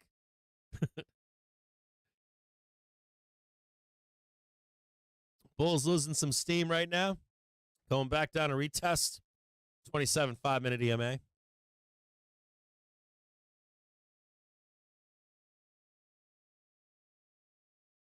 So yeah, coming into tomorrow, what would I expect tomorrow? What I'd like to see tomorrow, I'd like to see if we close higher here, I'd like to see the message from the Fed be negative tomorrow. If we get that nice little pullback, I'd like to see Jerome come out and be neutral, just neutral. Not the terse shit. Someone commented about that. I don't think you're getting that Fed president tomorrow. I think you're going to get a continuation of mission accomplished, and I think you're going to get a lot of talk from Jerome about the damage has been done. I think you're going to hear that. I think you're going to hear Jerome say something about there's damage being done, or the damage has been done, and the moment that we cut rates, you're going to see some nastiness. So as soon as he does that, whenever that is, whenever he wants to do that, I don't think this is the appropriate time. I think it's sometime in spring, summer of next year. The only other the black sheep in this argument, if there was a black sheep in this argument, it would be like a thesis of like austerity or something, or some kind of like bullshit where they claim that they're going to treat it like it's the 50s, 60s, and 70s, where they're not going to step in on the bottoms and step in at the tops, and they want less volatility in the market, so they're going to keep the rates up for the next foreseeable future, next 5 years, 10 years. That Volcker shit. You do the Volcker shit. I don't believe that, because I think that once we get into the presidential election cycle, if we get that from the Fed, if we get that like, hey, we're going to keep rates here, we're not going to cut them in spring, we're not going to cut them in summertime, I would be the first guy running for president and being like, they'll come out of the woodwork. And they'll change their tune. if that runs into the election cycle, you're going to get a politician out there, guaranteed, that's going to whisper right in a voter, an actual voter, not you fake-ass voters out there. Not you people that fucking complain on fucking social media but don't follow it up with an actual vote. You know who you are. You guys say you vote, but you don't. You guys claim that you're a part of any party. I don't care what party you claim to be a part of. But yeah, you guys don't vote. The only people that vote out there, generally speaking, own shit. They pay taxes, big ones, big taxes. Those people vote. And those people, those politicians will whisper in their ear. And they're going to tell them, they're going to whisper right in there. If the Fed does that, the Fed does that bullshit where they're going to pause for longer and like, there'll be no greed. They're going to protect the poor person, any of that kind of shit. They try that bullshit. There's going to be a politician out there who's going to come whisper in the ear of all those voters. Party lines don't matter. Party lines don't matter. They don't. They'll go right into that voting booth and they're going to rationalize. They're going to be like, oh, okay, I'll vote for this one that's going to protect these rights over here. I'll vote for this one that's going to protect those rights over there. But I'm going to also vote for this person over here that's going to cut my taxes and make me tons of money at my job. They're going to promise me 30, 40, 50 an hour. They're going to promise to cut my taxes. And they're going to tell me that my home value is going to be safe. And they're going to tell me that all these sweet nothings in my ear. And they're going to slam that vote button on that person. And they're going to go home to their wives and their husbands, their best friends, their family members. They're going to be like, no, I didn't vote for that person. I wouldn't do that. I voted for all these nice things that I want for everybody. Well, they're going to do that for part of their vote, but they're not going to do it for the one. That's if the Fed pulls that bullshit. Because I'm going to tell you why. People are fucking greedy. It's so gross, and it's what our country is based on, greed. Pure greed. That's the majority. It's like the people that have money, that's like behind the closed door, they don't tell anybody. It's always how it happens. It's kind of sad, too. It's been happening since 1978. 1978 is when it started. Greed. Absolute greed. 1970. I can show you on a Fed chart when it started. It hasn't ended even till right now. They're still doing QE in the background. They're loaning fucking money to prime banks, like, so they can put it in the stock market. There's the greed is still there. It's like just being hush hush right now.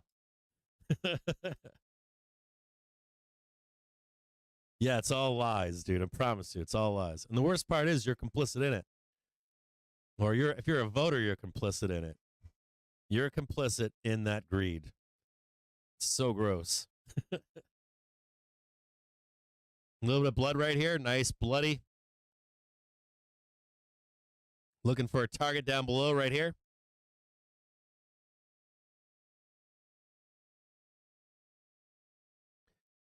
Traders bracing for. Watch that green box down there. That's this green box right here. Right there.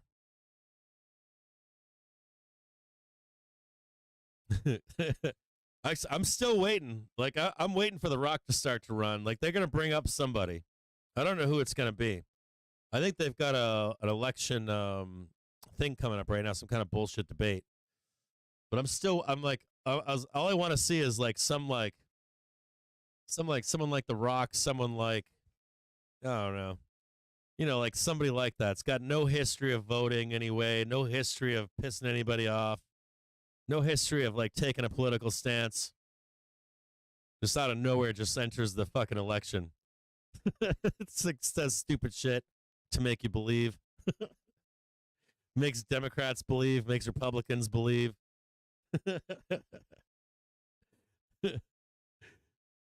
Watch this stuff down here. Everybody's drinking the Kool-Aid.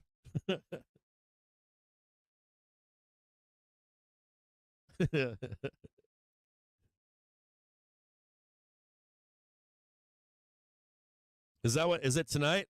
I didn't know it was tonight. I heard it was happening. I'm expecting that person to come out. Maybe it's one of those people that are in the debate tonight. Maybe it is one of those people. Maybe there'll be like some dark horse that comes out. Maybe the Democrats have one of those. I don't know if it's Democrat, Republican. I'm assuming that they're going to run kind of like middle of the road.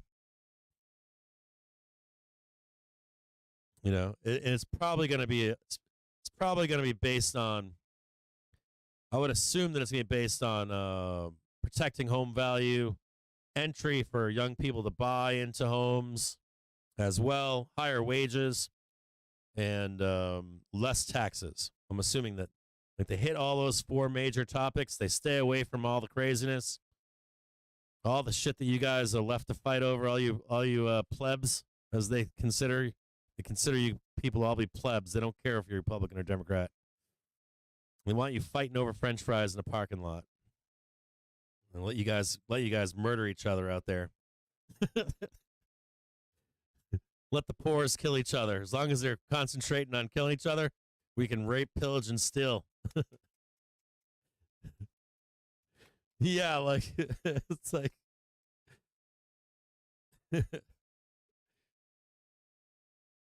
is it really? It's 9 p.m. tonight? Maybe I'll watch it. I have no real interest in watching it. I really want to see if that person starts to run for office. I get that sniffy smell right now. It's totally reminding me of like I don't know if it's this cycle or the next cycle. Like this cycle, next cycle, I'm just smelling like that whole Ronald Reagan thing. I can sniff it on the horizon. I can sniff it. It's like all I see is Carter, Reagan, break out the old playbook. Like seriously. Yeah, they don't care. It's important for you to just be a good person in life. Be a good. If you're a man, listen to me. Be a good man. Like the only impact you have is like yourself, your family, your friends, coworkers, all that kind of stuff. Don't be evil. You do that, you've done enough. You guys are all out there trying to kill each other and shit. It's fucking crazy. I can't believe they turn poor people on it. You guys think you're rich too. If you make less than $300,000 a year, you're poor. In my book, you're poor. So if you make less than $300,000 every single year, year over year, you're poor to me. And you're fighting amongst the other poors. That's right. Be a good little pleb. It's fucking Rome, dude. It's straight up Rome.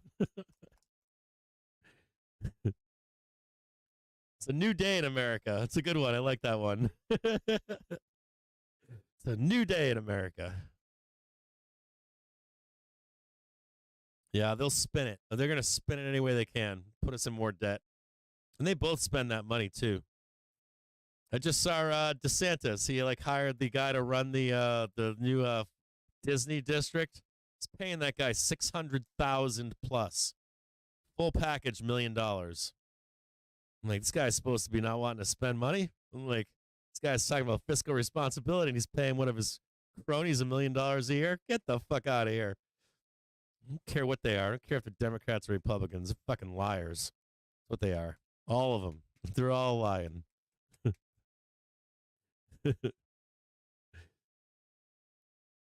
Yeah, you need to have a compensation package of 300 plus every year.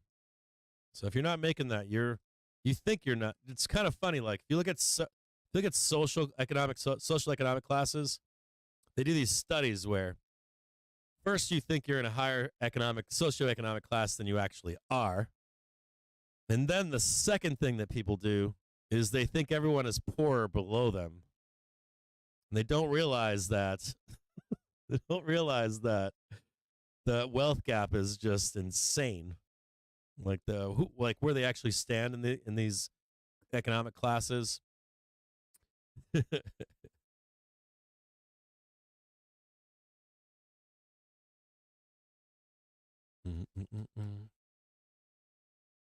kind of sad. Even myself. Look at myself. I got kids. Like, do you know how much money I have to make to be like if I was single right now, no obligation to anybody else in my life, I'd be fucking rich. I'm not rich. I got kids and fucking wife. I'm getting older. Like I'm not rich. You know, I'm not close to being on the street, but you know, if I fall off a ladder tomorrow, I need to continue to make money. I can't fall off a ladder tomorrow. I'm one accident away. If I got cancer tomorrow, and they're like, you may or may not live. It would be devastating to me, devastating to my family, no doubt about it. Yeah, no, 100%. Like people think they're higher than they actually are, and it's not really true. I wish I was single sometimes. Be fucking rich. I got a bunch of Ferraris. They're young though. I got a Lamborghini. I got 2 Lamborghinis. I got fucking 2. They're not cheap. No way are they cheap. No way. No way. Getting a bear cross above here just so you can see it. You can see it right here. So this is gone now. Right? Bull's not in control right now. So right here. Pay very close attention to this. Sellers are looking for a rejection at 442.83. Send this even way lower down here. Got a couple places here to look at for the downside move. So if you're a seller, you're going to move this one right here. Actually, move this one down. You got one right here. You got one target right here. You got a PT1, PT2, and then this whole entire gap to fill down here. Put that one right there. You got this one right here. Then you got Valhalla down. You can't see this. Hold on. Get all this Valhalla down here into 9:30 tomorrow morning. Right down there between now and tomorrow. So at 9:30, close all this garbage up down here. Hourly trigger is even lower. That is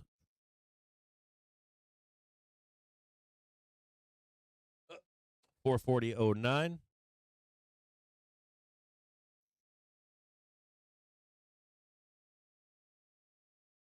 That's your hourly trigger.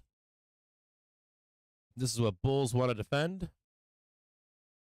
So if you're a bull, you just want to defend this right here. That's all you have to defend. You don't have to care about any of this crap up here. If you care about any of this down here, you just have to care about this right here. It's the only thing that you're concerned with is holding that right there, okay? As long as you hold that, you're good to go.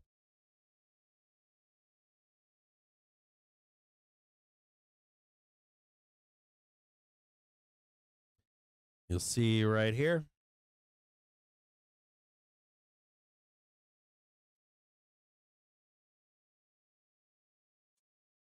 Seller's going to be looking for green bars up. Believe it or not, green bars up here. No, you don't want to hear that. You don't want to looking for a rejection right here. Tag this 442.12 over here.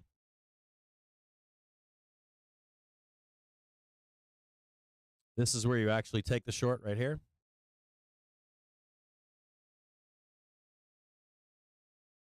If you didn't catch any of this down here, any of this stuff, if you're already short, you don't worry. Your stops are up here and up here.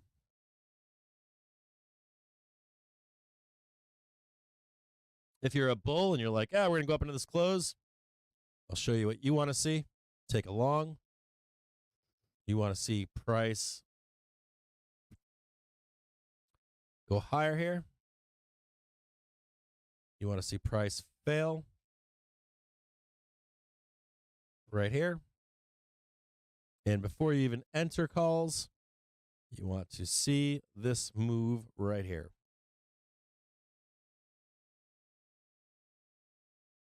And you're going to be looking for that right there.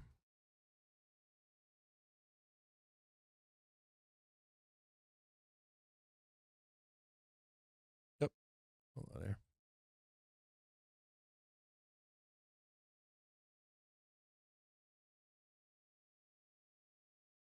And that right there would be your entry right there, okay?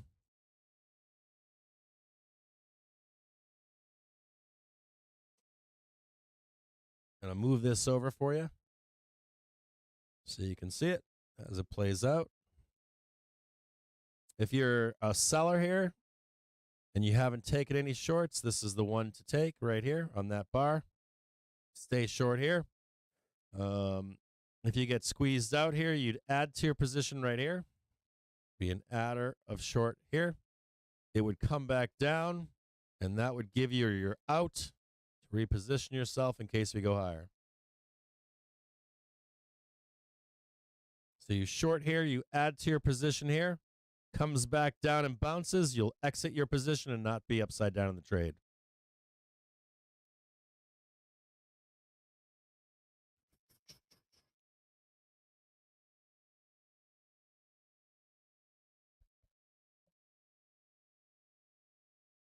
Yeah, I got two Lambos. I've got a 16-year-old Lambo, and I got a 10-year-old Lambo. One of them's costing me $40,000 right now. $40,000 got a bill this week. $40,000 for one of them. Shit, you not.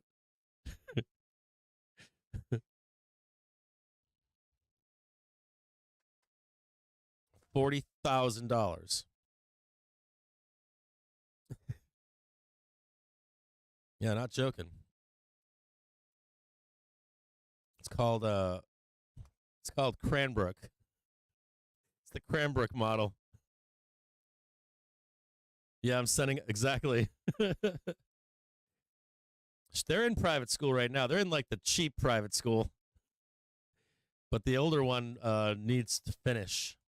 Needs like finishing school.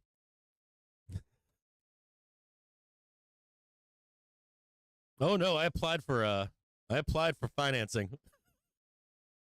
I was like, I ain't fucking paying this.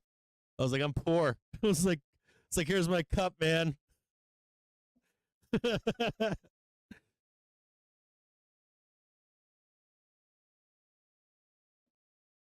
Well, I was just talking to my. So here's, you want to hear this? So listen to this. So my wife, right? We still have a nice vehicle. We've got a Tesla, we've got a Cadillac, and we got a Cadillac Escalade. And my wife comes to me and she goes, "The Cadillac needs its oil changed." And I go, "All right, sweet, I'll do it."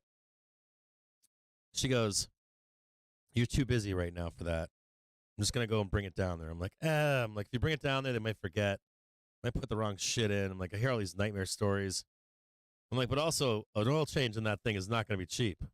She's like, I got a coupon. It says it's $15 or something like that. It was like $15 or something like that, $20. I was like, honey, that's not our truck.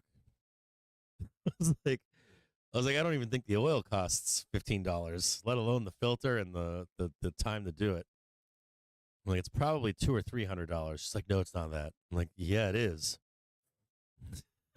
She's like, no, it's not. I'm like, I'm telling you, it is. And that's why I changed the oil in the truck. Well, change the oil in the truck because I don't want them fucking it up either.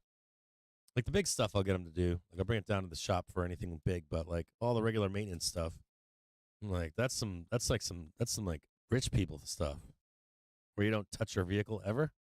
I'm like, you got to do some of this stuff yourself. I mean, if you can do it, you should do it. It's simple. Like you start doing that with your car. What are you doing with everything else? Like, are you just saying fuck it everywhere else too? Like, that's like 10% of our money just being wasted every year, guaranteed. Whoa, what's going on here? Ah, shit. All right. I think we're gonna get pinned here. I'm not gonna guarantee it. I think we're getting pinned into this close here. So my expectation right now is that we trade this right here. Not guaranteed.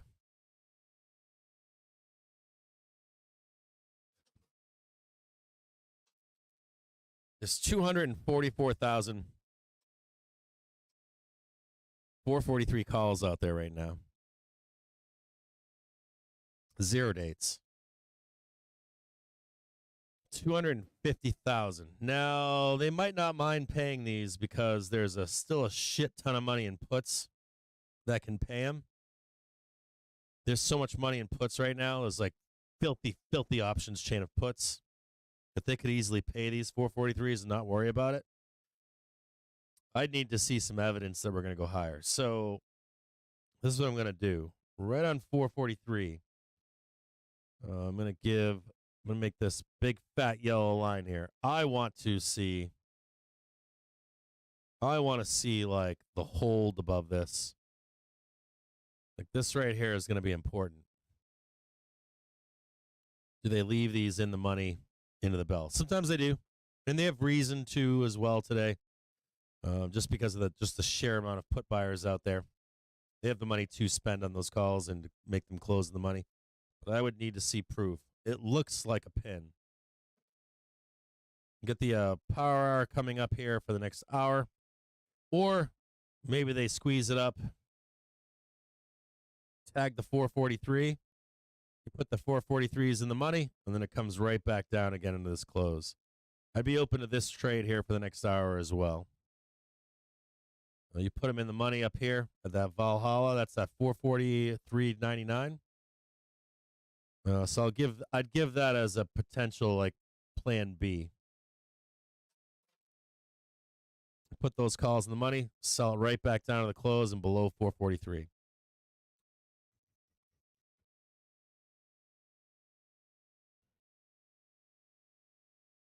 And right back down right there. If you're bullish, I think that's your best bet. Something like that. Maybe.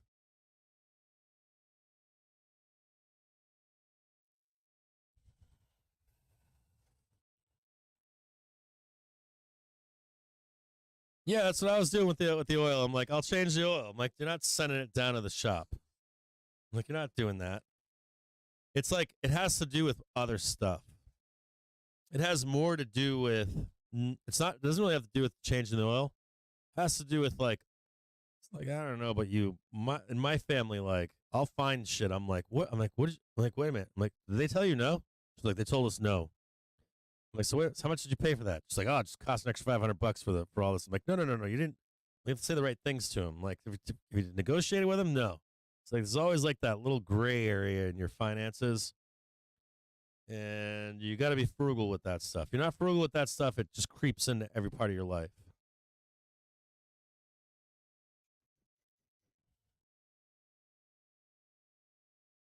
Yeah, it's my kids, man. My kids are freaking Lamborghinis, dude. They're stupid expensive. If you don't have kids, do you have any idea how expensive kids are right now?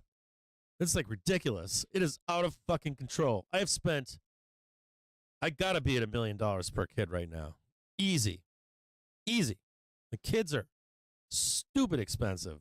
If you took in like the indirect costs of raising kids, it's gotta be $1 million right now. Gotta be like between like the houses you have to own, the cars you have to drive, the fucking stupid shit they gotta wear. They grow out of the fucking ski tickets, like all the stupid shit that they do, braces. Like, dude, it's never fucking ending. It never fucking ends. It never ends.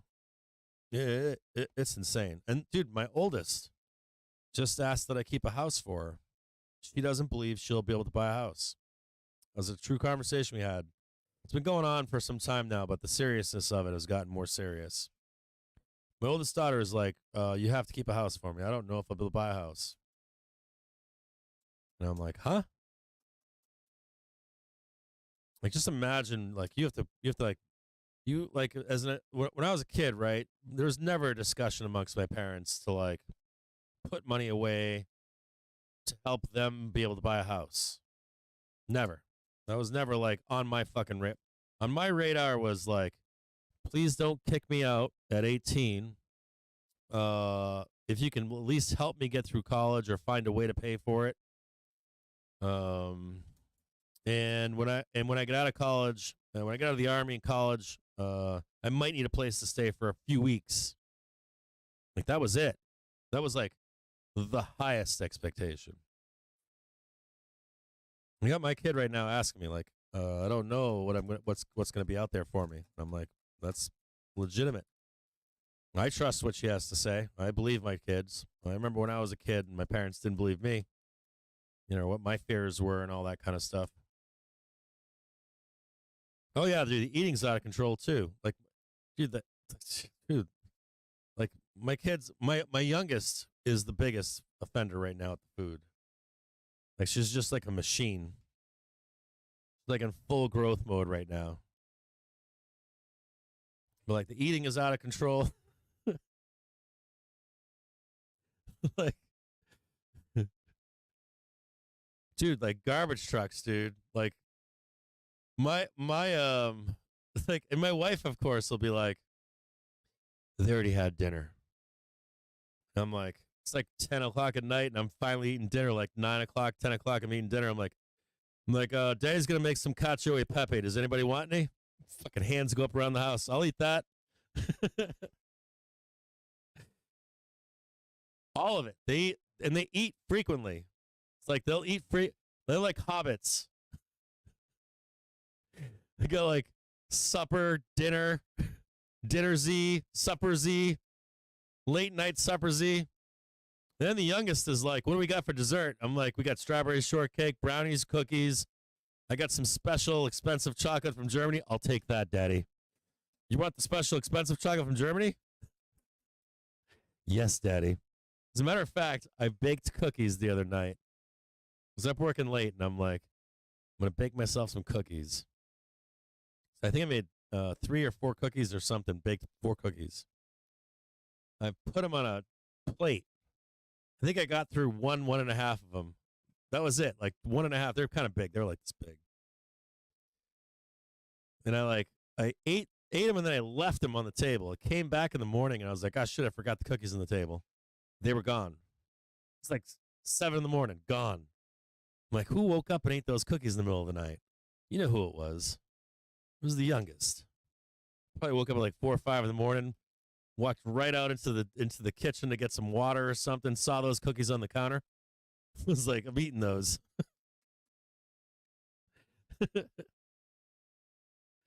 Yeah, I got to give him premium. Not any plays right now. I got nothing on the table. If they can get above this 443, I'd take a trade.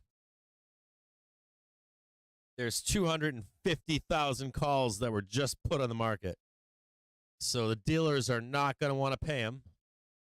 We know that number is right here. This would be in the money right here. Do they want to pay those calls? Fuck no, they don't want to pay those calls. There's a possibility they could send it up and then bring it back down to the close. Yeah, possible. What do I think happens? I think we do this.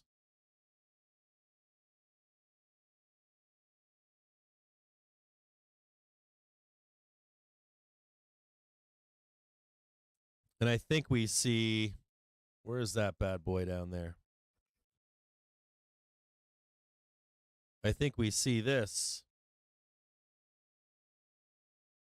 into the open tomorrow at 9:30. Blood. And then this right here, recovery. Now, if in that interviewing they get really nasty, if that 9:30 morning bullshit at 9:30 is nasty, not willing to buy this. And furthermore, to that point, let's talk about tomorrow really quick. Let's go over to trigger screen. So just into tomorrow, if you are a bull looking for a dip buy, you are looking for this to be defended right here, okay? So it's after 3 o'clock. So let's talk about tomorrow. So let's review yesterday too. Yeah, yesterday's close. So yesterday into the close, we were below the hourly trigger and the half-hour trigger right here. Right? Talked about this in the close yesterday. We actually gave a target here. Gave you an exact number. 439.26. It's like, I ain't buying shit unless we're up above here. I said there's not a lot of time left for bulls to save themselves. And what was the bar right before the open this morning? Does anybody know? It's 439.26 right before the open. 439.26, we ripped higher. This number right here was the key, right? We got above it this morning, started ripping faces off. So going back to the trigger screen here, if you are a bull, here are your options, okay? If price can get above the 27 EMA, you can take this trade up right here. 444.50-ish. You might get a little push higher here. That's a trade for you. Next thing, if you're looking for a dip to buy tomorrow, it's down here, 440.50. Okay, on tomorrow's open, that's what you're going to be wanting to buy. If at any point we break below tomorrow, you've got no trade to buy down here, okay? So if you're a bull, that's what you're looking for. If we squeeze above, it is not tenable until the hourly comes up and supports. So any kind of squeezing above here, I don't expect it to hold. I want to see price come back down and confirm on this hourly trigger. So if you're a bull, you have to be tactful here. What are my expectations into tomorrow? So we're going to go back to the Webull chart right here.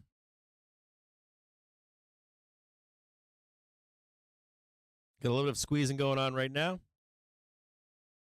You've got 260,000 calls right now. So if you're looking for a trade as a bull, you might have this Valhalla trade in the close. I would not attempt to hold on to it. I would get rid of it before the ending close today. Even if it's between 4:15 and 6 p.m., they could still, even if it takes to 4:15 or 6 p.m., they're still not going to want to close all these calls in the money. Any guys that trade spreads know this. The finagling or the wink-wink stuff happens between 4:15 and 6. So even if we go up here into this close, they could run it right back down into 6 o'clock and not pay those calls out after 6.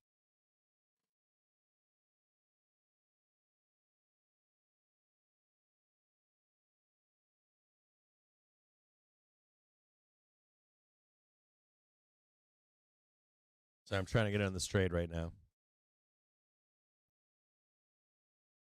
I'm on this trade to the upside again right now. I'm long again. So just be aware of that. Be aware that even if NVDA has a great earnings, that you could see the market squeeze higher. You could see it squeeze higher, come back down, squeeze up here, and still come back down by 6:15. So that they're not closing those calls in the money. So just be aware of all this stuff here.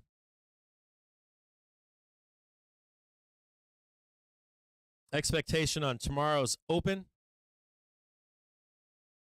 even with any kind of squeezing in here, even with a good tech earnings, is still going to be down. Let me see if I can count the hours here. Target at open tomorrow, 442 to the downside. So if you want a downside target for tomorrow, 442. I'm going to leave this right here.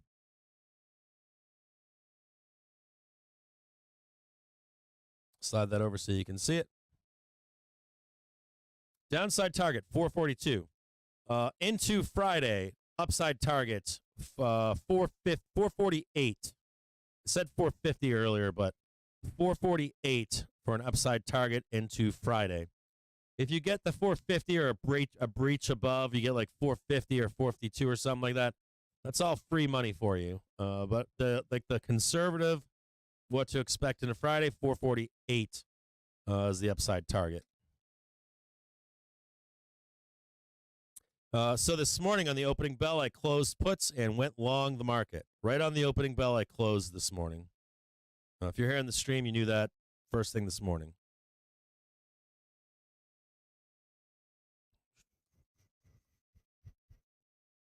I was stationed in South Korea. They do that shit all the time.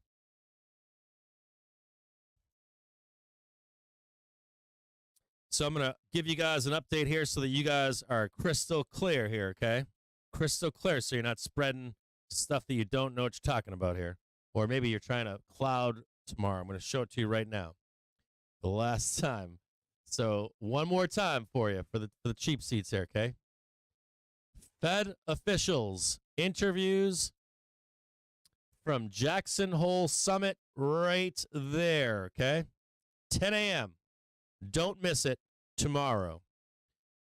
Then you have Fed Pow speaking at 10:05, opening speech on Friday. So I want you to know that you have Vol tomorrow at 10 a.m. and the Fed officials speaking. The Fed presidents right in here, and you've got Jerome down here.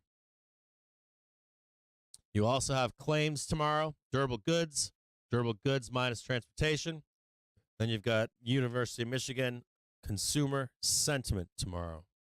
Thanks for saying something.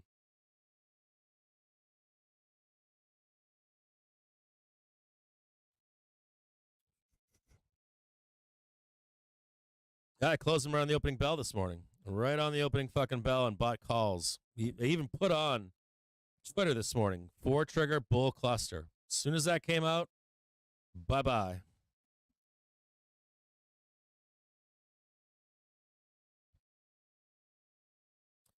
Futures trading. We're going to do that coming up in the next week or two. We're going to do a whole futures series, like 3-4 days, something like that.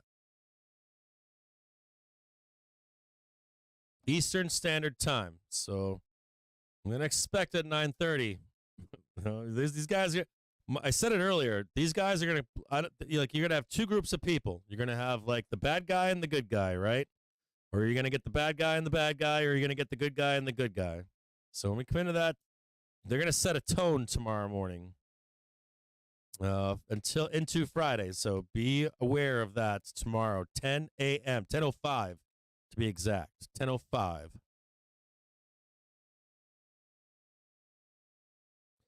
No, so XLF was at a, just a heads up, so good question. So Chase is asking about XLF. We're going to talk about XLF right now. You want to do that? We can talk about it. XLF was not ignoring the downgrades. XLF was on a cliff. Going back to, on the top of my head, I think March 8th. February 8th or March 8th. If you go back and look at XLF on March 8th or February 8th, I do my work at nighttime. I just don't always talk about it. So XLF, as of last night, was on a cliff to send the S&P 500 down to its weekly target, right? That weekly trigger. And that's what we did back on that date in February or March. I forget which day it was. I'm doing this off the top of my head, but I did look at it myself. I looked at it last night on XLF, and I was like, hey, if we roll here, it ain't going to be pretty. It ain't going to be good. And then this morning, we got the 4-trigger bull cluster, got it right on that target number, and that was saying we were going up in a big way, and that's what we did today. We went up in a big way. So switched from defensive to offensive, and of course, that's what we did all day long, is go up. Yeah, futures will be fun. I don't want to get into trading futures. I don't know. I don't want to get into trading futures because it keeps me awake at nighttime, and I fucking hate it. Like, I like cash market. There's more normal hours, but then I'm on there fucking middle of the night trading this shit. But I know some of you guys can't hedge, so I'm like, I got this like whole other thing where I'm like, I got this whole entire thing where like I know some of you guys are only trading cash market. I'm almost positive of it. So if you could put like $1,000, $3,000, $4,000, $5,000 in an account and hedge yourself at nighttime, it would serve you well. It would help you. It would help you to take less losses, believe it or not. So if you see the market start to sell off in the middle of the night, if you see the market bounce, anything like that, support step in, anything like that, you need to shift. You need to be able to do that. So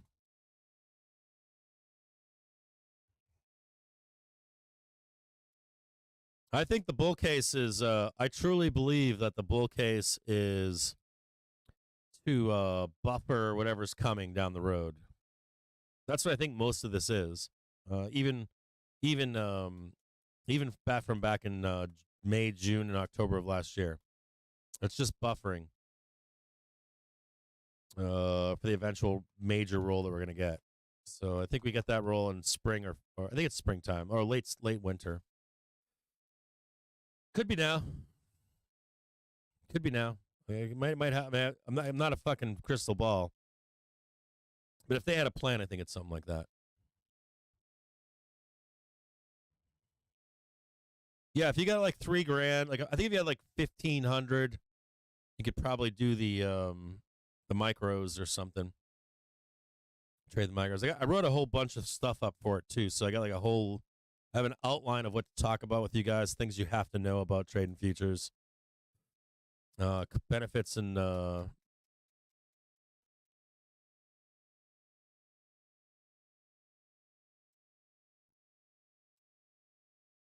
it's not illogical. It's I don't think it's logical at all.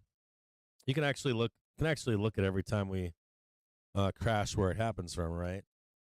It happens on the top, not on the bottom. It happens on top.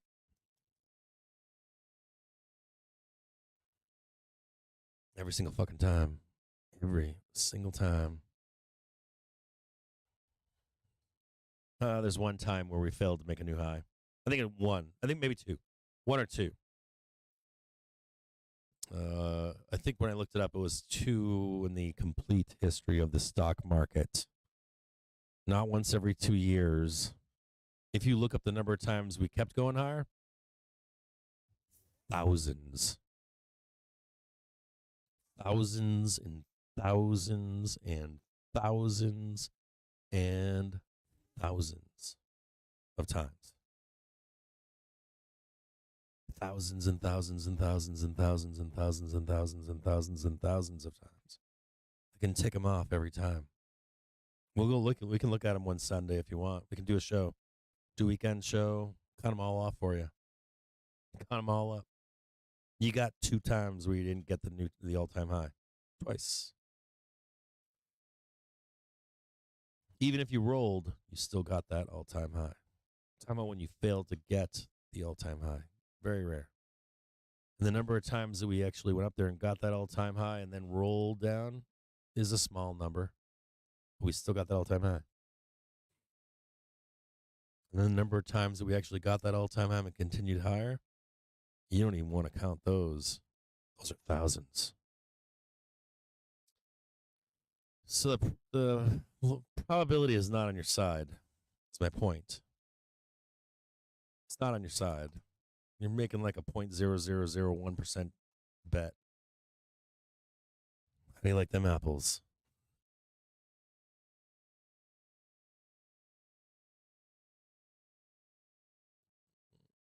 Yeah, they have to do it between now and 6. Unless sometimes they let them hold. Sometimes let them close. There's a shit ton of puts in the market that could pay them though too. So there's like more reasons here. Dude, fucking pay me, man. Fucking squeeze it.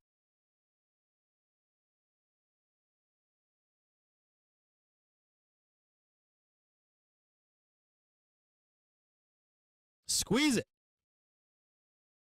Slam into all that supply up there. Smash above the daily trigger.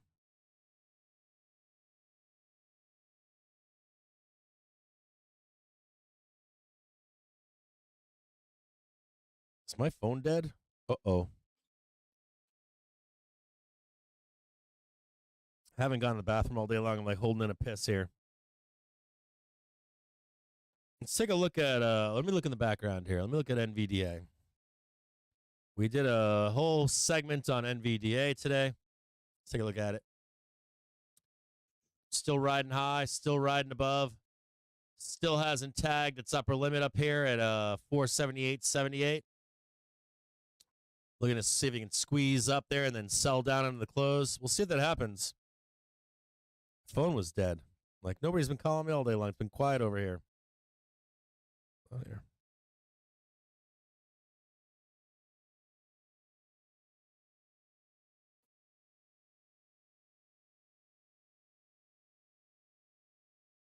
NVDA is tracking the S&P 500 here.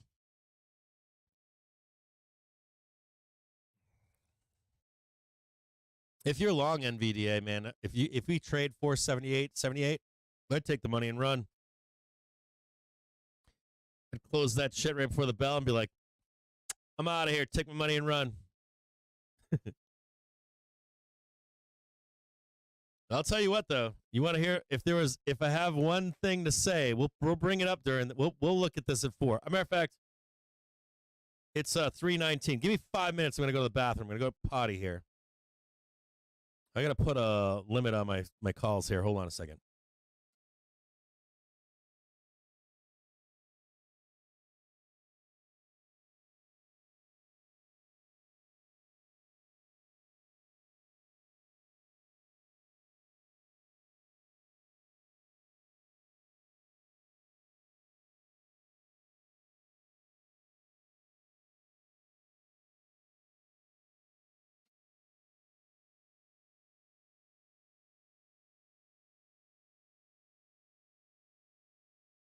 Okay.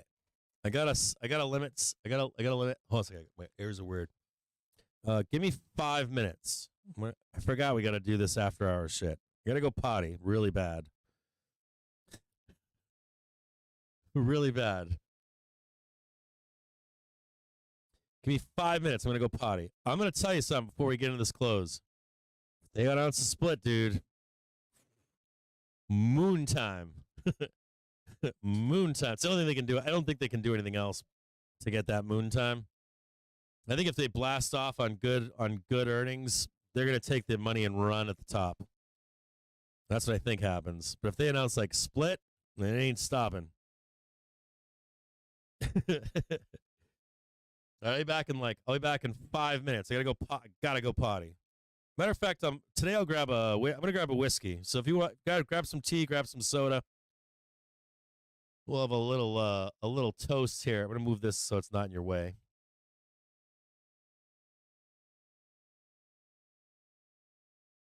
Leave that nice and bright right there.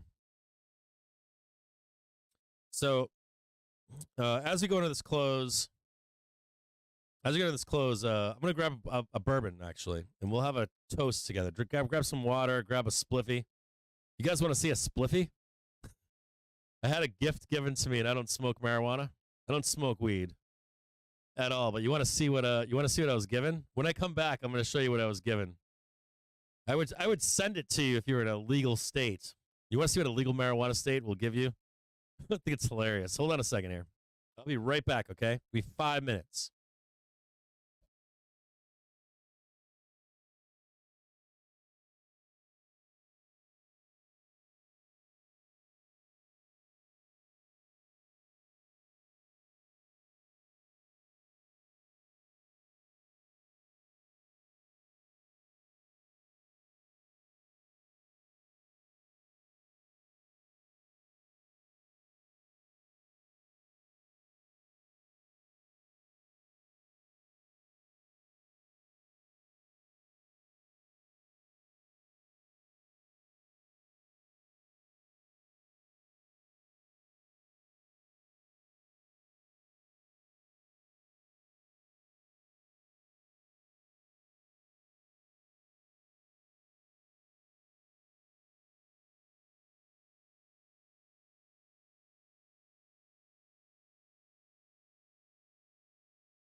All right, here we go. I'm back.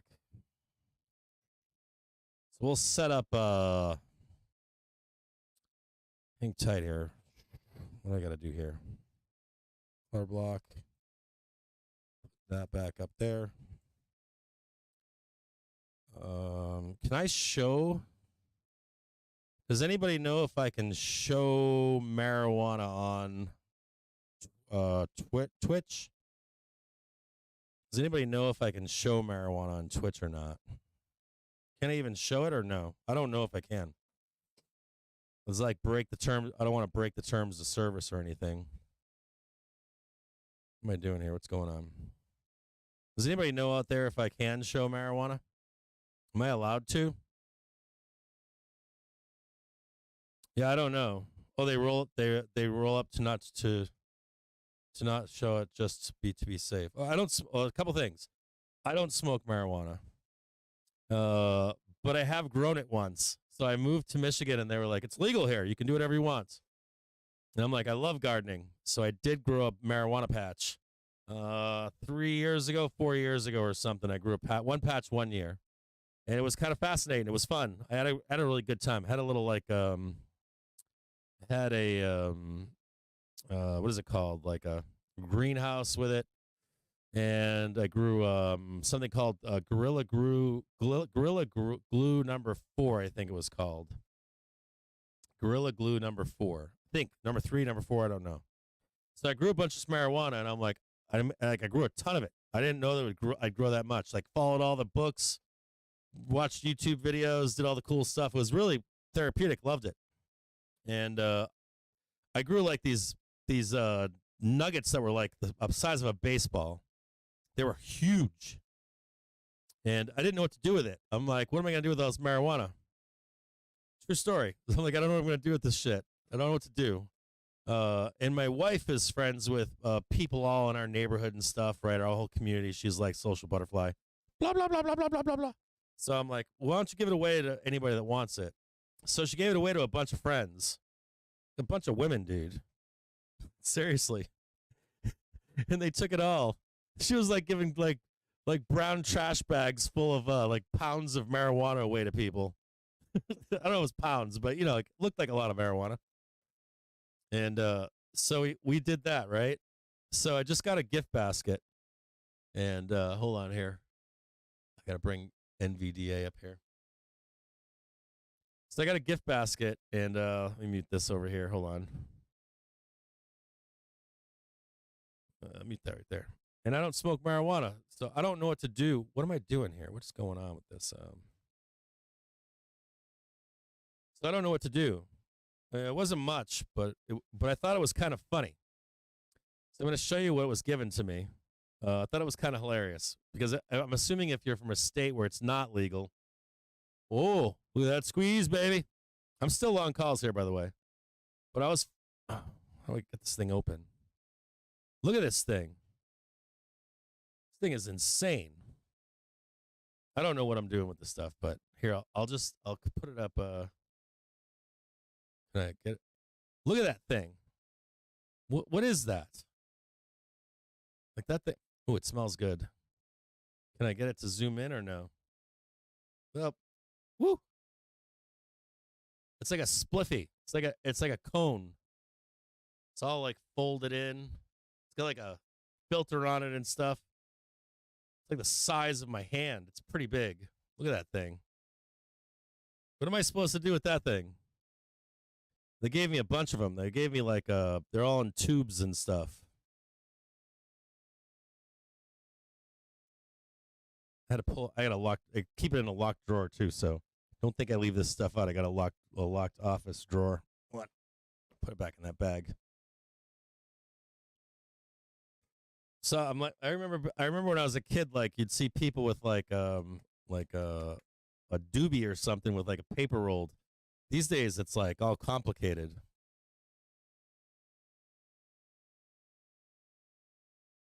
Oh, come on with the drama, dude. Just squeeze it. Squeeze it, dude. Seriously. You know you want to go there. You know where you want to go. Go to your home. Go to Valhalla. Go to the Daily Trigger. Go to R3, make it happen. What are you doing? We're waiting. What are you waiting for? Are you waiting for NVDA? Yeah, like they make marijuana look sexy here. It's not like that. Like you'd see like a kid in college, like a beat up rolled paper, and be all like gross looking and like small. These things are like shaped, like all perfect and stuff. I have no idea what the fuck these people are doing with marijuana these days.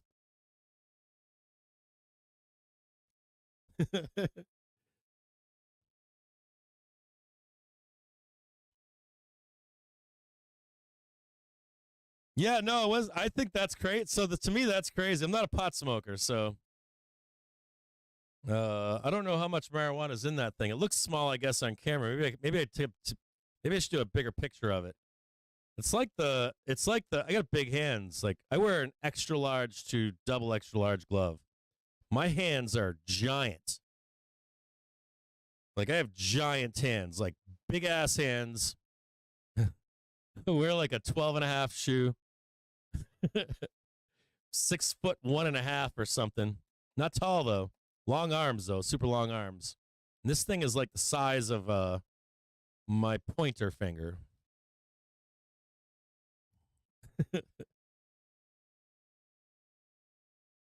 I'm assuming that it's potent shit. It smelled good. I'm not gonna say it doesn't smell good. It smells good. Maybe I'll make brownies or something with it. I'll make like for the wife and I, maybe if I took the wife or something, just her and I alone, I'll make like something and surprise her and be like, I got marijuana brownies. Do you want to try them while the kids are gone this weekend? We'll get crazy. We'll get naked and shit, run around naked. I'll chase you all over the house. I have no idea what it is. No idea. Yeah, I'm not a marijuana smoker. I don't smoke marijuana. Oh, by the way, but guess what I do? I do drink. So I got some bourbon here for all you NVDA bulls. I'm gonna give a toast to you tech bulls that have held strong. Coming into the end of tech earnings, one of the big dogs.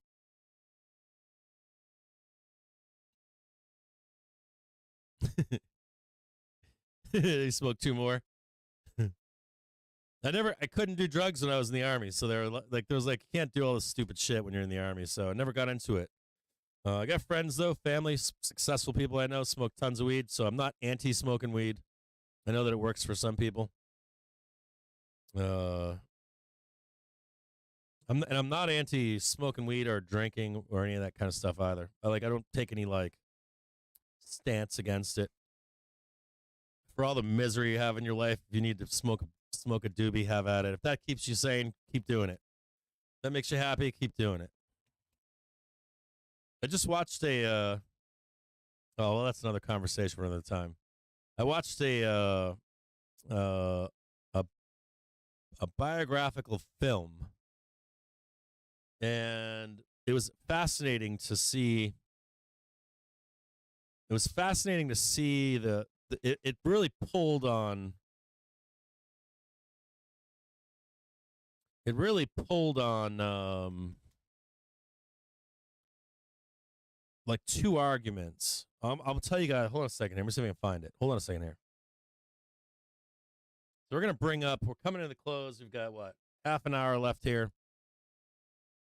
As we get close to the close, we will bring up the NVDA chart for you. We'll see how this plays itself out right now. Calls are bouncing all over the place. They're trying to murder him in the background. I got 444 C's. This movie, let's see if I can find it. I watched this movie late night.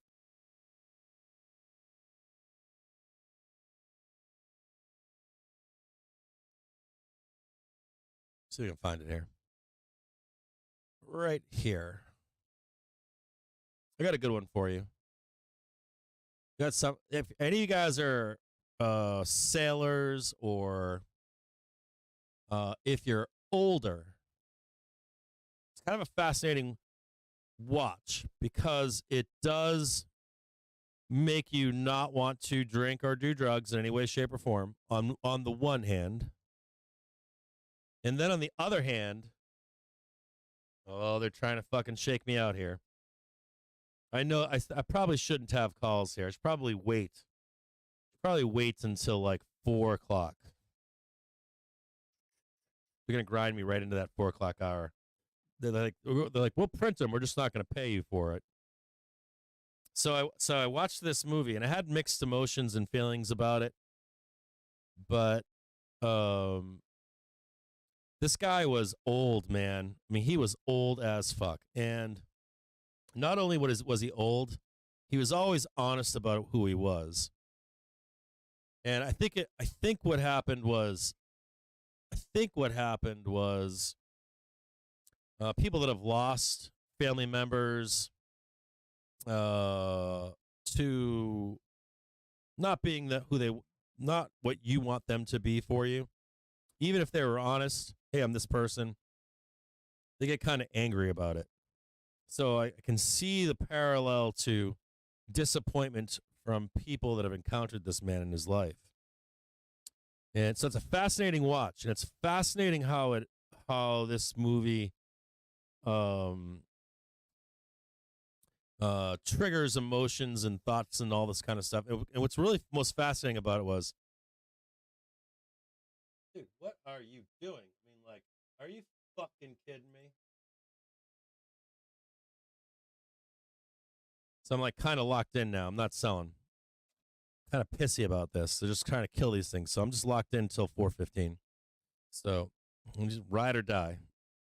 Now this movie was great because it makes you think about a bunch of stuff. Then it makes you think about kind of life that you live. It was weird because some of the people that this guy pissed off. This guy was old, and this guy lived a great life. He lived more of a Mick Jagger life than most people get to live for 5 years of their life. So it seemed like it triggered some inner demons of people that missed out on living a good life and that kind of stuff. So I was really fascinated by this movie. And your life will likely take a role in what you think about this movie. It mixed emotions going through the entire thing. I was like, yeah, I really like this. Then I don't like that. What the fuck is going on with that? But then I'm like, this guy's, the guy was like 80 fucking 2 years old. I'm like, if I can live to be 82, I'll be happy. Like he's living on borrowed time. If this guy was like 50, 40, 30, even 60 doing the stuff that he was doing at the end, Anyways, I'm going to post this link to you. At nighttime tonight, if you smoke weed, watch this movie after you smoke some weed. If you drink, have a few cocktails, watch the movie. If you drink tea and water, you're probably going to be one of the pissed off people because somebody abandoned your life or something. But hold on a second here. I'm going to post the link right now and bookmark this for yourself for later. There's a link to it. And watch this movie on your own time. I think it's fascinating. If you're older, it's a great movie. Because I'm not old yet, but I'm getting old. And I'm like, I got to think about this stuff as I get older.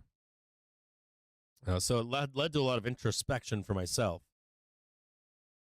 Yeah, keep on going up. Keep on. Don't come down. Keep going up. We're not done here.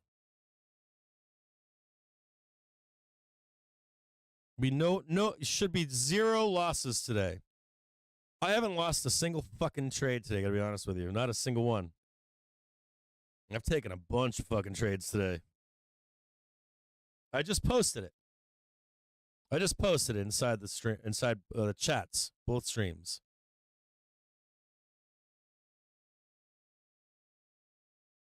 Yeah, I think they're gonna try to murder these calls until after 4, and then you gotta hold them until until you get the fucking NVDA bullshit. I can just see like a little dealer on a hamster wheel right now. Can't pay those out right now. Got to hold them into 4:15.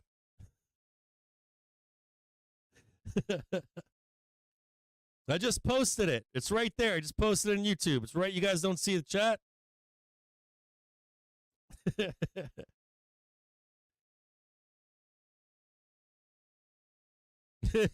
I love you, Shaq. That's right. Print this shit. Print it. Oh, come on.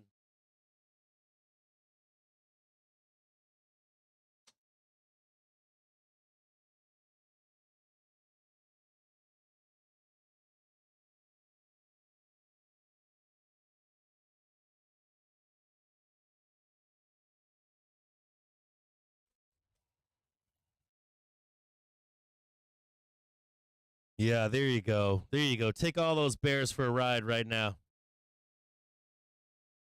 Take all those bears for a ride right now. Squeeze every last one of them out. Make them panic up here.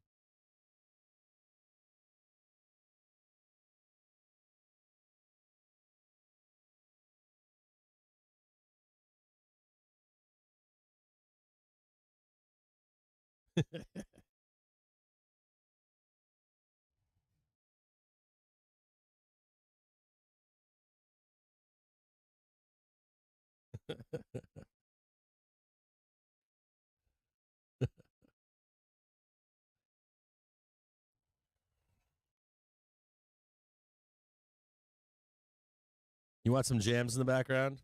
We're going to switch over here to some, I don't know what I did with the, I should have put Tesla jams on. I don't know what I did with it. I don't know what in the hell I did with Tesla jams. Like the waiting room music for Tesla. How about I put on some, I don't know what I did. I think I was trying to look for new music, and that's right. Keep printing that shit. Print. Printy. Print it up. Keep on grinding, baby. Show me that grind. Show me that grind.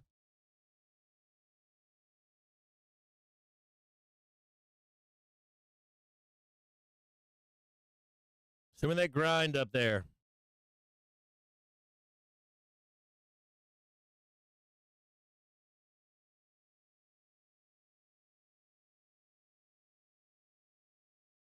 Show me that grind you got there. Come on, Bulls.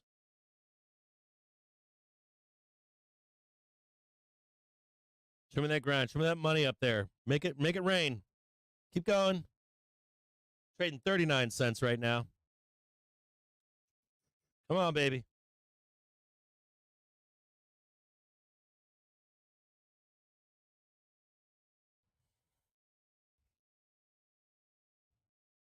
Yeah, you see that panic, that seller rut row?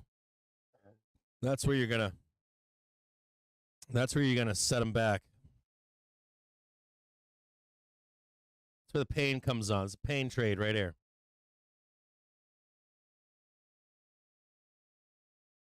I put that pain on. Put that pain on.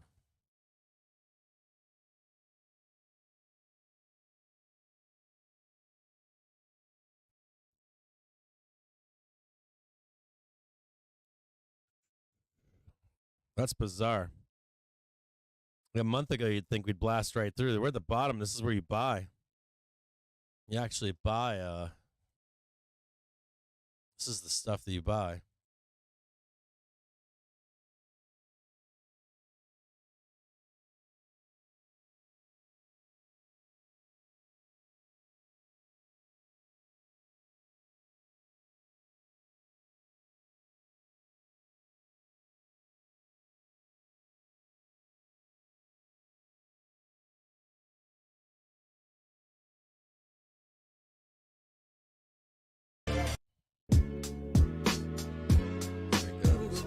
Baby. Some jams.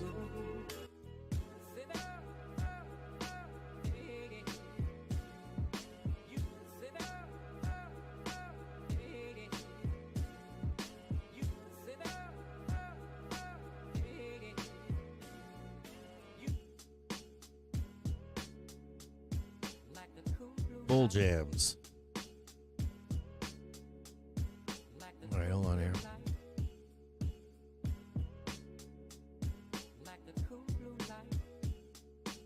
We're going to look up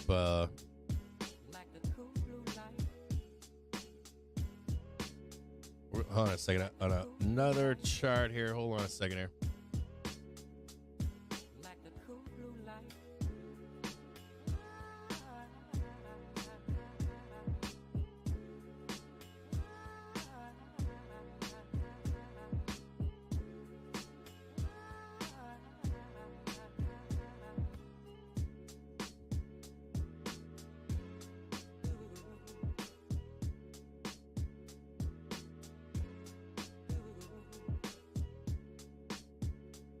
is the close here on Spoos. There's Valhalla for you. Hold on here.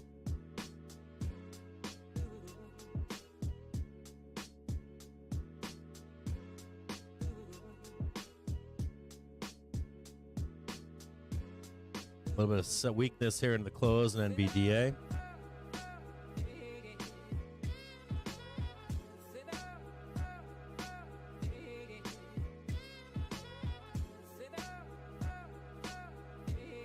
$463.20 is where I said we would close on NVDA. Where did I say that was? 463.20.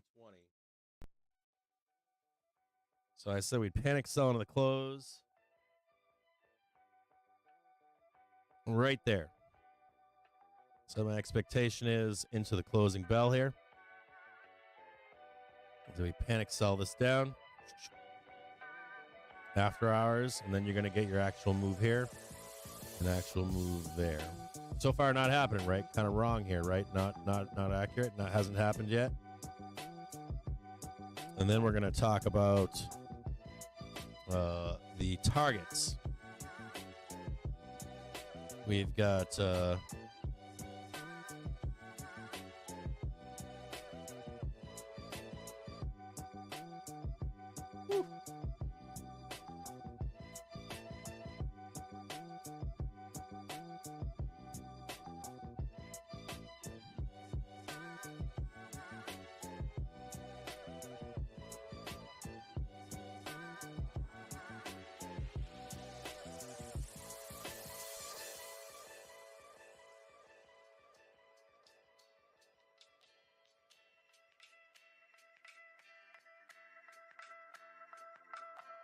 daily trigger down here.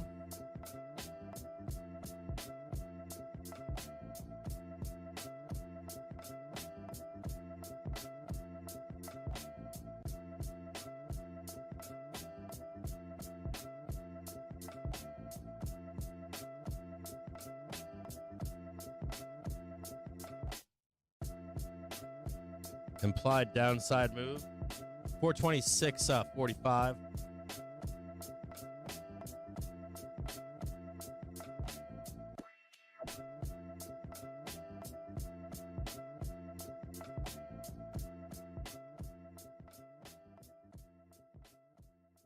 $362.93 if you're really bearish. Woo.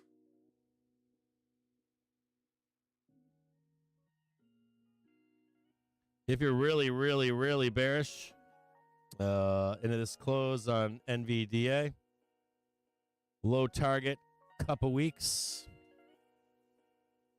Take a couple weeks to get there. If you get any like nastiness, there's your downside targets. Upside targets. Hold on there.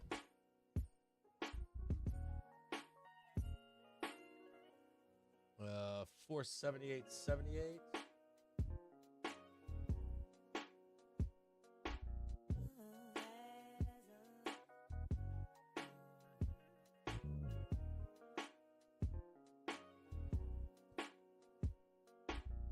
Great place to take money off the table unless they announce a split. Right there, 478.84ish.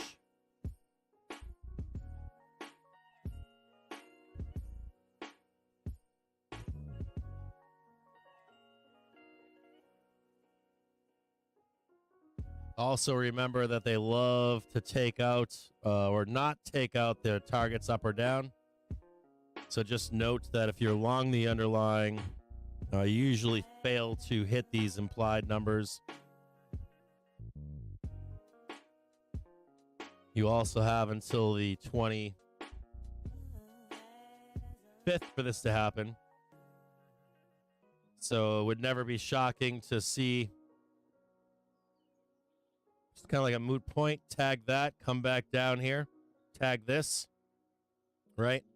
25th, you could see that down move and that up move, believe it or not, afterwards, depending upon how the ER goes. So just on like a baseline, what the expectations would be. If it's an okay ER, upside target 478.84, downside target 463.21, and even possible to get down to 442.84. This range seems normal. Any kind of negative or positive heading into the 25th, be looking for those other bands. Oh, look at SPY selling right now. SPY selling right back down.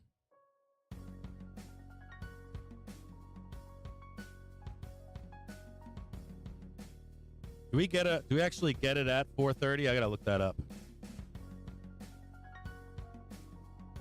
Do we actually get the what time is the report? Come on, let me turn on this other thing here. Hold on a second. I gotta turn that I gotta turn that off. Hold on a second. I got stuff I gotta do. Launch. Turn that up.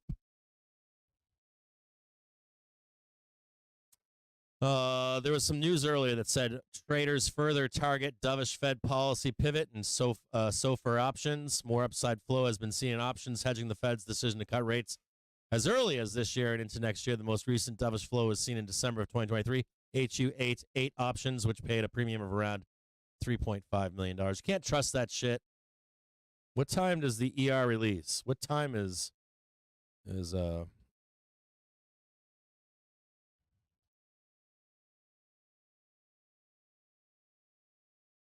just says aftermarket, doesn't say the time though.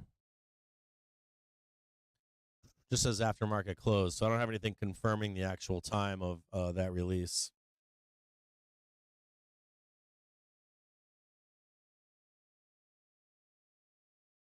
Is it at 420? Well, that's not good. That's not good. If it really is at 420, that is not good. I should have checked that earlier and I didn't. No wonder it's being parked right here. I mean, shit, we've got till 420 to go down right now. I'm out of my calls right now. I hit my stop on the bottom side. I never took profit up here though.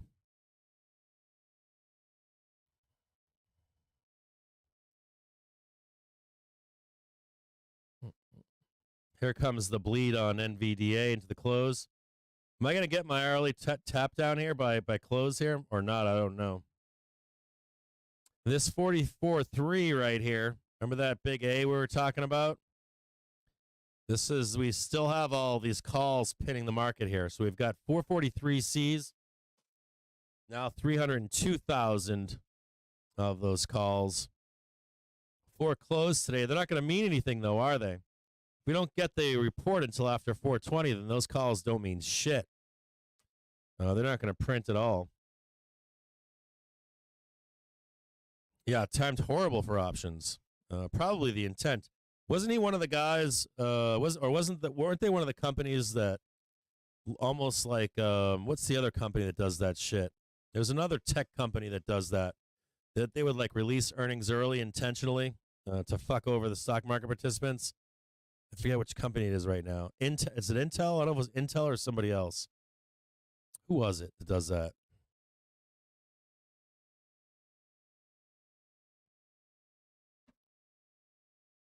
Let me know in the chat. Let me know in the chat real quick. Are you going to hedge this close into tomorrow for that 442, 440 target?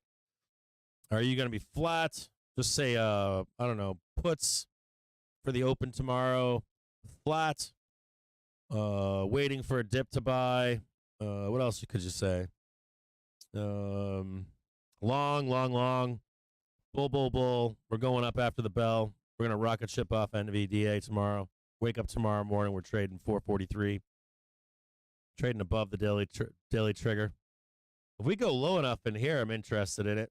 If we go down here, man. Whoop, hold on here. Put that over. If we go down here into this bell, if we start trading this kind of crap down here, like we get in like 415 and we're down here, some kind of nonsense. I'm like, I don't know, man. Like 4:14 in the afternoon, we're down here. I might be willing to take that trade.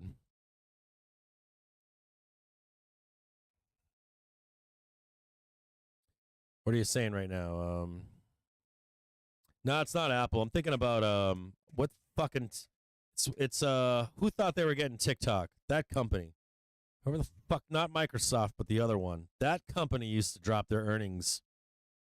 And he's point blank used to say it publicly. He'd be like, I fucking hate the stock market. Nah, it's not Microsoft. It's the other company. Whatever that other chip maker. Is it Oracle? It might be Oracle. It might be Oracle. Yeah. It's Larry Ellison. That's who it is. You got it. So flat cash waiting for buy the dip, flat heavy long, small hedge. Good job with the dude, Caterland, great name by the way. Great name, Caterland. Dig it, bruh. That's a good name. I dig it. Puts in the next week with calls and morning if it warrants. Yeah, Jimmy Barry's got a good take on this. Hedge into Friday, right? Because you never know. Not financial advice, but the truth is, I mean, Jimmy's right? Better to just be sitting on your hands until these guys get done with their fucking talking, right? You don't really know what they're gonna say. We can expound bullshit all day long.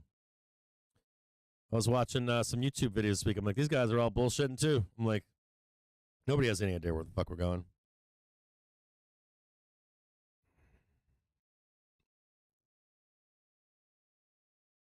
Yeah, I couldn't remember who it was. It was Oracle, not a chip maker. Yeah, I agree with that. They're a software company. I used to own their, not own, but I used to use their free, their Word document shit they have. NVIDIA is not fucking report until 4:20. Kind of ruined the whole end of the day here. That's what I was trying to relate it to. I think it was Oracle. He would come out and say, fuck the stock market. Fuck speculators or something.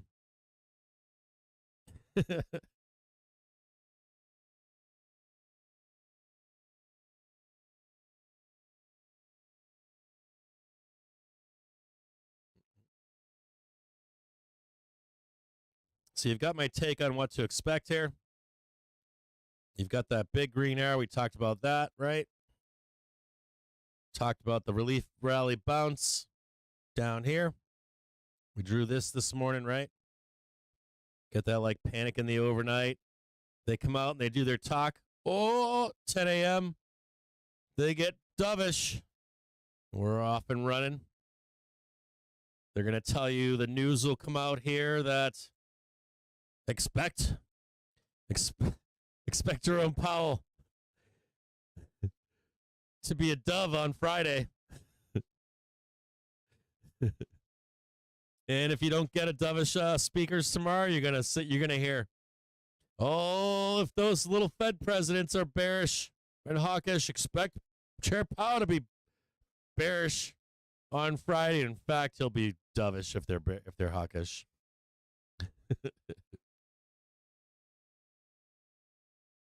One big thing here, though, is are you going to ride this with some... Well, hold on a second here. Man, you guys are so bearish, dude. Fucking loaded tits with puts for tomorrow. What are you doing? Dude, you like the whole market is hedged here. Are you crazy? You guys are all... dude, have you guys not heard... I should have bought that right there. You can't all be hedged and expect to get paid. What the fuck is wrong with you guys? Oh, here we go. You guys are all expecting doom tomorrow. Like, I'm looking at the options chamber tomorrow. It's like everybody owns puts. You guys all own puts for tomorrow? You guys are out of your minds. I'm thinking about buying some fucking cheap-ass zero dates. There ain't nobody on calls for tomorrow. Like, nobody.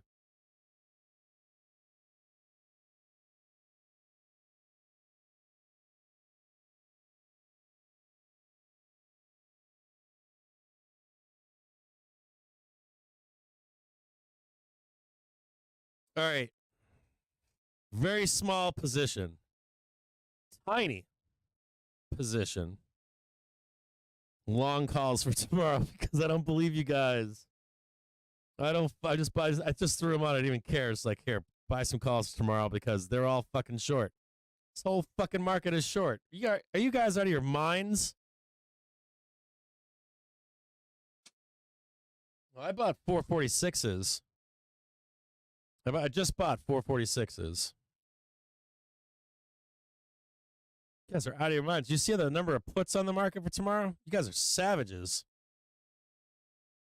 We're going to find out real quick, aren't we? I guess now that I get calls, it's not going to matter. I guess we'll stick around until 420 and see what happens with. We'll know if my shit's going to burn. We'll know here in just a few minutes. I guess I'm riding with the NVIDIA nerds. We'll stick around until 420 to see what this report says. I guess I'm riding long dong synthetically with the bulls. I hope I don't get torched here. It's not a big position, so it's small. It's very, very small. We're gambling now. Remember that. We're gambling. We're going to remove that because we're closed now. Sellers rut-row, panic above, Valhalla, daily trigger up in here. We want to know what this is right here. After we sell, immediately sell off this. Dude, I'm making money right fucking now. I'm making money right now. I bought that bottom of that red bar down. That's a 5-minute candle. I bought that right there. That tick right here I bought. I bought this one. Right there. I bought this bad boy right here. You guys are savages. Maybe we can synthetically trade this even if it doesn't report until 420.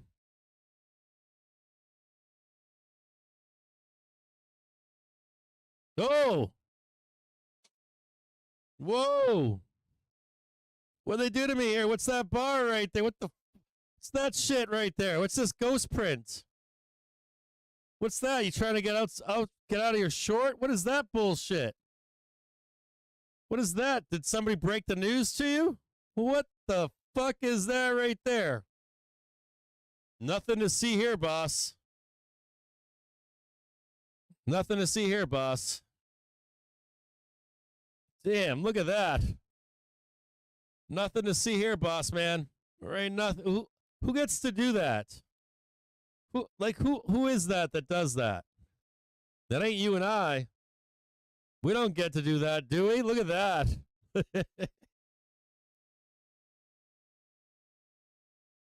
Nice. I'm making money right now. What the hell is this down here? What's that scam? Who got out from underneath being poor, or who was like, I don't want to be short anymore. I want out. We don't get this, do we? Do we get that down there? What's that? Dude, what is all that down there? Do they have an option where I can call up my broker and say, please dump it down for a half a second so I can close my short for profit and take it long here for a few moments? Dude, who the fuck is that shit?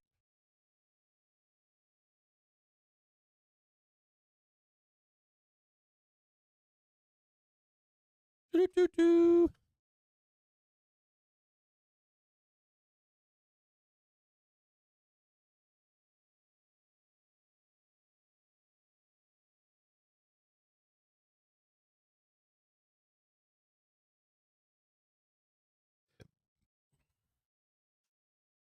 Come on, baby.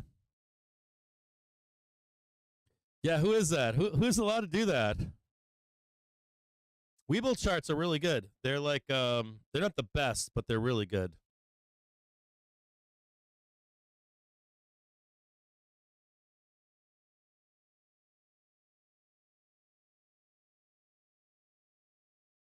They're not like the best charts, but they show a lot of stuff. They're like, for free charts, they're pretty much the best. Like free charts, they got some of the best data. Like, I don't know what this Chinese company is doing, but they buy the gangster data. Gangster data. Yeah, exactly. It's all those guys, right? I've got a pre-sell on my calls just in case. So I got like a, hey, what's up, buddy? I got a pre-sell on some calls just in case we green bar it up right here. Oh, yeah, I love you too, handsome boy. So if we do any kind of like, boop, just go up there and tag that. Any kind of like tag it up here by 4:15. We got another 9 minutes, or how many minutes we got? 9 minutes left. See if they do some arbitrage in here.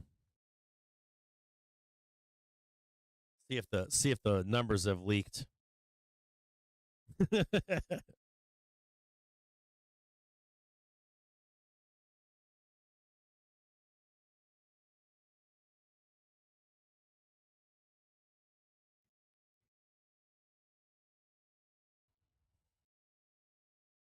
Well, I bought this bar down here. I bought this one.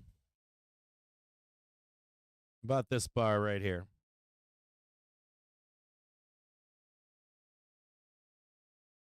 But I guess my point would be, if I can capture any of that quickly before 4:15, I'll cut them. If I don't capture it, I'll probably hold them into tomorrow. So we'll see. It's a gamble. It's pure gamble. I wouldn't be fucking. You don't ever trade this for like, yeah, that's how I make my money. Oh, where we going? Where are we going? Is PT1.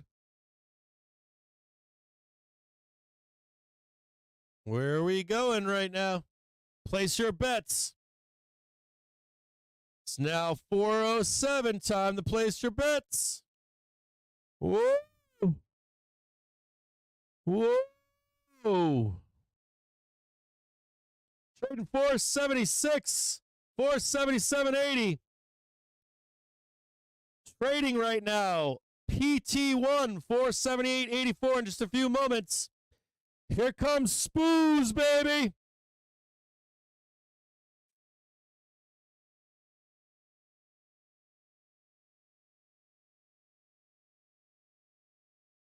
Trading 53 cents right now. If you want to get out here, it's time to do it. Right up here, time to get out of long calls on Qs or Spoos. This is your chance. Getting that nice little bump up here. Few bars up here, looking pretty up here. Not a bad little trade right there. What are you going to do? You're going to take the money and run? You're going to let it ride for the next 4 minutes? Turn him back around now. 477.97. PT1 tagged. Close enough, right? That's close enough. I mean, I was eyeballing that shit. Or I wasn't like technically looking at it. I was like, yeah, snap a line there. Snap another line there. Look at that sneaky Pete, huh? Imagine being like a market, like imagine being a bank and you're like, what do I care what the earnings are? I'm just gonna go up here, hit my target, take my money, exit. No more risk in the market. If we go up or down, doesn't matter to me. Look at that, baby. Woo. Underlying stockholders are like, taking the money here. I'm getting out of here. Took my 478. I'm going to wrap it up.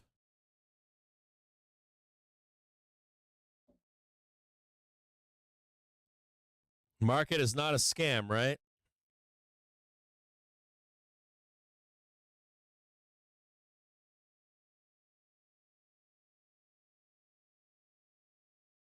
Market's not a fraud, right? You're telling me this ain't fraudulent right here? Telling me that ghost print down there ain't fraudulent? Come on, man. Taking a look at the market wrap for today's session, stocks climbed while bond yields fell after economic reports in both the US and Europe bolstered speculation that major central banks will pause their interest rate hikes to prevent a recession. The S&P 500 rose 1.1%, the most since June. Tech led the market higher, with eyes on Nvidia's earnings. Treasury 2-year US yields, which are more sensitive to imminent policy moves, sank below 5% as data showed American business activity barely expanded on subdued customer demand. The 10-year German rate also slid as a contraction of private sector activity in the euro area intensified. Another relevant economic signal came from the US mortgage industry, with applications for home purchases tumbling to an almost 3-decade low. Separate data showed new home sales hit the highest in over a year, as the surge in mortgage rates kept inventory on the resale market extremely limited. Traders also weighed a US government report saying that job growth in the year through March will probably be revised down by 306,000, a smaller adjustment than some economists expected. The advance in bonds Wednesday was also attributed to the technical factors. That's after a Treasury sell-off that recently drove 10-year yields to the highest since late 2007 on speculation that interest rates would remain elevated for longer to curb inflation, even if the Fed decides to pause its hiking campaign in September. Yeah, 90% the market is of retail eagerly did, awaiting right? Jerome Powell's speech Friday at the Kansas City Fed's Jackson Hole Economic Policy Symposium for clues on the outlook for policy after officials last month lifted borrowing costs to the highest level in 22 years. Still waiting here.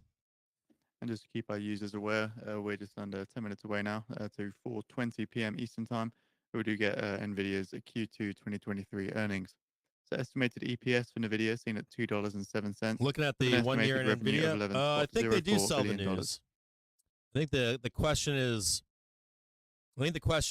how much is too much? It's usually 150 to 300%. So just keeping an eye on NVIDIA shares. They did close the session up 3.17% ahead of this earnings print. The gains extending in post-market trade ahead of this. So usually if the first guys that get in, market maker is usually in the earliest, right? And then you figure by the time it's done, on the low end, it's about 150% of that original buy-in. And it can go up to about 300%.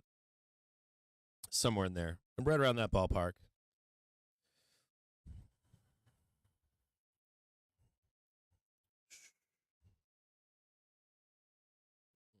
No, I don't think it's bullish. I'm looking at it more from a macro point of view. I'm looking at it more, or not just macro, but I look at it more like market makers buy cheap, they sell high into you, go back and do it all over again. All like the bullish narrative, bearish narrative. I'm not as much of a fan of that as I am with greed. I'm all about the greed. Like accumulate, distribute, and then maximize the ups and downsides on either ahead side. Of these NVIDIA earnings. They say that their jumbo premiums underscore how much the market is counting on AI in order to spur growth in tech stocks and offsets an economic slowdown. I do wonder who just bought that 478. I do wonder who bought that. That is a good question. Like, who bought this right here? Who's the buyer of last resort on that bad boy? Did like somebody say, yeah, if it hits 478, I'm going to buy that shit. I got an order in for 478.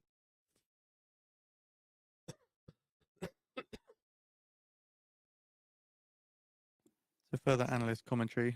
So analysts on the wires here note that NVIDIA, which makes chips used to process AI services, trades at a whopping around 140% premium, or 2.5 times to the S&P 500. So that's relative valuation came down sharply after the blowout Q1 earnings in May.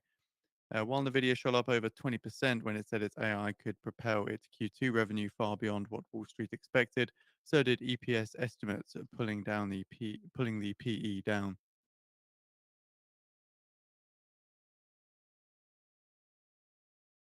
On PE estimates, if I were wanting to short NVDA, I would be looking at what they did with Apple, what they did with Tesla. Eastern time. Get NVIDIA's Q2 23 earnings. Estimated EPS is seen at $2.07 like that, with the estimated revenue at $11.04 billion. We get the initial rush up, then they pull it all back, then they start again.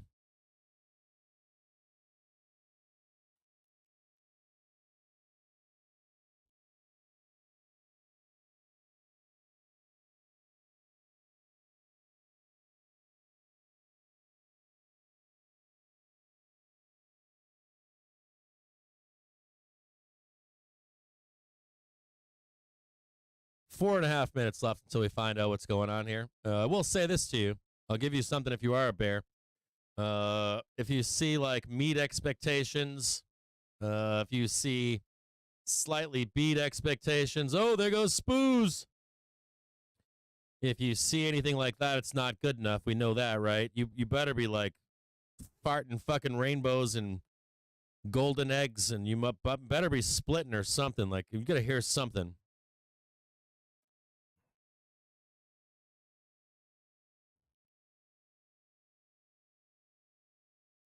You looking for the estimated numbers? Go to earningswhispers.com and they have them there. What else has it? I can find it right now. FinViz will have it, I think, and Yahoo does a great job of expectations.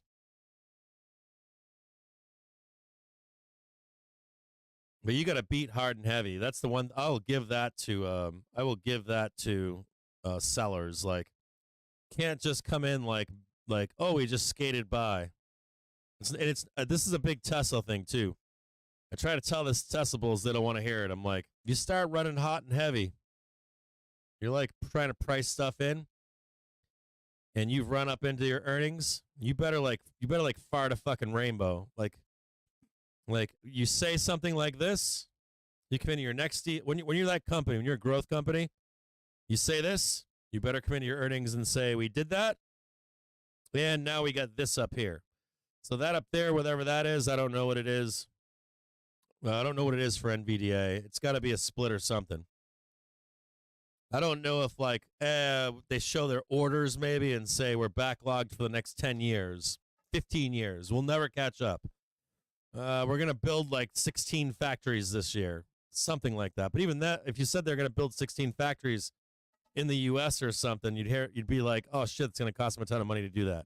So I don't know if that's bullish. It'd have to be something that's like magic, rabbit out of a magic hat.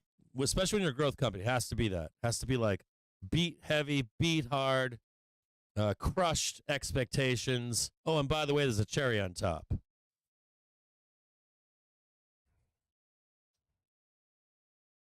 Yeah. Ominous. Yeah, exactly. It has to be something stupid. Every company that's in a growth phase, if you don't do that in your ER, it's always sell the news. Every single time. Every single time.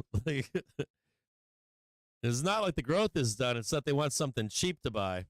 It's not even like negative. It's just, yeah, I want to buy it down at 360 and then we'll run it up again. Some shit like that, you know?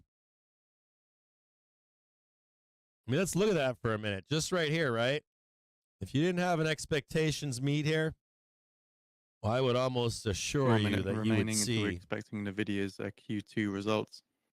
You would see this 364. You can put that if it any kind of like misses and no good news. You will see 364. You will fucking see it. And that's almost what? Not quite half, but that's what, 30%. They will lop that right off like it's nobody's business.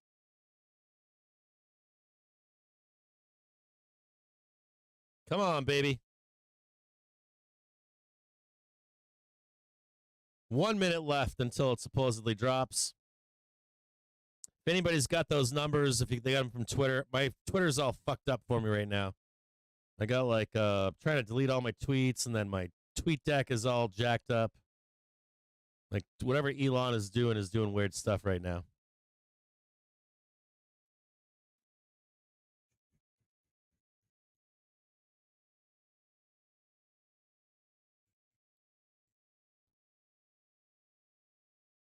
Like high expectations here for NVDA.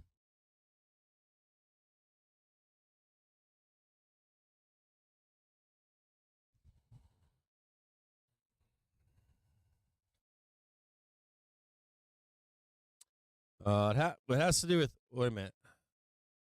Nation building computer. Oh, I must be missing some part of the conversation or something. These NVIDIA earnings prints. Whoa! Whoa! Nvidia earning coming through now. Revenue a beat, 13.51 billion, an estimate of 11.04 billion. Adjusted EPS a beat, $2.70 on $2.07. Gross margin 71.2%, a beat on estimates of 70.1%. Data center revenue that's coming in at a beat, $10.32 billion, an estimate of $7.98 billion. So automotive revenue coming in at a miss, 253 million on estimates of 309. Mixed bag. Gaming revenue a beat at $2.49 billion on estimates of $2.38 billion. So forward guidance there, they're seeing their revenue at if you're short billion, right now on SPOOs, prior estimates of $4.5 billion. Start pacing upgrade outside. On their forward guidance from Nvidia as grab well. your booze and walk outside and take a long walk. Grab a 5% now in post-market trade. We also to see some strengthening in the S&P and the Nasdaq following this earnings release here.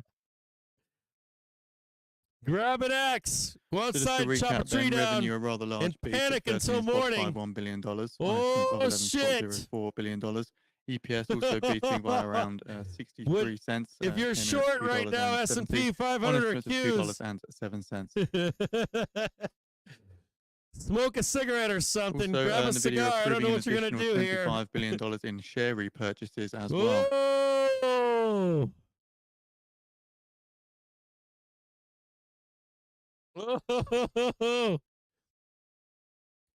Daily trigger hit. All right, I'm going to leave you with something here. We're going to talk about something here. Extending these post-market gains up 6% now. Look at NVDA trading 508.23.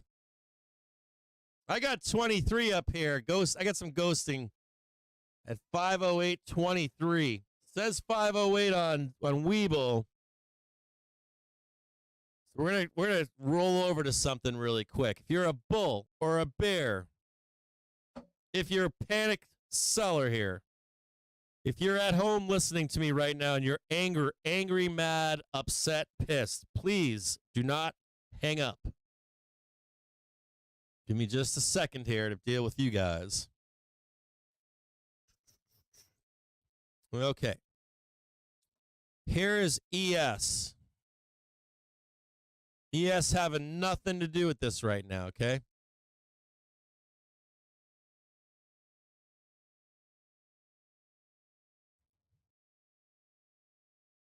Now, I'm going to show you two levels for you to be looking at on ES. I'll do NQ for you as well. 44.72.50 to the upside. And then don't be caught dead down here anywhere. Okay. 44.32. This one will move, though, as the night moves on. This will come up. It'll be like 44.20. So basically this level right here. Take your money and run kind of stuff. So right there. So if you're short ES or anything like that, you're going to be hoping and praying for some kind of a move up and then down like this and then down here, okay? That's what you're hoping for. Don't get squeezed out if we break above because it'll likely come back anyway. So if you're short ES, this applies to Qs too. If you're like, I'm panicking now, I'm freaking out. Do that carry right over there, okay? You got to like be able to carry it over here. This likely does not hold if we go there. It needs this to follow here. It's like even if it looks all bullish and shit, it's still going to roll and come back down. So you still have an out is my point. Okay? So if it does continue to go up, look for that out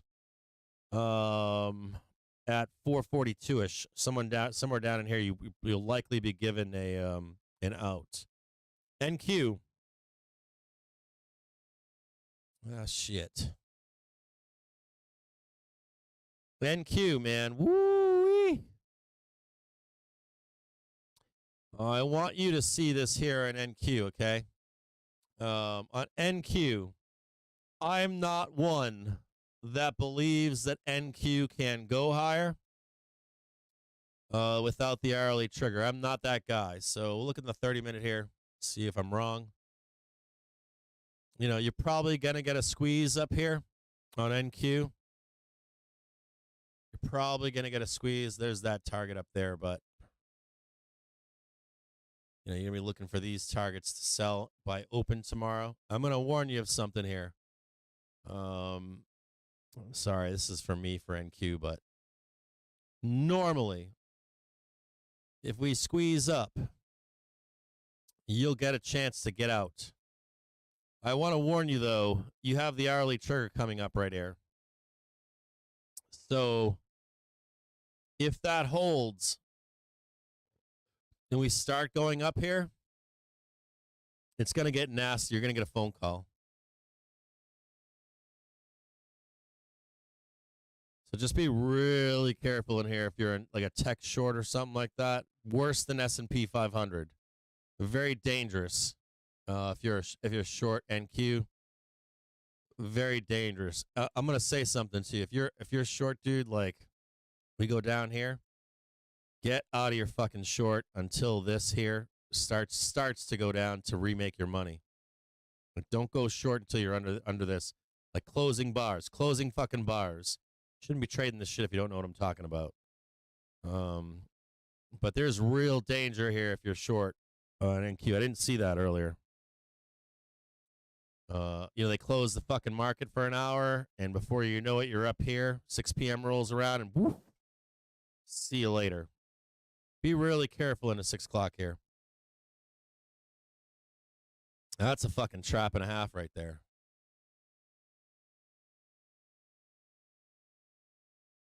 Yeah. If you're a bear, 15,132, 15,089. Thoughts and prayers. If it reverses, if you start to see any action, like mark these numbers here, like 15,210. Like if you see stupid shit like this happening and it starts to go up like that, fucking stops right there.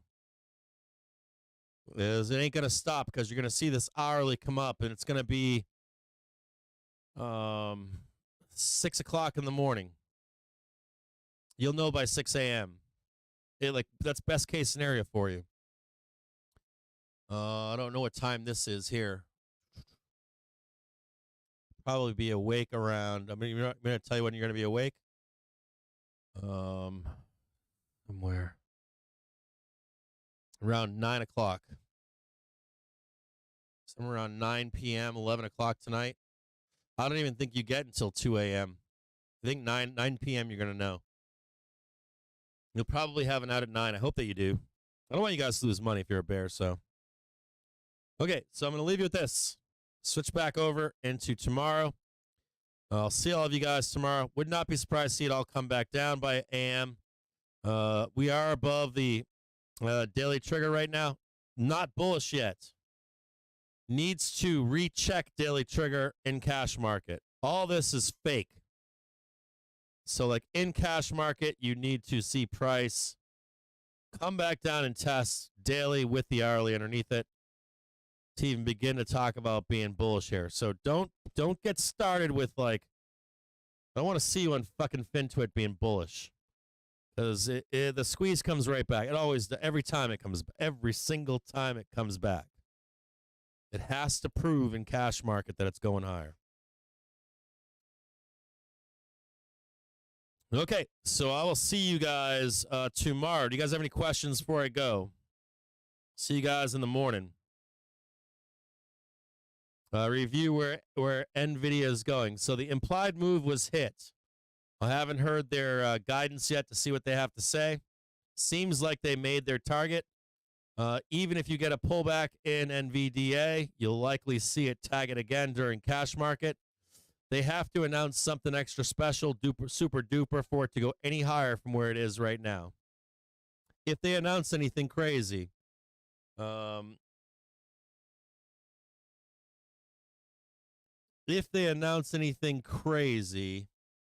me do a measure here. Give me a second. Dude, NQ is just fucking ripping right now. It is fucking ripping. It is fucking ripping, right? Oh, man, dude. Oh, man. Oh, man. Oh, wait a minute. That's where I want to be. Hold on a second here. You want upside targets for NVDA? Hold on here. One quick second.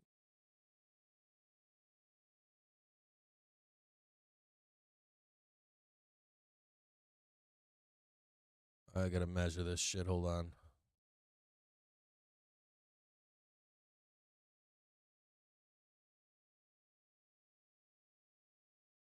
What am I doing here? Ready?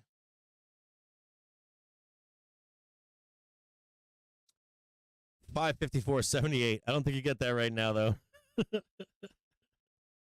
don't think you get that right now. $554.78. High target.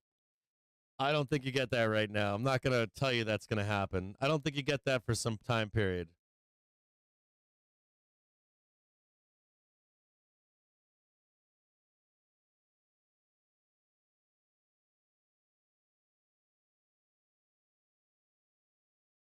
There it is right there. I don't think you get that right now. I think they're going to fill those calls up. They're going to send it back down.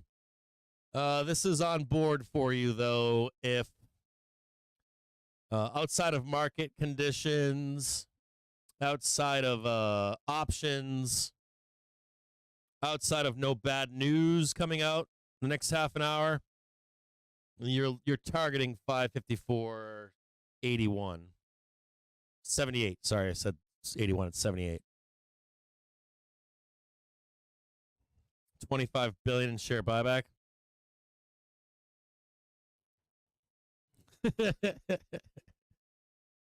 Nino, I would just do the opposite all the time. Whenever you're gonna hit the buy or sell button, just do the opposite, man. I love you, brother. I think that we're coming back, so I'm assuming that the Bears are gone right now. I'm assuming that there's no more Bears in the broadcast here. Tell the Bears that I don't hate them or anything. I think we pull back off NVDA unless there's something I'm missing. It's mostly a function of not wanting to pay it. So the buyback's not good enough for right now. It's like after the 25th, I think you make that move to the upside. I could be wrong, but I think it's after the 25th. I love you, Nino.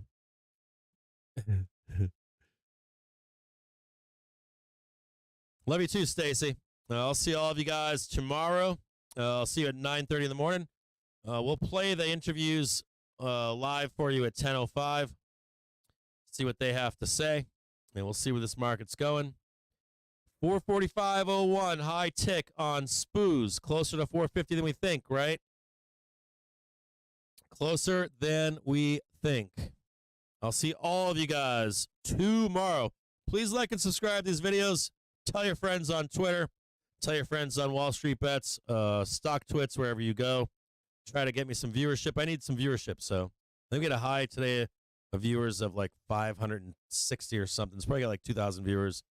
I want to make that next step. So if you can do that for me, I'd appreciate it. It does help out.